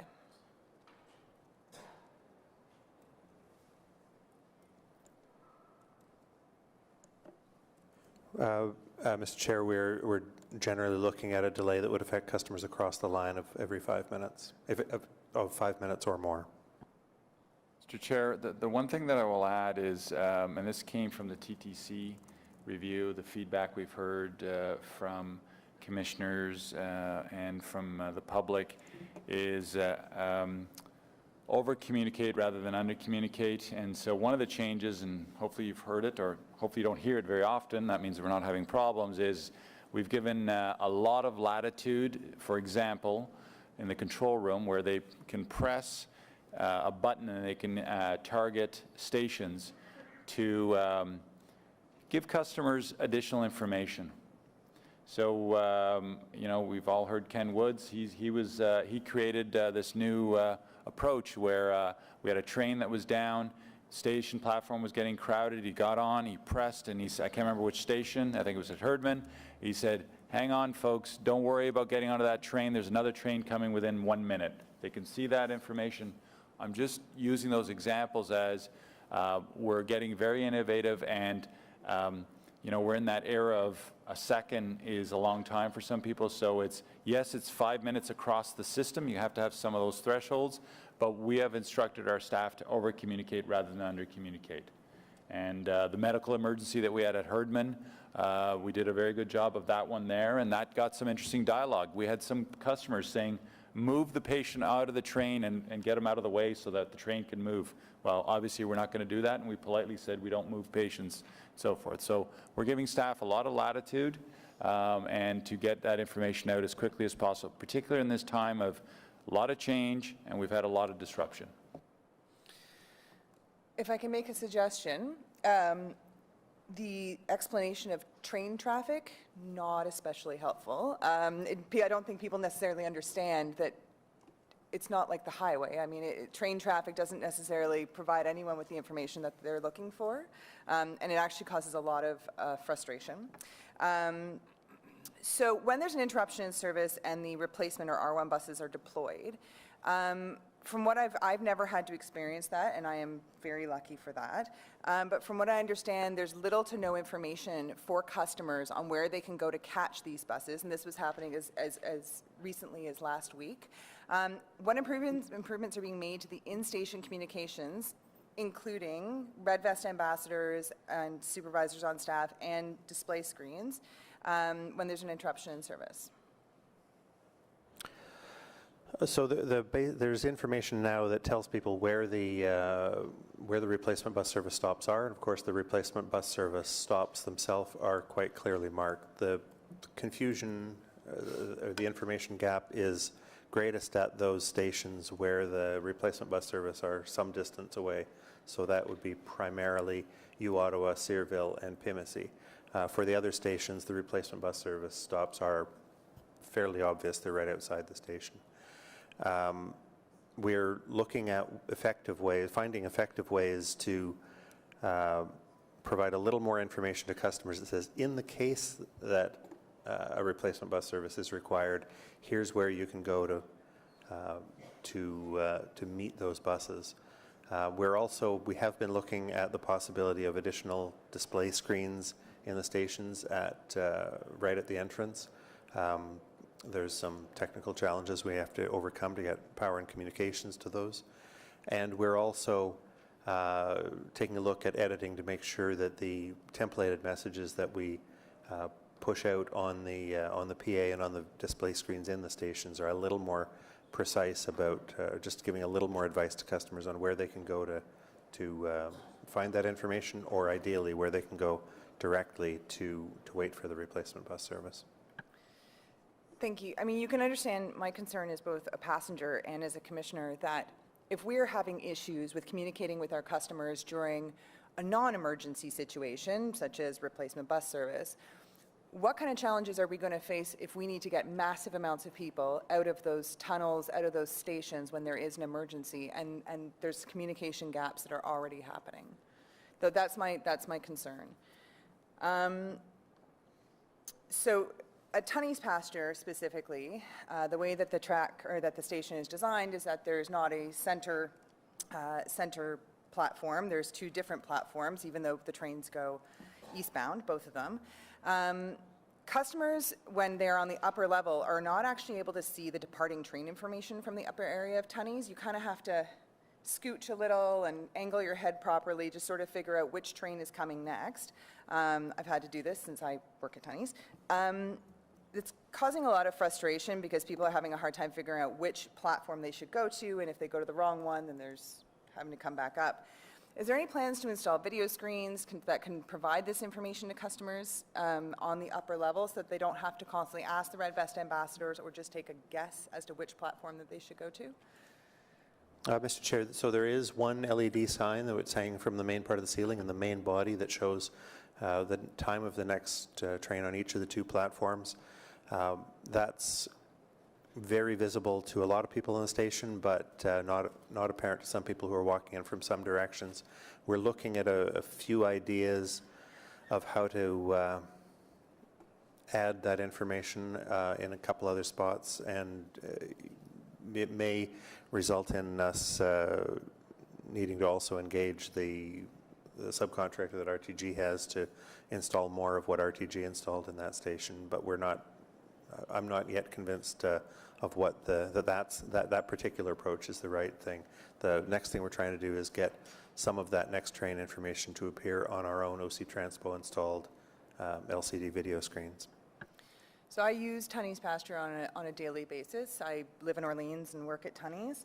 I enter through the fare gates from Tunney's Pasture driveway, and I can tell you that I have never noticed that screen in the main Tunney's Pasture area. And I can also tell you that when I'm getting off the train at Tunney's in the morning, I come up, depending on where I get off the train and which staircase I take to get off the train, so I'm seeing the whole area. I can tell you I've never noticed that screen. So I'll look for it now that I know that it's there. But I think that perhaps it may be obvious to folks who have worked on the system and are very familiar with it, but for regular customers, it's not obvious, at least not to me.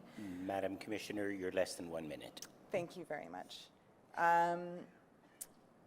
Would OC Transpo consider a goodwill gesture to riders or commuters, such as a partial reimbursement of their monthly pass, voucher for free rides, or a credit that can be applied next month for those who use monthly passes, or a combination of any of these, as a goodwill gesture to try to win some of our ridership back or increase the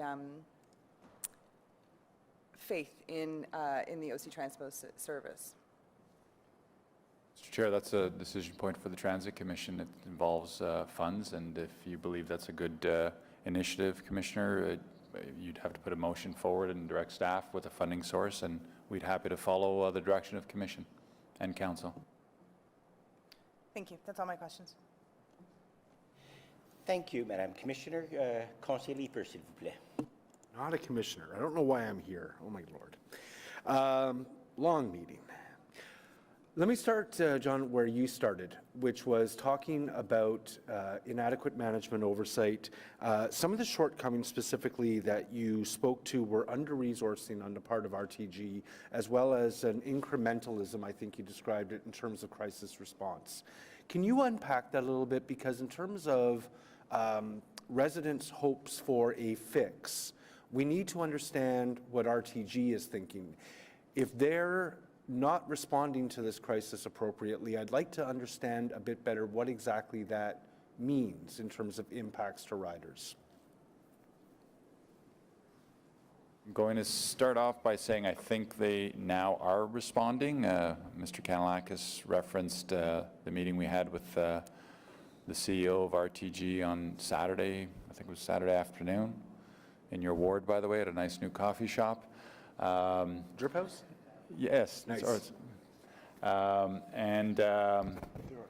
think there was 10 things that we threw at them that were not asks, they were tells. And we have to be very careful. It is a P3. We can't order them to do anything. They could theoretically say thank you very much, but I can assure you that that evening those items were being actioned. We saw the physical activities and so forth. A lot of them were around two themes.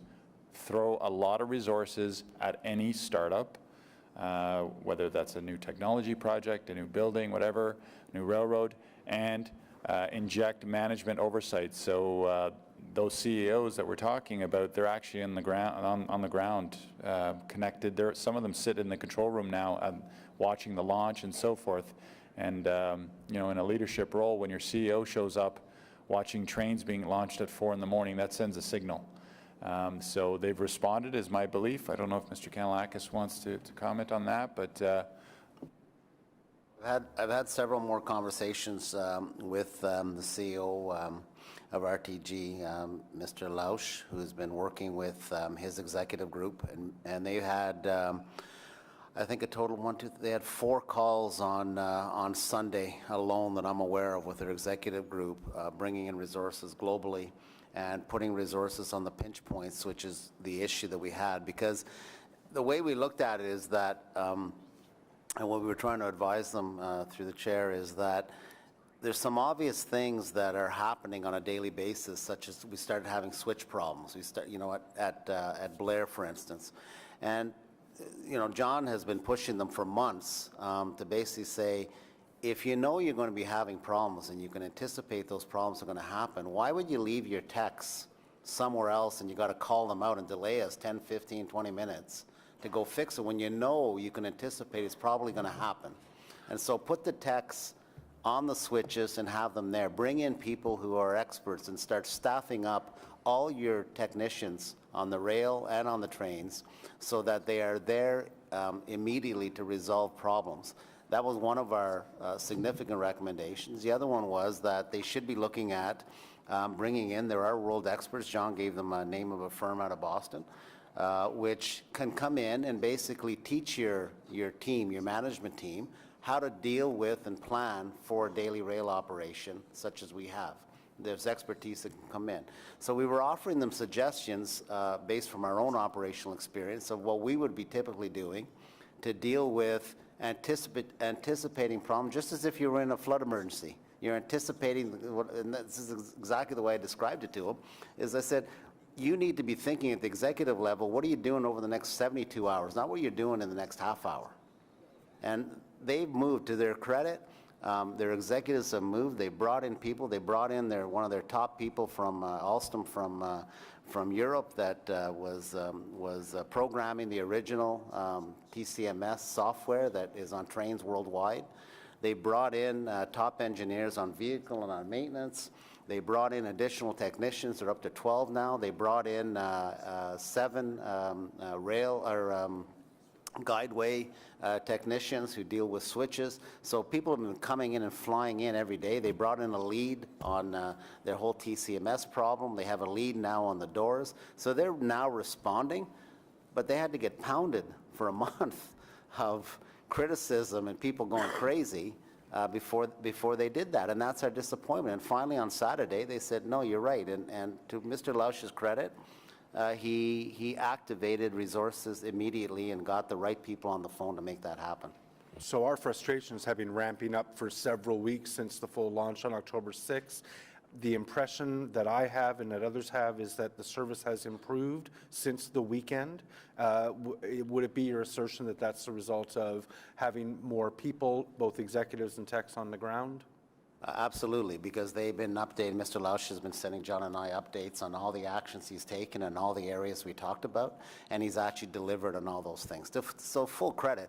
But to John's credit too, he's been telling them this, you know, months back before we even launched, like in the spring, that when you launch, you got to overload your system with resources to get us through a startup period, because we knew a startup was going to be a challenge for us on a whole bunch of fronts, because as I said, it's a series of firsts. And I know, you know, unfortunately, Councillor Brockington left me hanging on his final comment about his comments around he doesn't accept what I'm saying, but he's a statistician. He worked for Stats Canada, and when you see on there that a world-class system is 98% reliable, that means 2% of your trips are not going to be reliable. So on 500 trips a day, 512 trips a day, you got 10 trips that you're going to have some kind of problem on a world-class system anywhere in the world. Yeah. I don't like the fact, I don't throw that out there because that's an excuse. It's a reality of running a transportation system, whether you're in the airline game, bus game, or train game. But to their credit, so when we talk, and I say that because when we're talking about what is the performance standard we want RTM to get to, we want to get to world-class performance. That's probably going to be around 98%. It's not going to be 100%. And people can't seem to accept that reality that we're not going to be 100% because of technical, weather, systems, all kinds of things are going to happen. And 2% makes a big impact if it's at the wrong time. But I think Councillor Brockington would probably reply that we have two different train systems right now, two different public transit systems right now. There is an on-peak public transit system that is feeling very creaky, and then we have an off-peak transit system that is proving transformative to people around the city in terms of how they get around. That 2%, if it's occurring at morning peak, is obviously, and I don't know if you have any way of demonstrating what the difference is in terms of impact between peak hour disruption and non-peak hour disruption. No, and John will answer the specifics. That I absolutely agree, and that's what I said in my statements. I'm not being argumentative with Councillor Brockington, who's not here, but he didn't give me a chance to respond. That's not the issue. The issue is I said and I acknowledged that when the 2% happens at those critical periods based on the way our system designed as the first stage of possibly 3 stages where you have those pinch points, of course, it's exponential in terms of the impact when those platforms, we totally understand that. So I want to be clear, I'm not saying that it's okay because we're 98%. If that 2% keeps happening, that's what we're trying to get more reliable and better at the wrong times. It doesn't matter if it's only 2%. Thousands and thousands of people are impacted. We get that. All I'm trying to say is that they are moving towards improving every day, as are we, and that's what we're monitoring to get them at 98% reliability, or whatever the number is going to actually end up being, but that we try to minimize the impact on the most amount of people. That is our objective right now, and that's what we've been talking to Mr. Lausch about and the RTM executives about. You need to get better because you're leaving us hanging at the worst possible time, and we can't defend that. I don't care if you're 97.6% when it's happening to tens of thousands of people in the morning, every morning. Yep. So I'm with you on that. So I just want to be clear what my comments were at the beginning. It wasn't excusing what's happened by saying, don't worry about it, we're at 97%. No, 97% is good if it happens spread out throughout the day. Now, outside of disruptions, technical failures, or things that are out of our control, residents are watching the service in the morning, and you know I'm at Tunney's Pasture a lot. The outside of disruptions, people still have concerns about how Tunney's is working with respect to crowding. It looks like the headways at Tunney's in the morning are sometimes 4 minutes, sometimes 5 minutes, sometimes 6 minutes. We have hundreds of passengers just coming into the station every few minutes. And if those trains aren't clearing them out every 3 or 4 minutes, it starts to get pretty packed, a little dicey. What are our headways in the morning, and are we meeting sort of a 3.5, 4 minute headway that I think councillors were under the impression we'd have?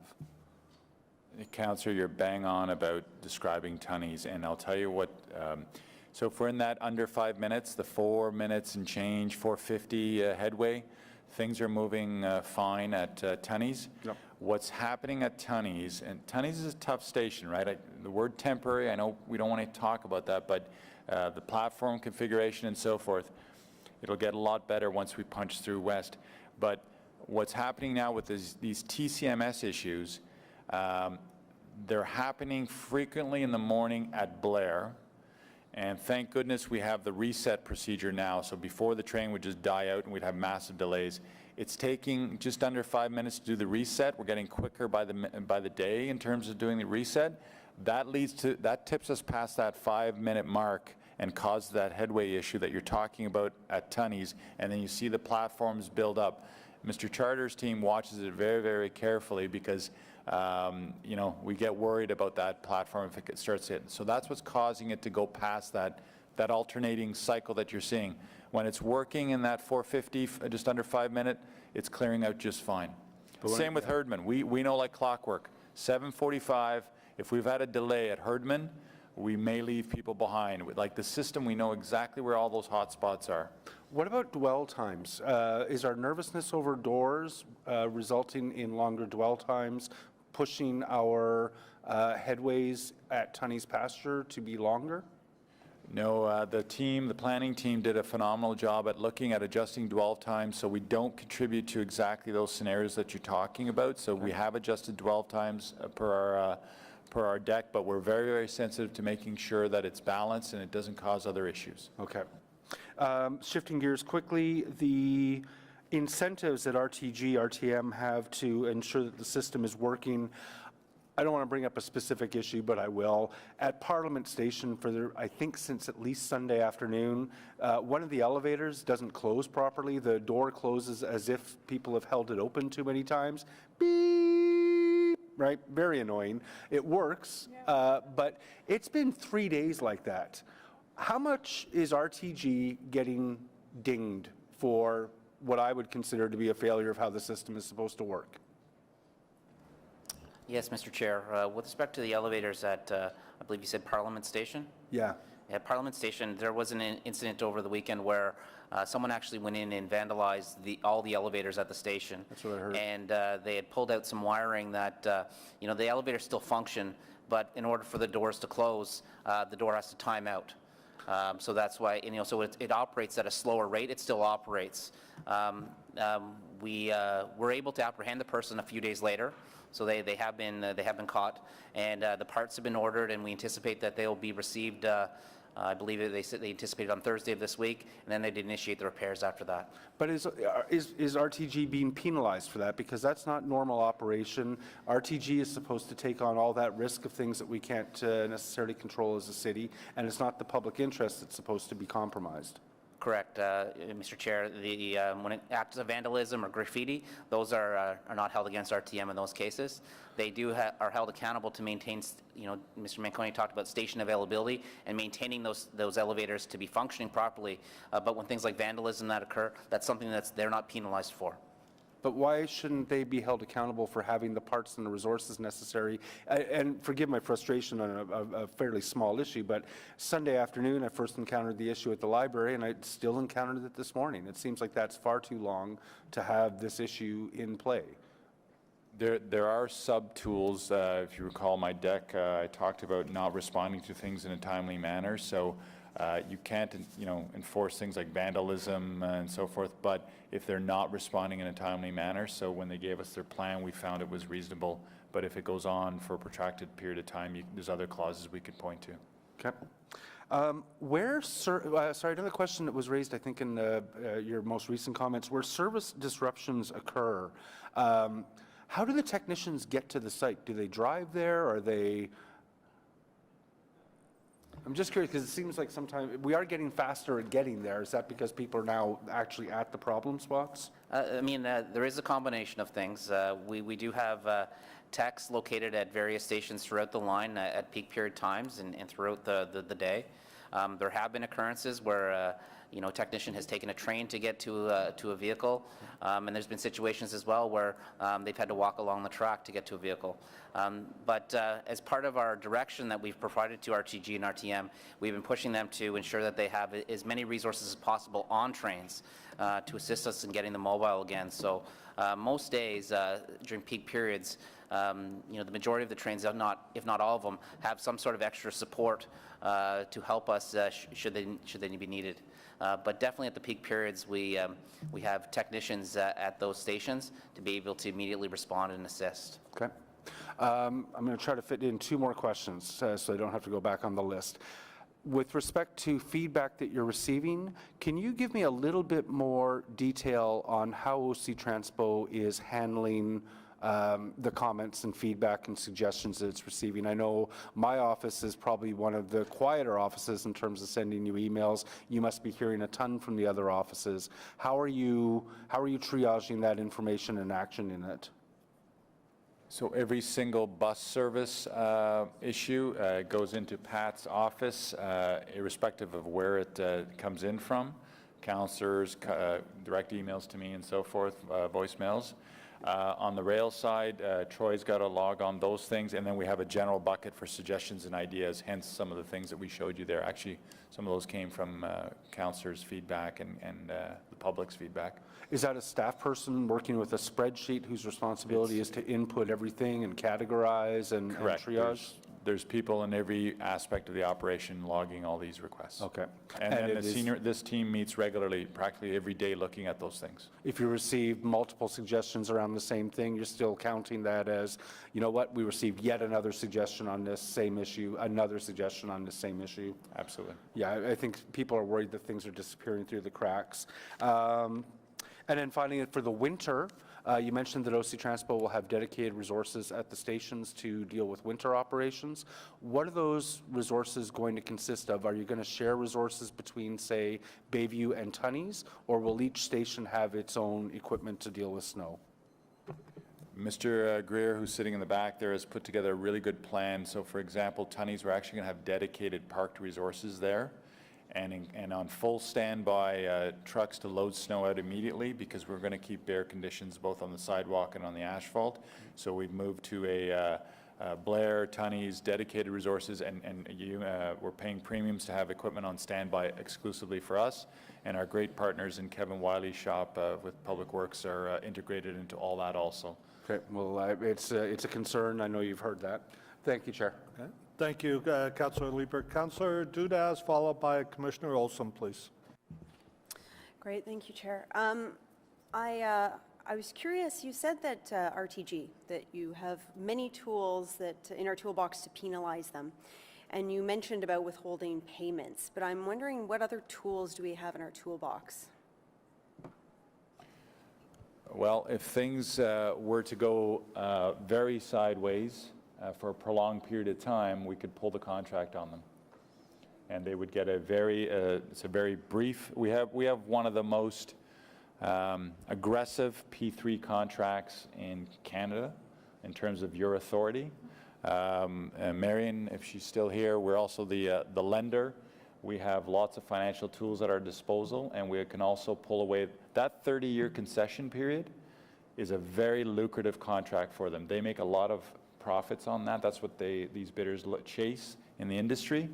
And you know, I'm not threatening them publicly because I don't want to get into litigation, but if things reach a certain point, you could theoretically replace your maintainer, and you'd have a fixed amount that you would pay them. It's a very small portion of funds, and they would lose a lot of financial advantage having that 30-year contract. How many companies, individual companies within RTG and the consortium are currently working on stage 2? Because I know they couldn't apply for stage 2 contract as a group, but there are bits and bytes of them that are working on either the Trillium line or... I'll ask Mr. Morgan to explain that. So Rideau Transit Group is essentially made up of 3 primary companies. So SNC-Lavalin, Ellis Don, and ACS Dragados. So those are kind of the 3 companies. So on stage 2, they were all precluded from the Confederation line extensions. So they're not doing any of the stage 2 Confederation line work, although they are supporting. In the end, they inherit the maintenance responsibility for the extension. So they will see a bump in their contract once the stage 2 goes into service. On the Trillium line extension, it's SNC-Lavalin, it's T-Next. It's the primary design, the only team essentially working on that line. So they're running that project, and they have that concession for 27 years once it goes into service. So if we've been so, I'm going to use the word frustrated, but also disappointed with stage 1 in this rollout, how can we have confidence in them rolling out stage 2, the Trillium line? And what are we putting in place to prevent us from going through this experience again on that section of this very important piece of our transportation network? So, I mean, I think if we talk about stage 2 Confederation line, you know, opening in 2024, 2025, I think the good work that John and others have been doing to kind of push RTG to do the right thing will correct those issues well before that time. On the Trillium line, I would say that the setup is a little bit different. in that some of the issues that we're seeing today on the Confederation line won't necessarily exist on the Trillium line. For example, we already have 6 trains that we've been running for these new trains for the last 4 or 5 years. We know how they operate. We have good expectations about their reliability, how they're going to perform in service. We've got, essentially half of the line is already built, it's already running, it's already operating. So we're kind of at a different starting point. For stage 1 of Confederation line, they had to build a control center, a yard, all new trains, all customized trains. On Trillium line, we're going to kind of a very well-known vehicle manufacturer who's essentially expanding our existing fleet, which already works very well. We've got a high level of reliability on that line. We've taken all of that experience and we've included it in the stage 2 contract for the Trillium line.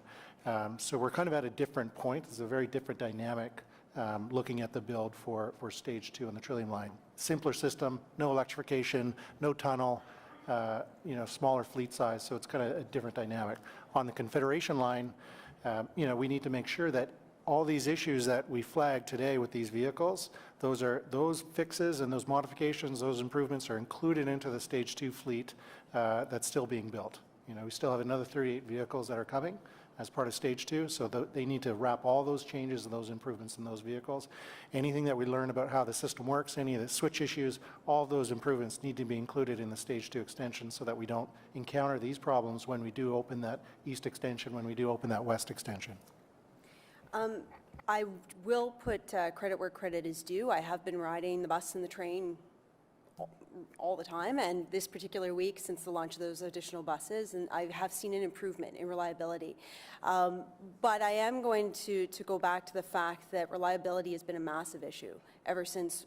I'm talking specifically about even the buses showing up and being overcrowded. I'm going to speak about Blair Station because I'm not going to go back to what other people have brought up. I do want to go back to the winter coverage. I know you mentioned you're looking into options, but winter's coming quickly. The weather's turning. When can we expect something, a solution of some sort, to provide some kind of coverage for Blair Station? Councillor, I'm not going to sugarcoat it. We do not have a solution for Herdman. I mean, that... Not Herdman, Blair. Blair, sorry. For Blair. I'm stuck on Herdman for some reason. We don't. I'm pushing the team. We just talked about this yesterday in terms of what else could we do out there. We're space constrained. If you have ideas or suggestions and things like that, we're pushing the envelope. I mean, we're tight for space there. The scaffolding that we're putting out at Tunney's, and that's what it is, it's scaffolding with some signage on it. We simply don't have the room to do that because we'll further constrain your customers out there and cause all kinds of trip hazards and so forth. So we don't have a solution for it right now. So we have to find one.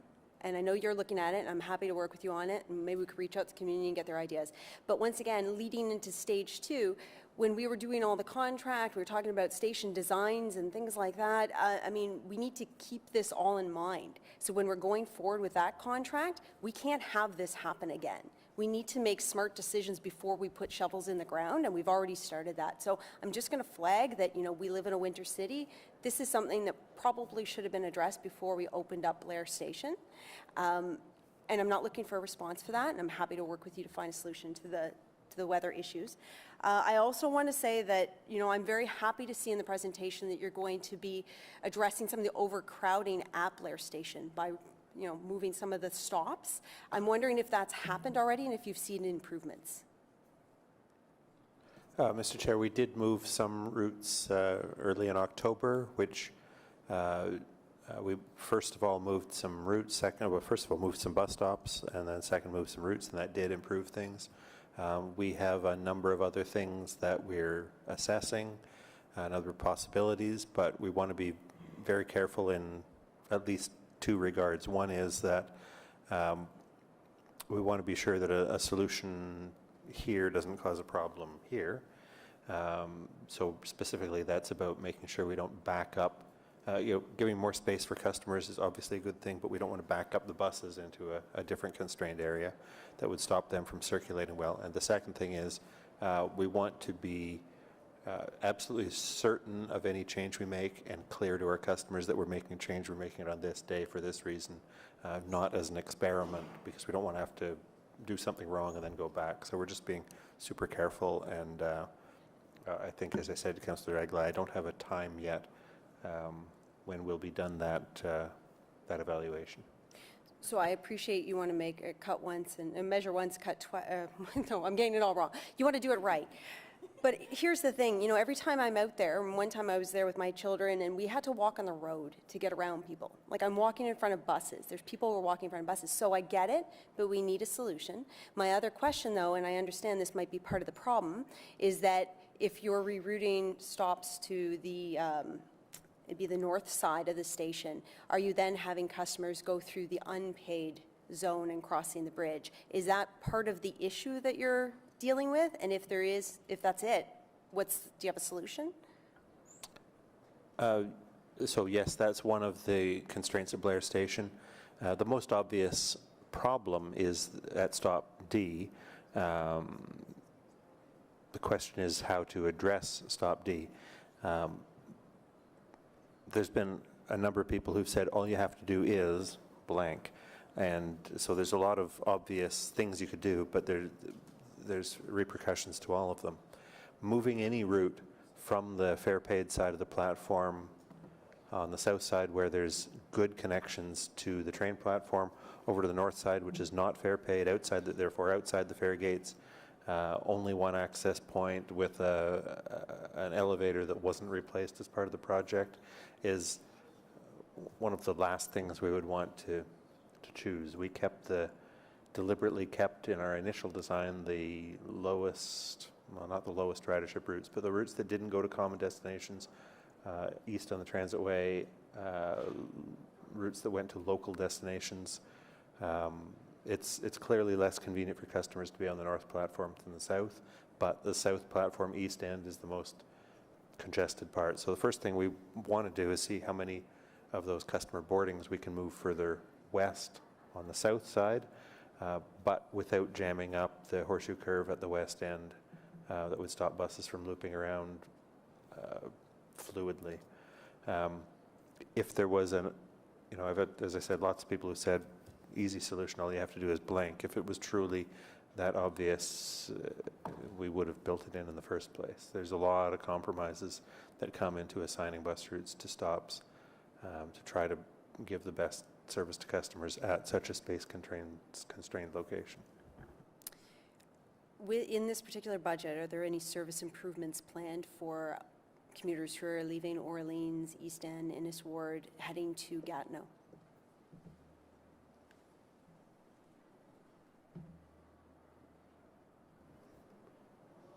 To this point, I've not heard specifically that you may have but we will be looking at the ridership on the routes that connect from Lyon Station to Gatineau and from Pimisi Station to Gatineau.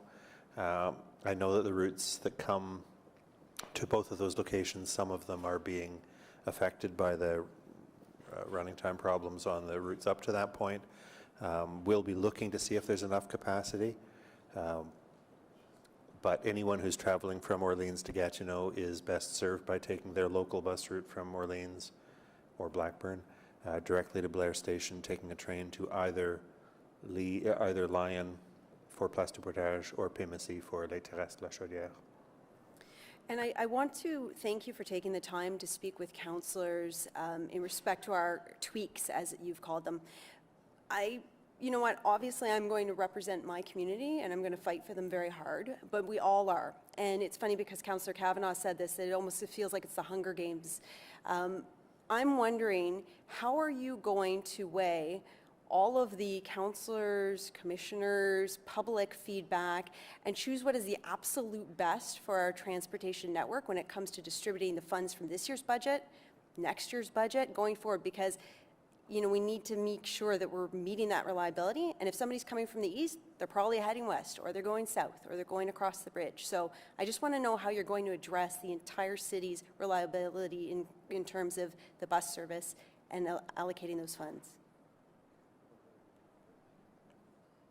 Mr. Chair, we're looking at what are the primary concerns that are raised by the councillors all across the city. What are the most common, frequent, or severe comments raised by customers?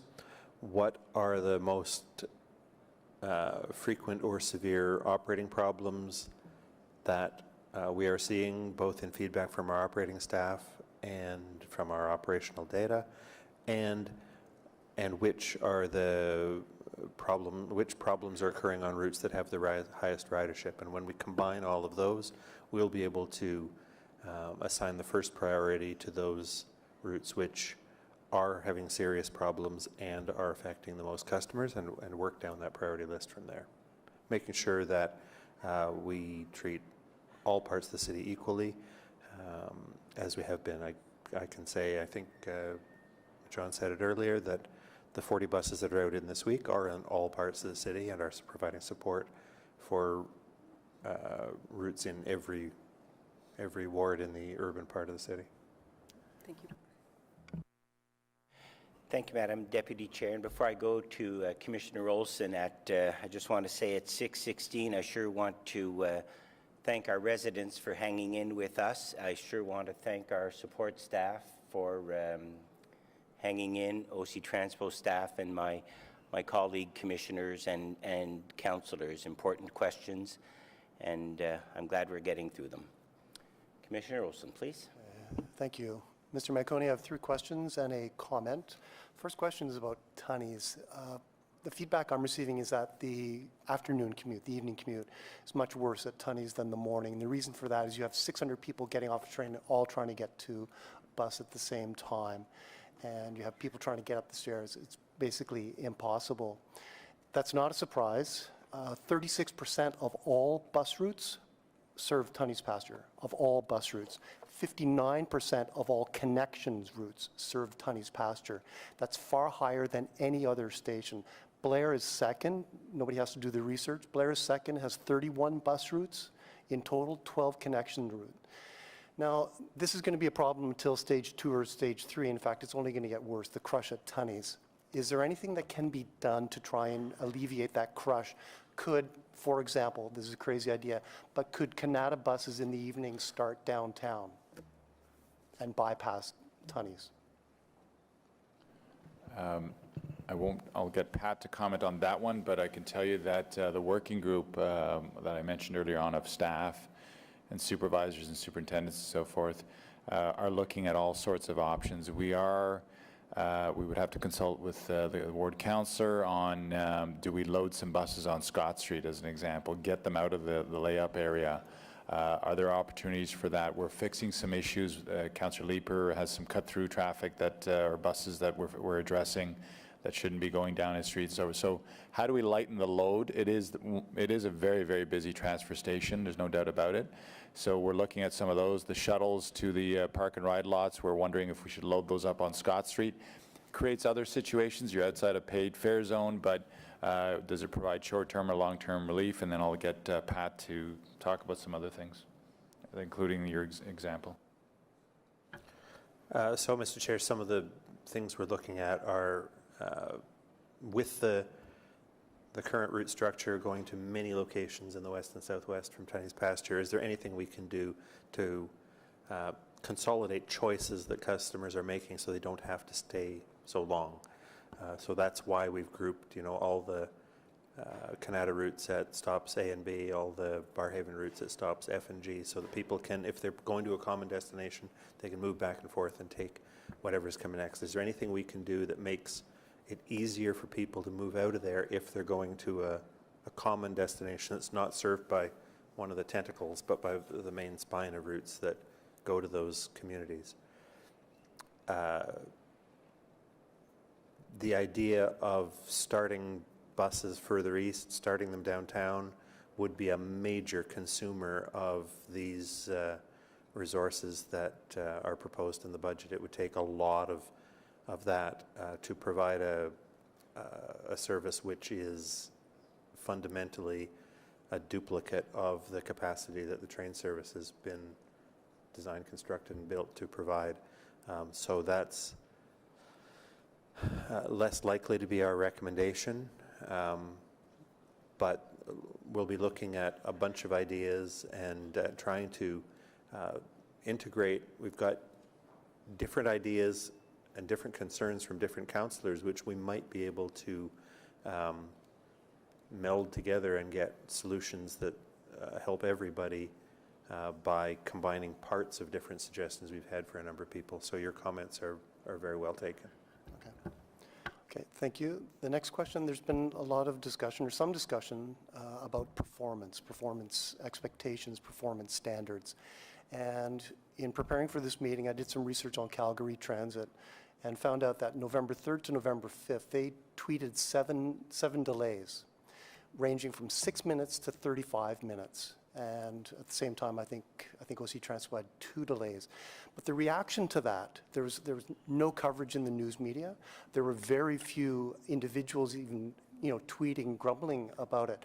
I can't imagine what the reaction would be here. What I'm curious about, and I know it's an issue that we have to think more about, but Calgary Transit is at an on-time percentage, actually, and Mr. Charter didn't mention this, but between 83 and 88%. I can't see right now Ottawans accepting that.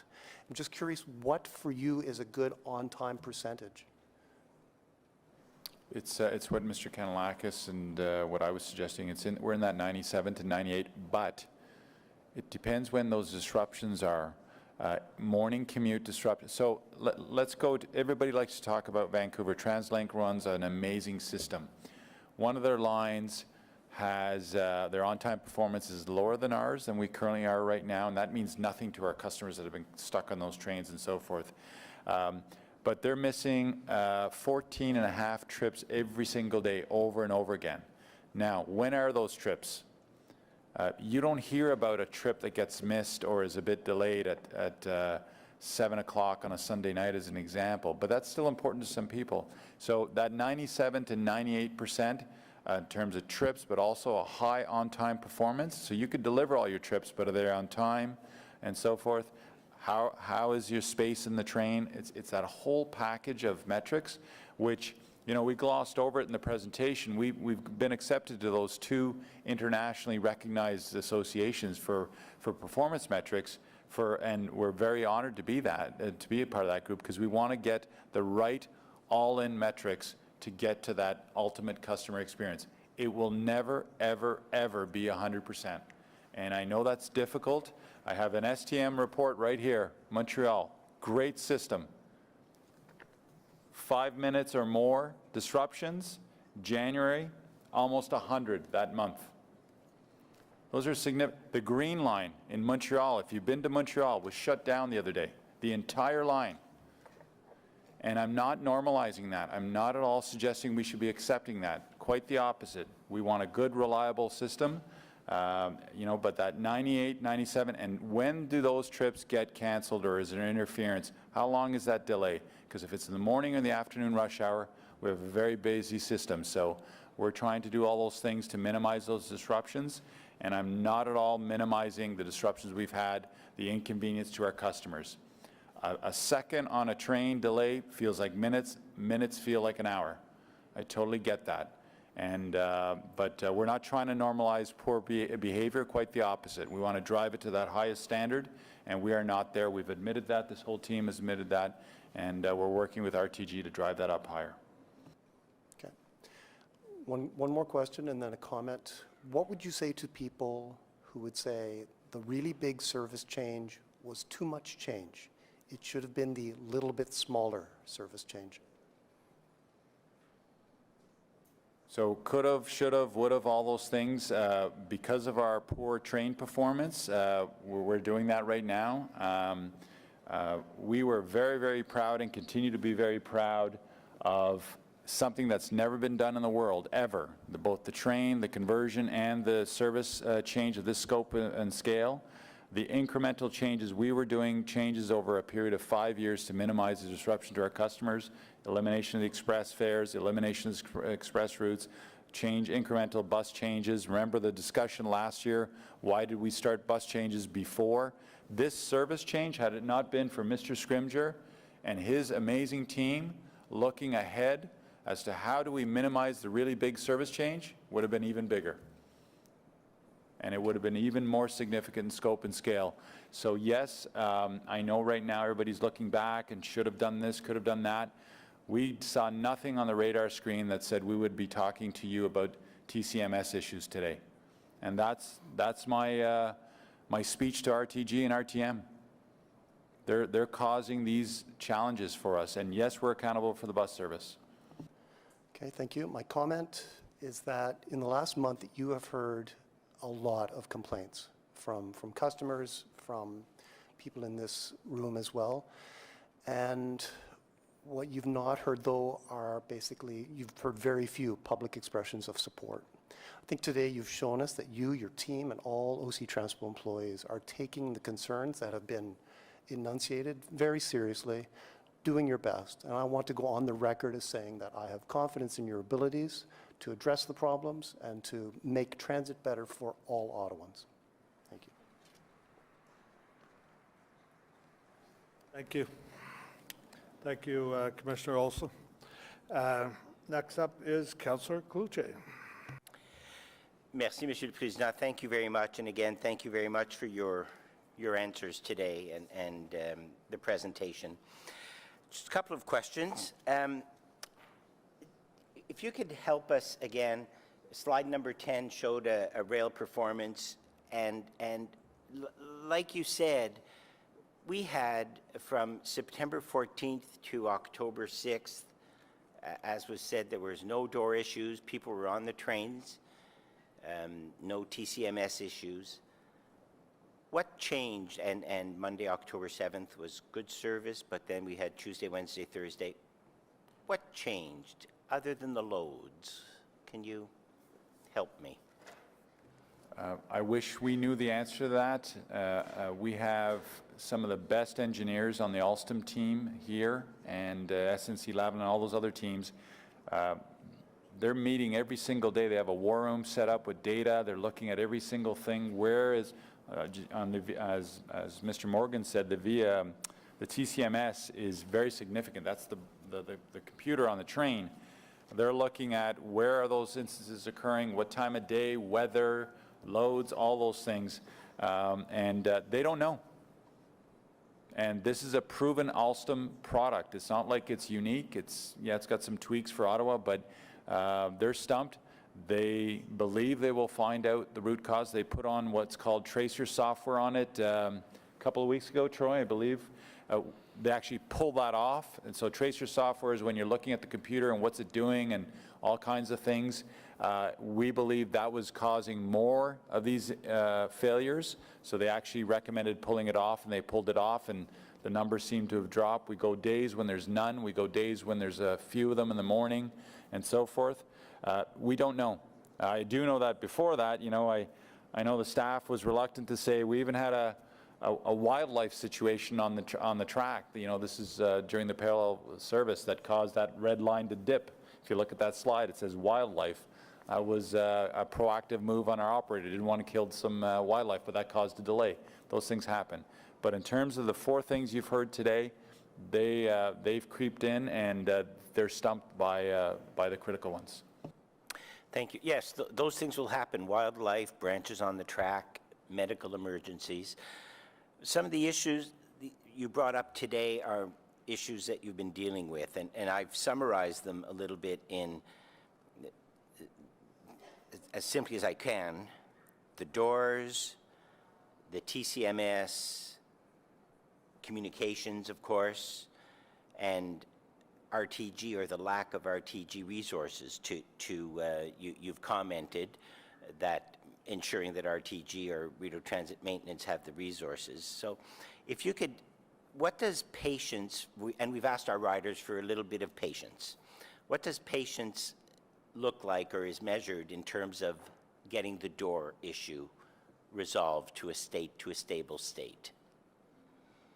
I like how Mr. Morgan characterized it. He went from the bottom up. So the track switches, I think those are, they keep the technicians out there like we've told them to, and get ready for winter in terms of if those heaters go down, they can go manual. I think that's very low risk. The doors, the procedures they put in place to isolate doors, if there's an incident on a door issue, they can keep the train in service. They're getting that down to minutes. So that, I think that's well and underhand, and they've got some calibration That's going to take a few months to get the sensitivity setting, and they also want to go to a 3-door fault scenario, so that gives us extra room in terms of that regard. The VOBC, I believe, gets fixed if they figure out the TCMS, and that's the one that has everybody worried. But again, they've brought in the experts. They've also brought in people from Canada Line, as example, that have a fully automated system that uses TALUS signaling. There's really smart people sitting in rooms looking at all this data and trying to figure it out. They need to land the solution on TCMS. I think that'll solve a lot of things, and they need to do what the city manager told them to do: anticipate what could be coming. Simple things: winter, ice buildup, ice in the doors, those types of things. And we've been helpful. You know, we've told them to spray the doors with glycol. There's good products out there that they can do anti-icing initiatives and so forth. So our experts from Chicago, Boston went through a horrible season a few years ago. You can look that up, where they lost their commuter rail service. We've put them in contact with them. We actually, Mr. Charter went down to Boston with them on snow and ice operations and so forth. So anticipate, get the TCMS issue fixed, overload with resources. Spend money to make money is what I told them. You talked about anticipating issues, and I appreciate that, and winter. How are we going to message, how are we going to educate, how are we going to work with our riders, with our customers, with respect to the operational change that is that at some stations, when winter comes, we're going to be asking them to do something different at the platforms, push the buttons to open the doors? That's a very good question, and here's the real example I'll use to explain that one. So we now have the ability to go to manual door operations, which we want to do that because that does a couple of things. On a non-busy station, you load and go, you can close the door, it doesn't have to time out. You also don't lose the heat in the vehicles and so forth in winter. We're ready to move to that. We are going through when can we communicate that to our customers, because we're going to add another change to, we would have thought we were going to be in stable riding patterns right now. So the team's mapping that out. That helps alleviate some of the door issues. So there's the doors, there's the, it's going to be hot and cold. I keep hearing about the stations are cold. This is just like every other LRT system out there. You don't heat elevated stations or outdoor stations. You go to Calgary and so forth, Edmonton, they're not heated. And so I think you're going to hear from customers, well, I thought these stations were all going to be enclosed and heated. That is not the case. The underground stations, what's that going to feel like in the winter and so forth. So, we've got all these customer communication programs that we were going to roll out on the anticipation that we were in a nice, stable, consistently reliable service, that 97, 98% that I talked about. And we're worried about overloading our customers with too much information right now. So I don't have an answer for you. I'm just sharing the challenges that the team's thinking through. We are being anticipatory in terms of our customer relationships. Commissioner Caricato was in a line of questioning where I think the answer was we are delivering, whereas when the system is stable, we are delivering the service, the bus transfer service, in a stable state, and that's our objective. If there are issues with the transfers, when can we expect further adjustments with respect to the rollout now? Will they be quarterly? Will they be as further to conversations with councillors or commissioners? Well, right now, the mission we've given the team is to work with all your offices on, and I say this, I do not want to create a Hunger Games situation. That's not, quite frankly, I think we've created the opposite, is that we've met with every single one of you, and you know how Pat works in his team. We apply the council policies on this. It's always about what does it, is it a real issue? Can we fix it? Is it affordable? What's it do? Does it inconvenience other riders? We're not going to pit wards against other wards, so there won't be winners and losers. It's how do we spread that $7.5 million across the system with one goal, to get the highest reliability and consistent bus service.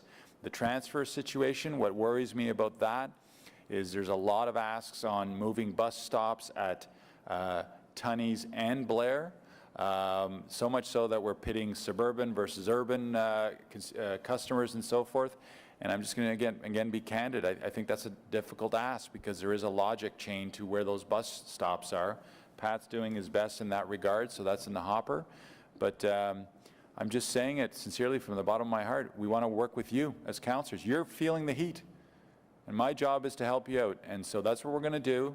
And yes, the quarterly adjustments occur, but we can also do stuff in between and get innovative. Do you have a way of tracking missed bus stops due to full buses when a bus does not stop somewhere because of a capacity issue? Yes, there's a button on the control panel of every bus where the operator can report if they've ever had to miss a stop and leave people behind. And we get those reports in daily and analyze them all. Excellent. Thank you. I have, Mr. Manconi, you mentioned Tunney's and Commissioner Olson had some good stats in Blair. Herdman Station in my ward, just adjacent to my ward, is an important transfer station. And you said it's in its final state, and I'm not necessarily looking for an answer now, but I have sent pictures, I have commented with respect to the load at Herdman Station, and mostly with respect to the it's a long platform, trying to make it easier for customers to walk to that bus stop D and E at the end of the platform. And I have tweeted, not tweeted, I apologize, I have emailed some dangerous situations. I hope, while you said that it's in final state, I hope there is something that we could work on together to make that travel portion, to alleviate the pedestrian travel path of our customers, and so that they could get to those longer platforms a little bit as safely as possible, and to not encroach onto the roadway. I don't know if you wanted to comment. Yeah, the answer is yes. I mean, I've seen those pictures of the folks walking there. It is on our list. We want to know why they're walking there, and if there's something that we need to do. I know in the first week there was some travel patterns that weren't working perfectly, gates not being open and so forth. So everything's on the table in terms of solving issues. Thank you very much. Thank you, Mr. Vice Chair. So next is Councillor Meehan. I was almost under the desk sleeping. Thank you, Chair. Mr. Manconi, I apologize. I think I missed the end of Transit Commissioner Gilbert's question about the platforms at Tunney's. Am I to believe that we're going to have some sort of protection for people who have to walk from the train station all the way over to Barrhaven and the Canada bus stops? Yes, we're putting some covered scaffolding and windshields and some decorative signage so that a good, almost 80–90% of that area is now going to have a walkable, covered location. And so people will be able to find shelter there while they're waiting? Yeah? Yes, so it's the new paths that we've paved. We're going to cover those up. Okay, excellent. And when is that going to happen? Delivery of the material started yesterday. The windscreen started yesterday. So there's a lot of work to do, but they're on it now. Okay, excellent. I'm only asking this question because there's people tweeting at me, and I just want to be able to tell them what the answer is. Who decided to launch the LRT when we did? Whose decision was it? Who said, let's go? Us. Who's us? All of us. You, mayor, the city manager? Everybody came, you came to a decision Oh, that sorry, was about the specific launch date? Yeah, the launch date. So leading to the launch date, there was that whole process that we briefed you on in terms of the independent safety certifier and the testing regime and so forth. Once that was done, we had possible scenario launch dates. We always wanted to go on a Saturday, for example. So we were looking, we've mapped out months way back, with the delays and so forth. And we put together the criteria that it would be a Saturday. When would we do it? We were trying to avoid September because of the service change period. And when we ended up with the last schedule, we wanted to also to minimize how much time between revenue service availability, and launch date, we knew we needed between 3 and 4 weeks of prep time. So we would map out different scenarios. So once they landed an RSA, we had that circled on a calendar. We knew we needed 3 weeks. That brought us to September 14th. Okay, so it wasn't just one person who said, this is the way it's going to go. Okay. I guess I'm going to ask for a list of the international specialists who are here right now, and we don't need to get that tonight. But if it's possible to get a list of who these people are and how long they've been here?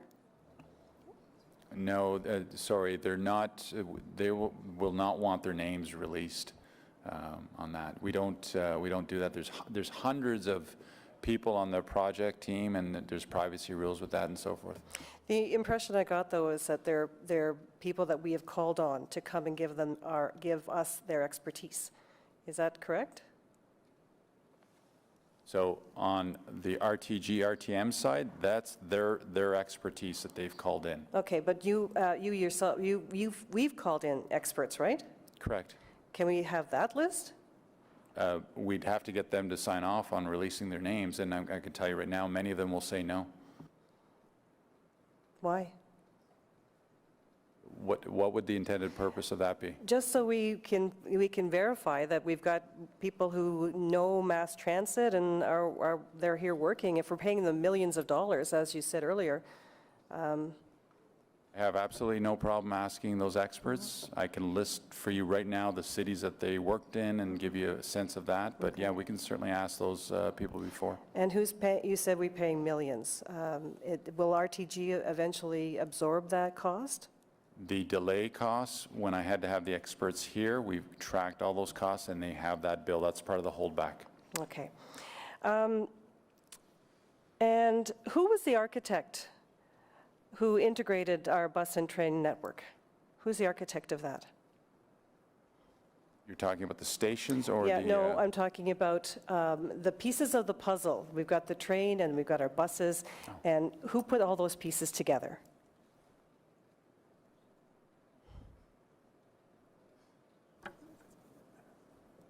We were following policy direction of City Council. We're not the experts. We don't know how many buses go somewhere, and, I mean... Mr. Chair, if the councillor's asking about who designed the station? No, not the station.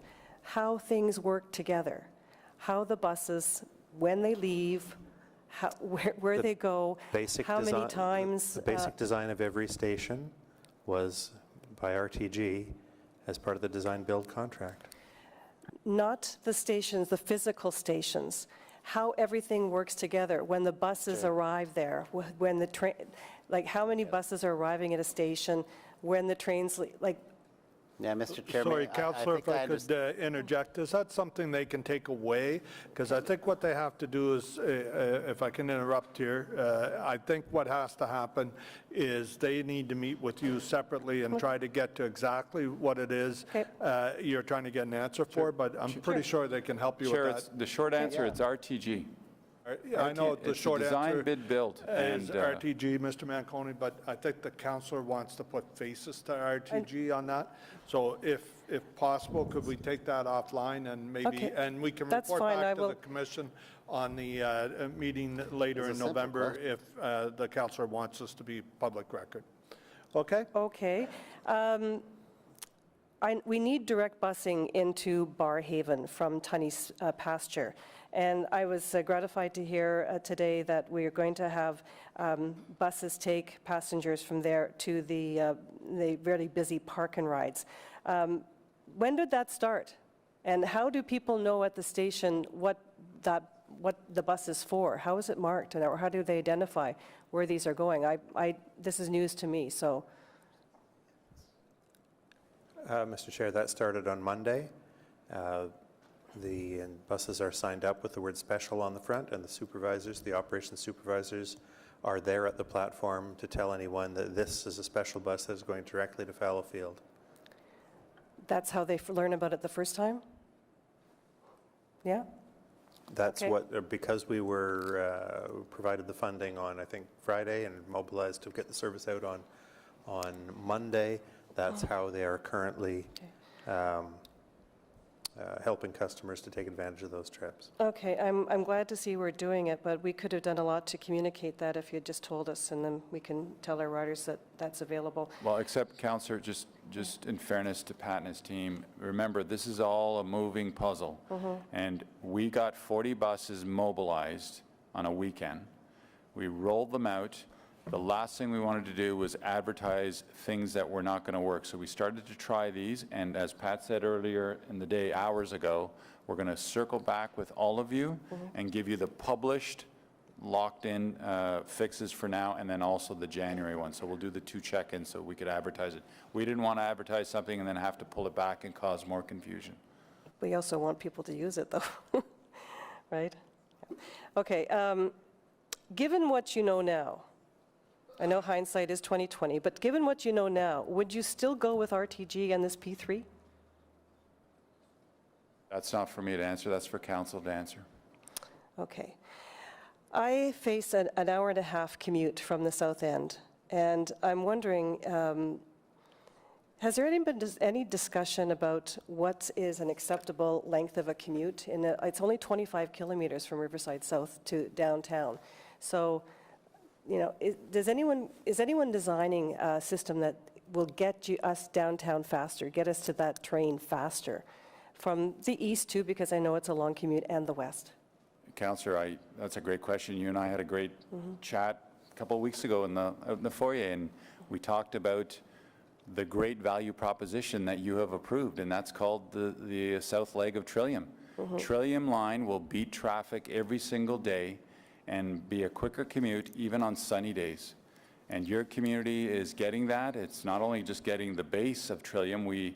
I know because I orchestrated the deal. I'm the one that got the development community to pony up, I think, $50 million and further extend it deeper into your community before even a house is built. The first time in Ottawa that will occur, where we will have light rail, where people will be moving in and they can jump on a rail system and get to downtown. And it's being built. They're pouring a pier of one of the bridge abutments right now as we speak. So that is that multi-hundred million or hundreds of millions of dollars investment that will beat the bus service every single day to downtown. Thank you, but I'm not disputing that, but it's several years away. My last question, I think that was the buzzer, okay. I don't know if I have a last question, but I want to thank you for sticking it out here and answering our questions this afternoon, and I do appreciate all the work. Are we confident we're going to get the fix before we get a ton of snow? People don't want to be stuck in snowbanks again this winter. Can we give them the confidence that it's going to happen? Councillor King asked that question, and somebody else asked that question when. And as I've said over and over again, RTG needs to sort out the TCMS issue, and as Mr. Kanalak has said, anticipate issues, get ready for winter. I would love to give you a date, but I don't give dates unless we're very, very confident they can achieve it. And right now, again, I'll say it, RTG is listening to every word that we're saying today. So speak to them right now and tell them to fix it and send more resources if they have them to fix that TCMS issue. Thank you, Mr. McConey. Thank you, Councillor Meehan. Councillor Tierney, followed by Councillor Sudds, and then we are done with Councillor Leeper with one question. And if you got one, I got one, okay? All right, there we go. So if Councillor Tierney, please. Great. Thank you, Mr. Chair, and thank you, John and team. Just real quick, I'm so glad this was only 81 slides versus 110 that I heard about this morning. Wow, we'd be here till midnight, but all I have to say, there was a lot of content and information. I'll certainly have to read through some of it. I did want to acknowledge the O-Train ambassador and the Red Vester and volunteer that helped rescue somebody at Rideau Station this evening that fell onto the tracks.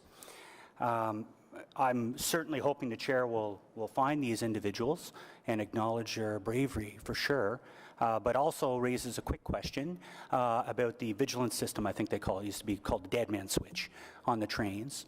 How quickly can they react to a situation where somebody may fall onto the tracks? And it does happen, but I just want to know how quickly that train will stop.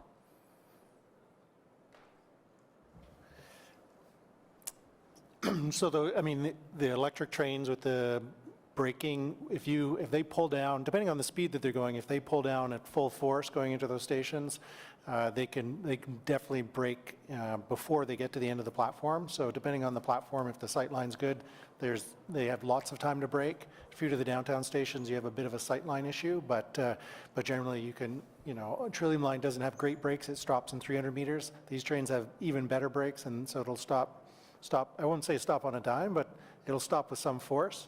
And that's what this type of train is made for. That's great. And the vigilance system, just as a reminder, it's what, every 15 seconds I got to hit the button? Every 20 seconds. 20 seconds, so they're always fully aware and on top of it, so that's good news. Real quick, we got a couple lawyers in the room, and I'm looking at Mr. Waite and Mr. O'Connor. While we're in the chambers, what can we say about RTG, Alstrom, or any partners without any kind of lawsuit coming against us? If that hasn't been asked yet, by the way, I would like to know.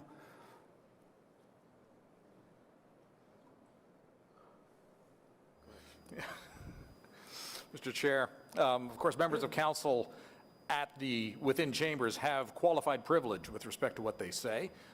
In that regard, that said, nothing, of course, prevents someone from filing a claim, but that's, our defense obviously would be that councilors do have that freedom within this chamber, and that is protected by the courts, protected by the law with respect to that qualified privilege. And just to further clarify, Mr. Chair, qualified privilege is much less than absolute privilege, which they have in Parliament and which they have in the provincial legislature. So you are several notches down from saying anything you want, and in particular, you are not entitled to do things with malice. So just to be clear. So I won't give them both barrels, but at the same time, I interpret that to what it is. I've been on the Transit Commission since December 1st, 2010, when I came on to council. I've gone through a whole series of things, route optimization, leadership changes, and John, you've been the best thing that's ever happened. I'm not just saying that. I've seen the changes happen firsthand. We've dealt with Presto and Metrolinx. We've not had just one, but two tragedies. We've gone through a lot over several years, and I'm not going to sugarcoat it. This is the biggest dumpster fire I've seen yet, and no disrespect to our management team and group. I'm looking at this from the RTG perspective. These guys are supposed to have built trains before and done this before. It's a consortium, so who would you blame most in this situation? Because I keep seeing Alstrom, or is it, who put the switches in? Was it Alstrom as well? No, and the accountability goes right to RTG, and you let them sort out the commercial issues amongst them. Because what I always tell them, I don't care how they're divided commercially, it's you have a contract with RTG. That's, they're supposed to give you that $2.1 billion system. Yeah. They would love for us to get into their commercial intertwining. My suggestion to you, and looking at legal, is stay out of that space. It's RTG. Yeah, fair enough. It's been covered by, I think Commissioner Olson kind of mentioned or alluded to it, but I've even looked at the TTC notifications and when they put stuff out, and they give a little bit different detail. I think every time you see a mobilized train from us, it's not the same level of detail as what TTC does. And I think that's what scares a lot of people and changes things, because I look at TTC, every day it's down for 15, 20 minutes on line 1 or line 2 all the time. But their messaging's different. Are we going to really work on that and get those templates modified quicker? Yes, and we're not waiting for the templates. We've stopped using the word immobilize. We need to speak plainly, quickly. We need to do what TransLink does. They say good morning to their customers on Twitter. They say good night. Have that relationship that we've been hearing about from all of you. I've heard rumblings, why aren't they bringing the buses back? Is there any chances of parallel bus service? Because I'll tell you right now, in the east end of the city, we're quite happy the ramps are open and the traffic flow is moving again, and it would have a major impact if we ever had to go back to that style of parallel service. The short answer is it's not technically possible. I could give you the 7 reasons why, but I'm in your hands. I can Yeah, and walk we through all know, and you know, the MTO piped in on the fact we had to close the ramp because we were mingling Detours, traffic. It was a big vehicles, situation. all that, yes. If I'm looking at the craziest ideas, do you ever foresee a day where we're ripping these trains or signals off, knowing that we have different companies working on the west, the south, the east? They're different companies. They're not the same groups as the RTG group. Is there opportunities to work with other ones and say, we're just going to get a different train set and put it on there? Would that ever happen? I know it's completely crazy, but people are thinking it. No, we actually, to de-risk things, we went the other way. We're going Alstom trains for the Confederation line end-to-end. We stuck with Thales CBTC train signaling system. It is very complicated to integrate different train types and different train control systems. We've actually de-risked that.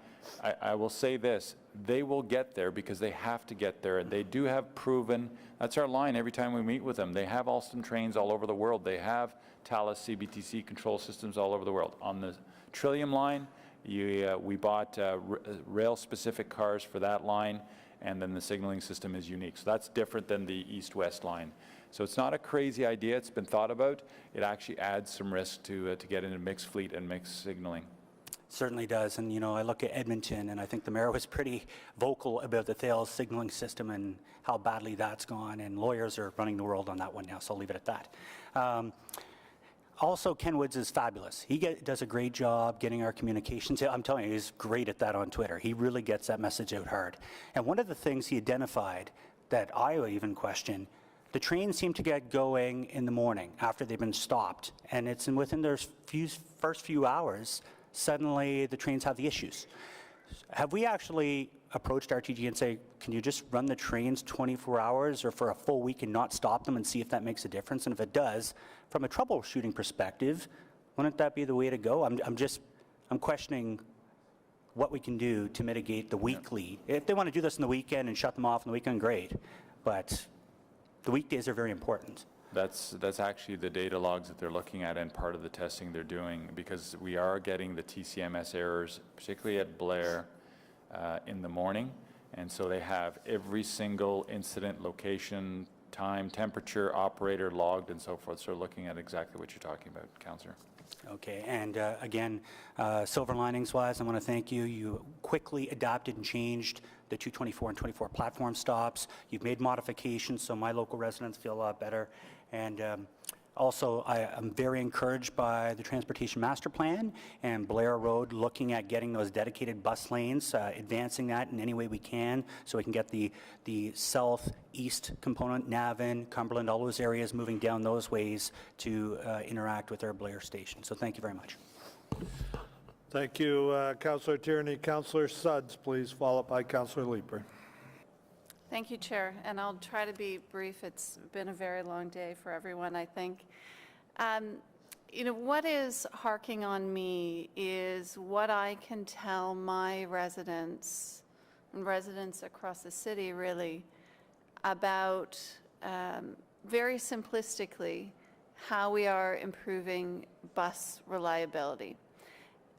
We're talking about these 40 buses and 59 come January 1st. But I'm having a hard time with the specifics of what that means this week, what it means next week, and what it means come January 1st. So, Mr. Chair, for the short term, we talked about the two-step process to address these problems. For the step one, which means from now until the end of December, we have these 40 additional buses, which we are doing two different things with. One is that we are scheduling additional trips at what we believe are the key important times, sort of assigning that a trip will leave this location and go to the end of the route at a certain time. And we're reflecting on that and checking operations and making sure it's working, and we might have to adjust those times before we commit to them. The second thing we're doing is we're assigning buses to cover the possibility. We're putting them at a key location, say, if there's a trip missed on that route or one of those 2 or 3 routes, go and cover that trip. Or if that trip's coming 5 minutes late, cover that trip on time and let the regular bus follow along. These are the things that we can do in the short term by putting it out there for the operators and the supervisors, the transit supervisors, to make adjustments on the day, and that will work fairly well. What we will do in the longer term is we'll do a slightly wider variety of things. Some we may still assign as standby buses to back up trips for a period of time. Some we may also run additional trips. But another thing that we can do is we can change the schedules. And if there's a route that's now got 42 minutes to go from one end to the other, but we find it's actually taking 46 minutes, we can schedule in the extra 3 minutes. If there's a bus that's coming to one point, coming to the end of the route with some plus or minus 4 minutes or something, but we've only given it 3 minutes to get out and get its next trip, maybe we need to bump that up to 5 minutes so that it always absorbs whatever variability. Those kinds of things we can only build in when we write a new schedule which has new departure times, new over-the-road times, and that's what's coming in January. And then whatever number I said, the next thing that we can do with the resources that are proposed in the budget, should they be approved in January and through the rest of 2020, is that we can start to make some additional improvements like later trips, earlier trips, more frequent service at certain times of the day, as required by ridership and as required by operating conditions. So what I'm looking for, as you're describing what those changes are in the short term, is the details, right? So if we are staging buses at Tunney's, for example, where else are we planning on staging buses? And when will we know that information that can be communicated to our residents? So, Mr. Chair, repeating what I said earlier in response to a quite different question, we are this week, we've had those buses out for the first 3 days of this week. We are getting feedback from our field operations staff to be confident that they're in the right place, that they're doing what we intended.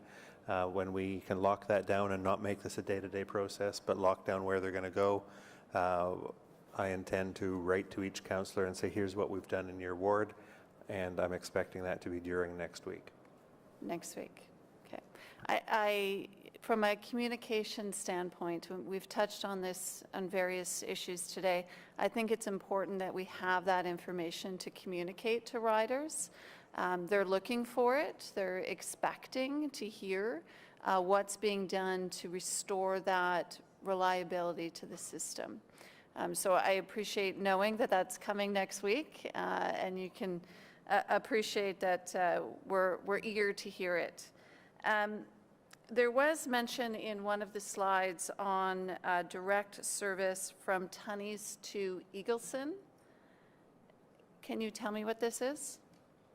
So starting on Monday afternoon, we've been running 2 trips that leave from Tunney's pasture at a couple of key times.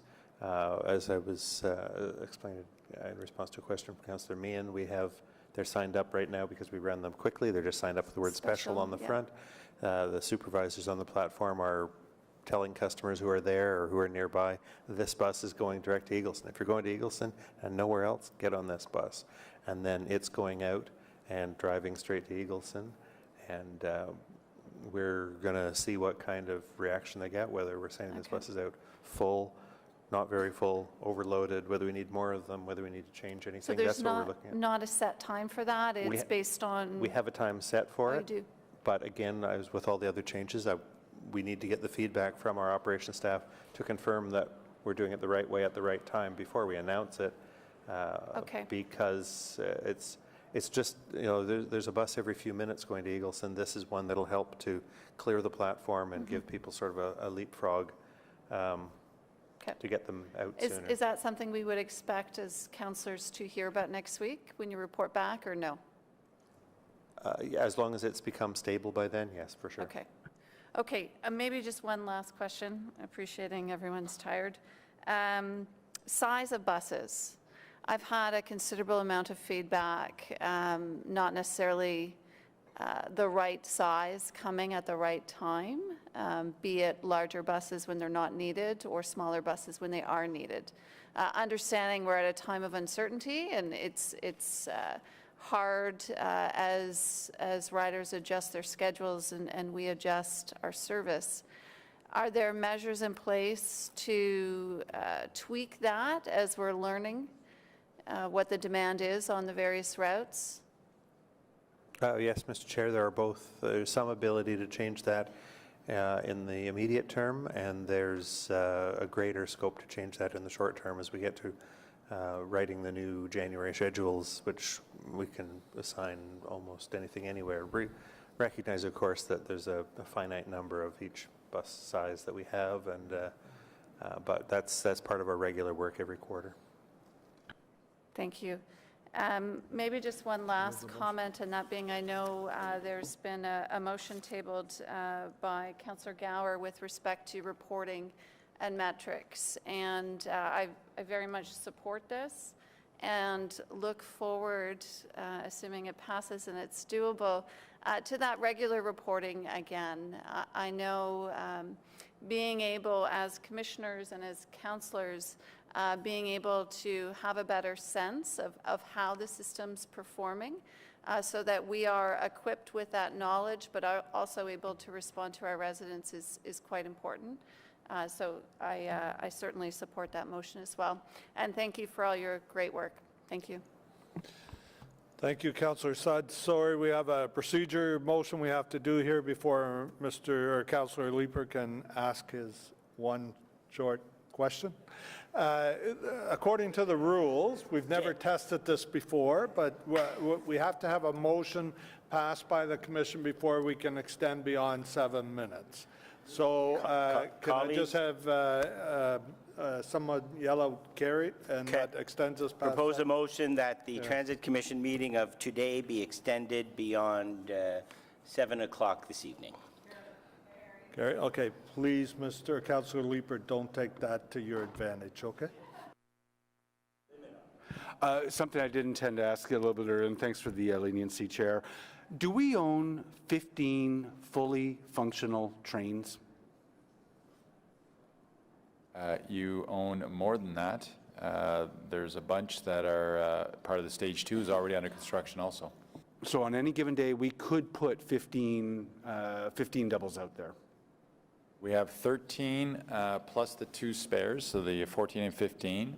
We want to, as eagerly as you do, want to launch number 14. We've done that twice, by the way, ad hoc, when the medical emergency occurred the other day. And there was another situation, I think it was a TCMS issue in the morning. We have the schedule written for 14. The issue is I want to make sure I have 14 reliable trains. I don't want to introduce another problematic train into it. So that's the mission that we've given RTG. Right now, we're just about every single day with these issues we've got on the line, we're using those 2 as spares. Yeah. That's why we're not getting below 13. I think we got below 13 once. We have the schedule ready to go. If we don't go with a program schedule and we throw in a 14th train and try to run the rush hour, what happens at Tunney's, we're into manual control into that station and causes chaos there because people will speculate, back to your earlier comment. Right. So you talk about a push, that's the other push I've got with RTG right now. I want to introduce the 14th train. That'll alleviate some of the concerns we've got right now. So we're close. Don't have an ETA on that one for you. And then we also want the stage 2 trains because I'm trying to build up a backup. So they were targeting the end of the year. The meeting we had on Saturday, that was one of the asks. When do we get all these extra trains? Because you bought extra trains with PTIF. Yep. I want backups to the backups. So that 14th train, are there technical issues with the trains that are in our possession right now that prevent us from launching that service? No, 14 and 15 are replacing these TCMS issues regularly. So if we can't reset it, we leave it parked at Blair. You've seen that sometimes, or at Tunney's. Then we leave it for the rush hour and we launch the spare trains. Okay. So they're being used as backup. So the spares are just spares? They are not spares because there are technical issues with those trains? Correct. They're being used to address the issues that we've talked about today. Okay. In a fight between the O train and Spider-Man, who would win? Cut him off. Who would win? Chair, thank you very much. I think Spider-Man.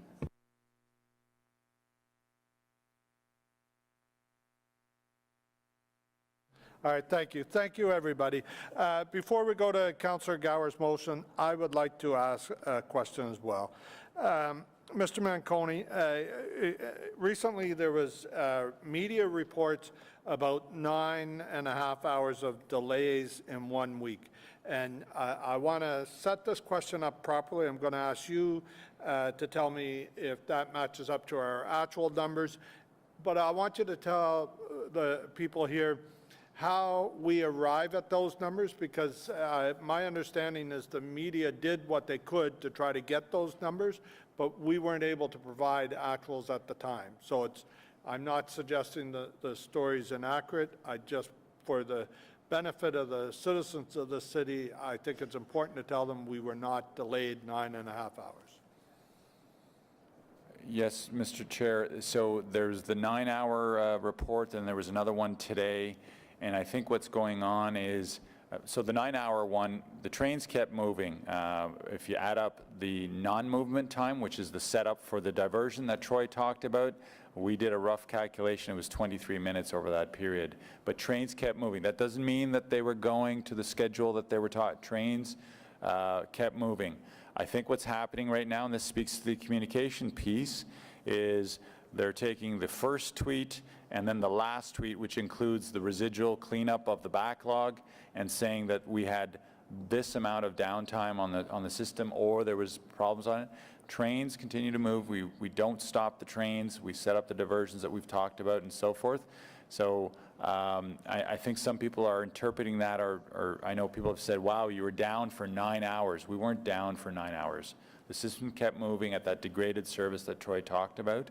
And same with the report that I saw today. I think there was some interesting metrics in there about interruptions and so forth.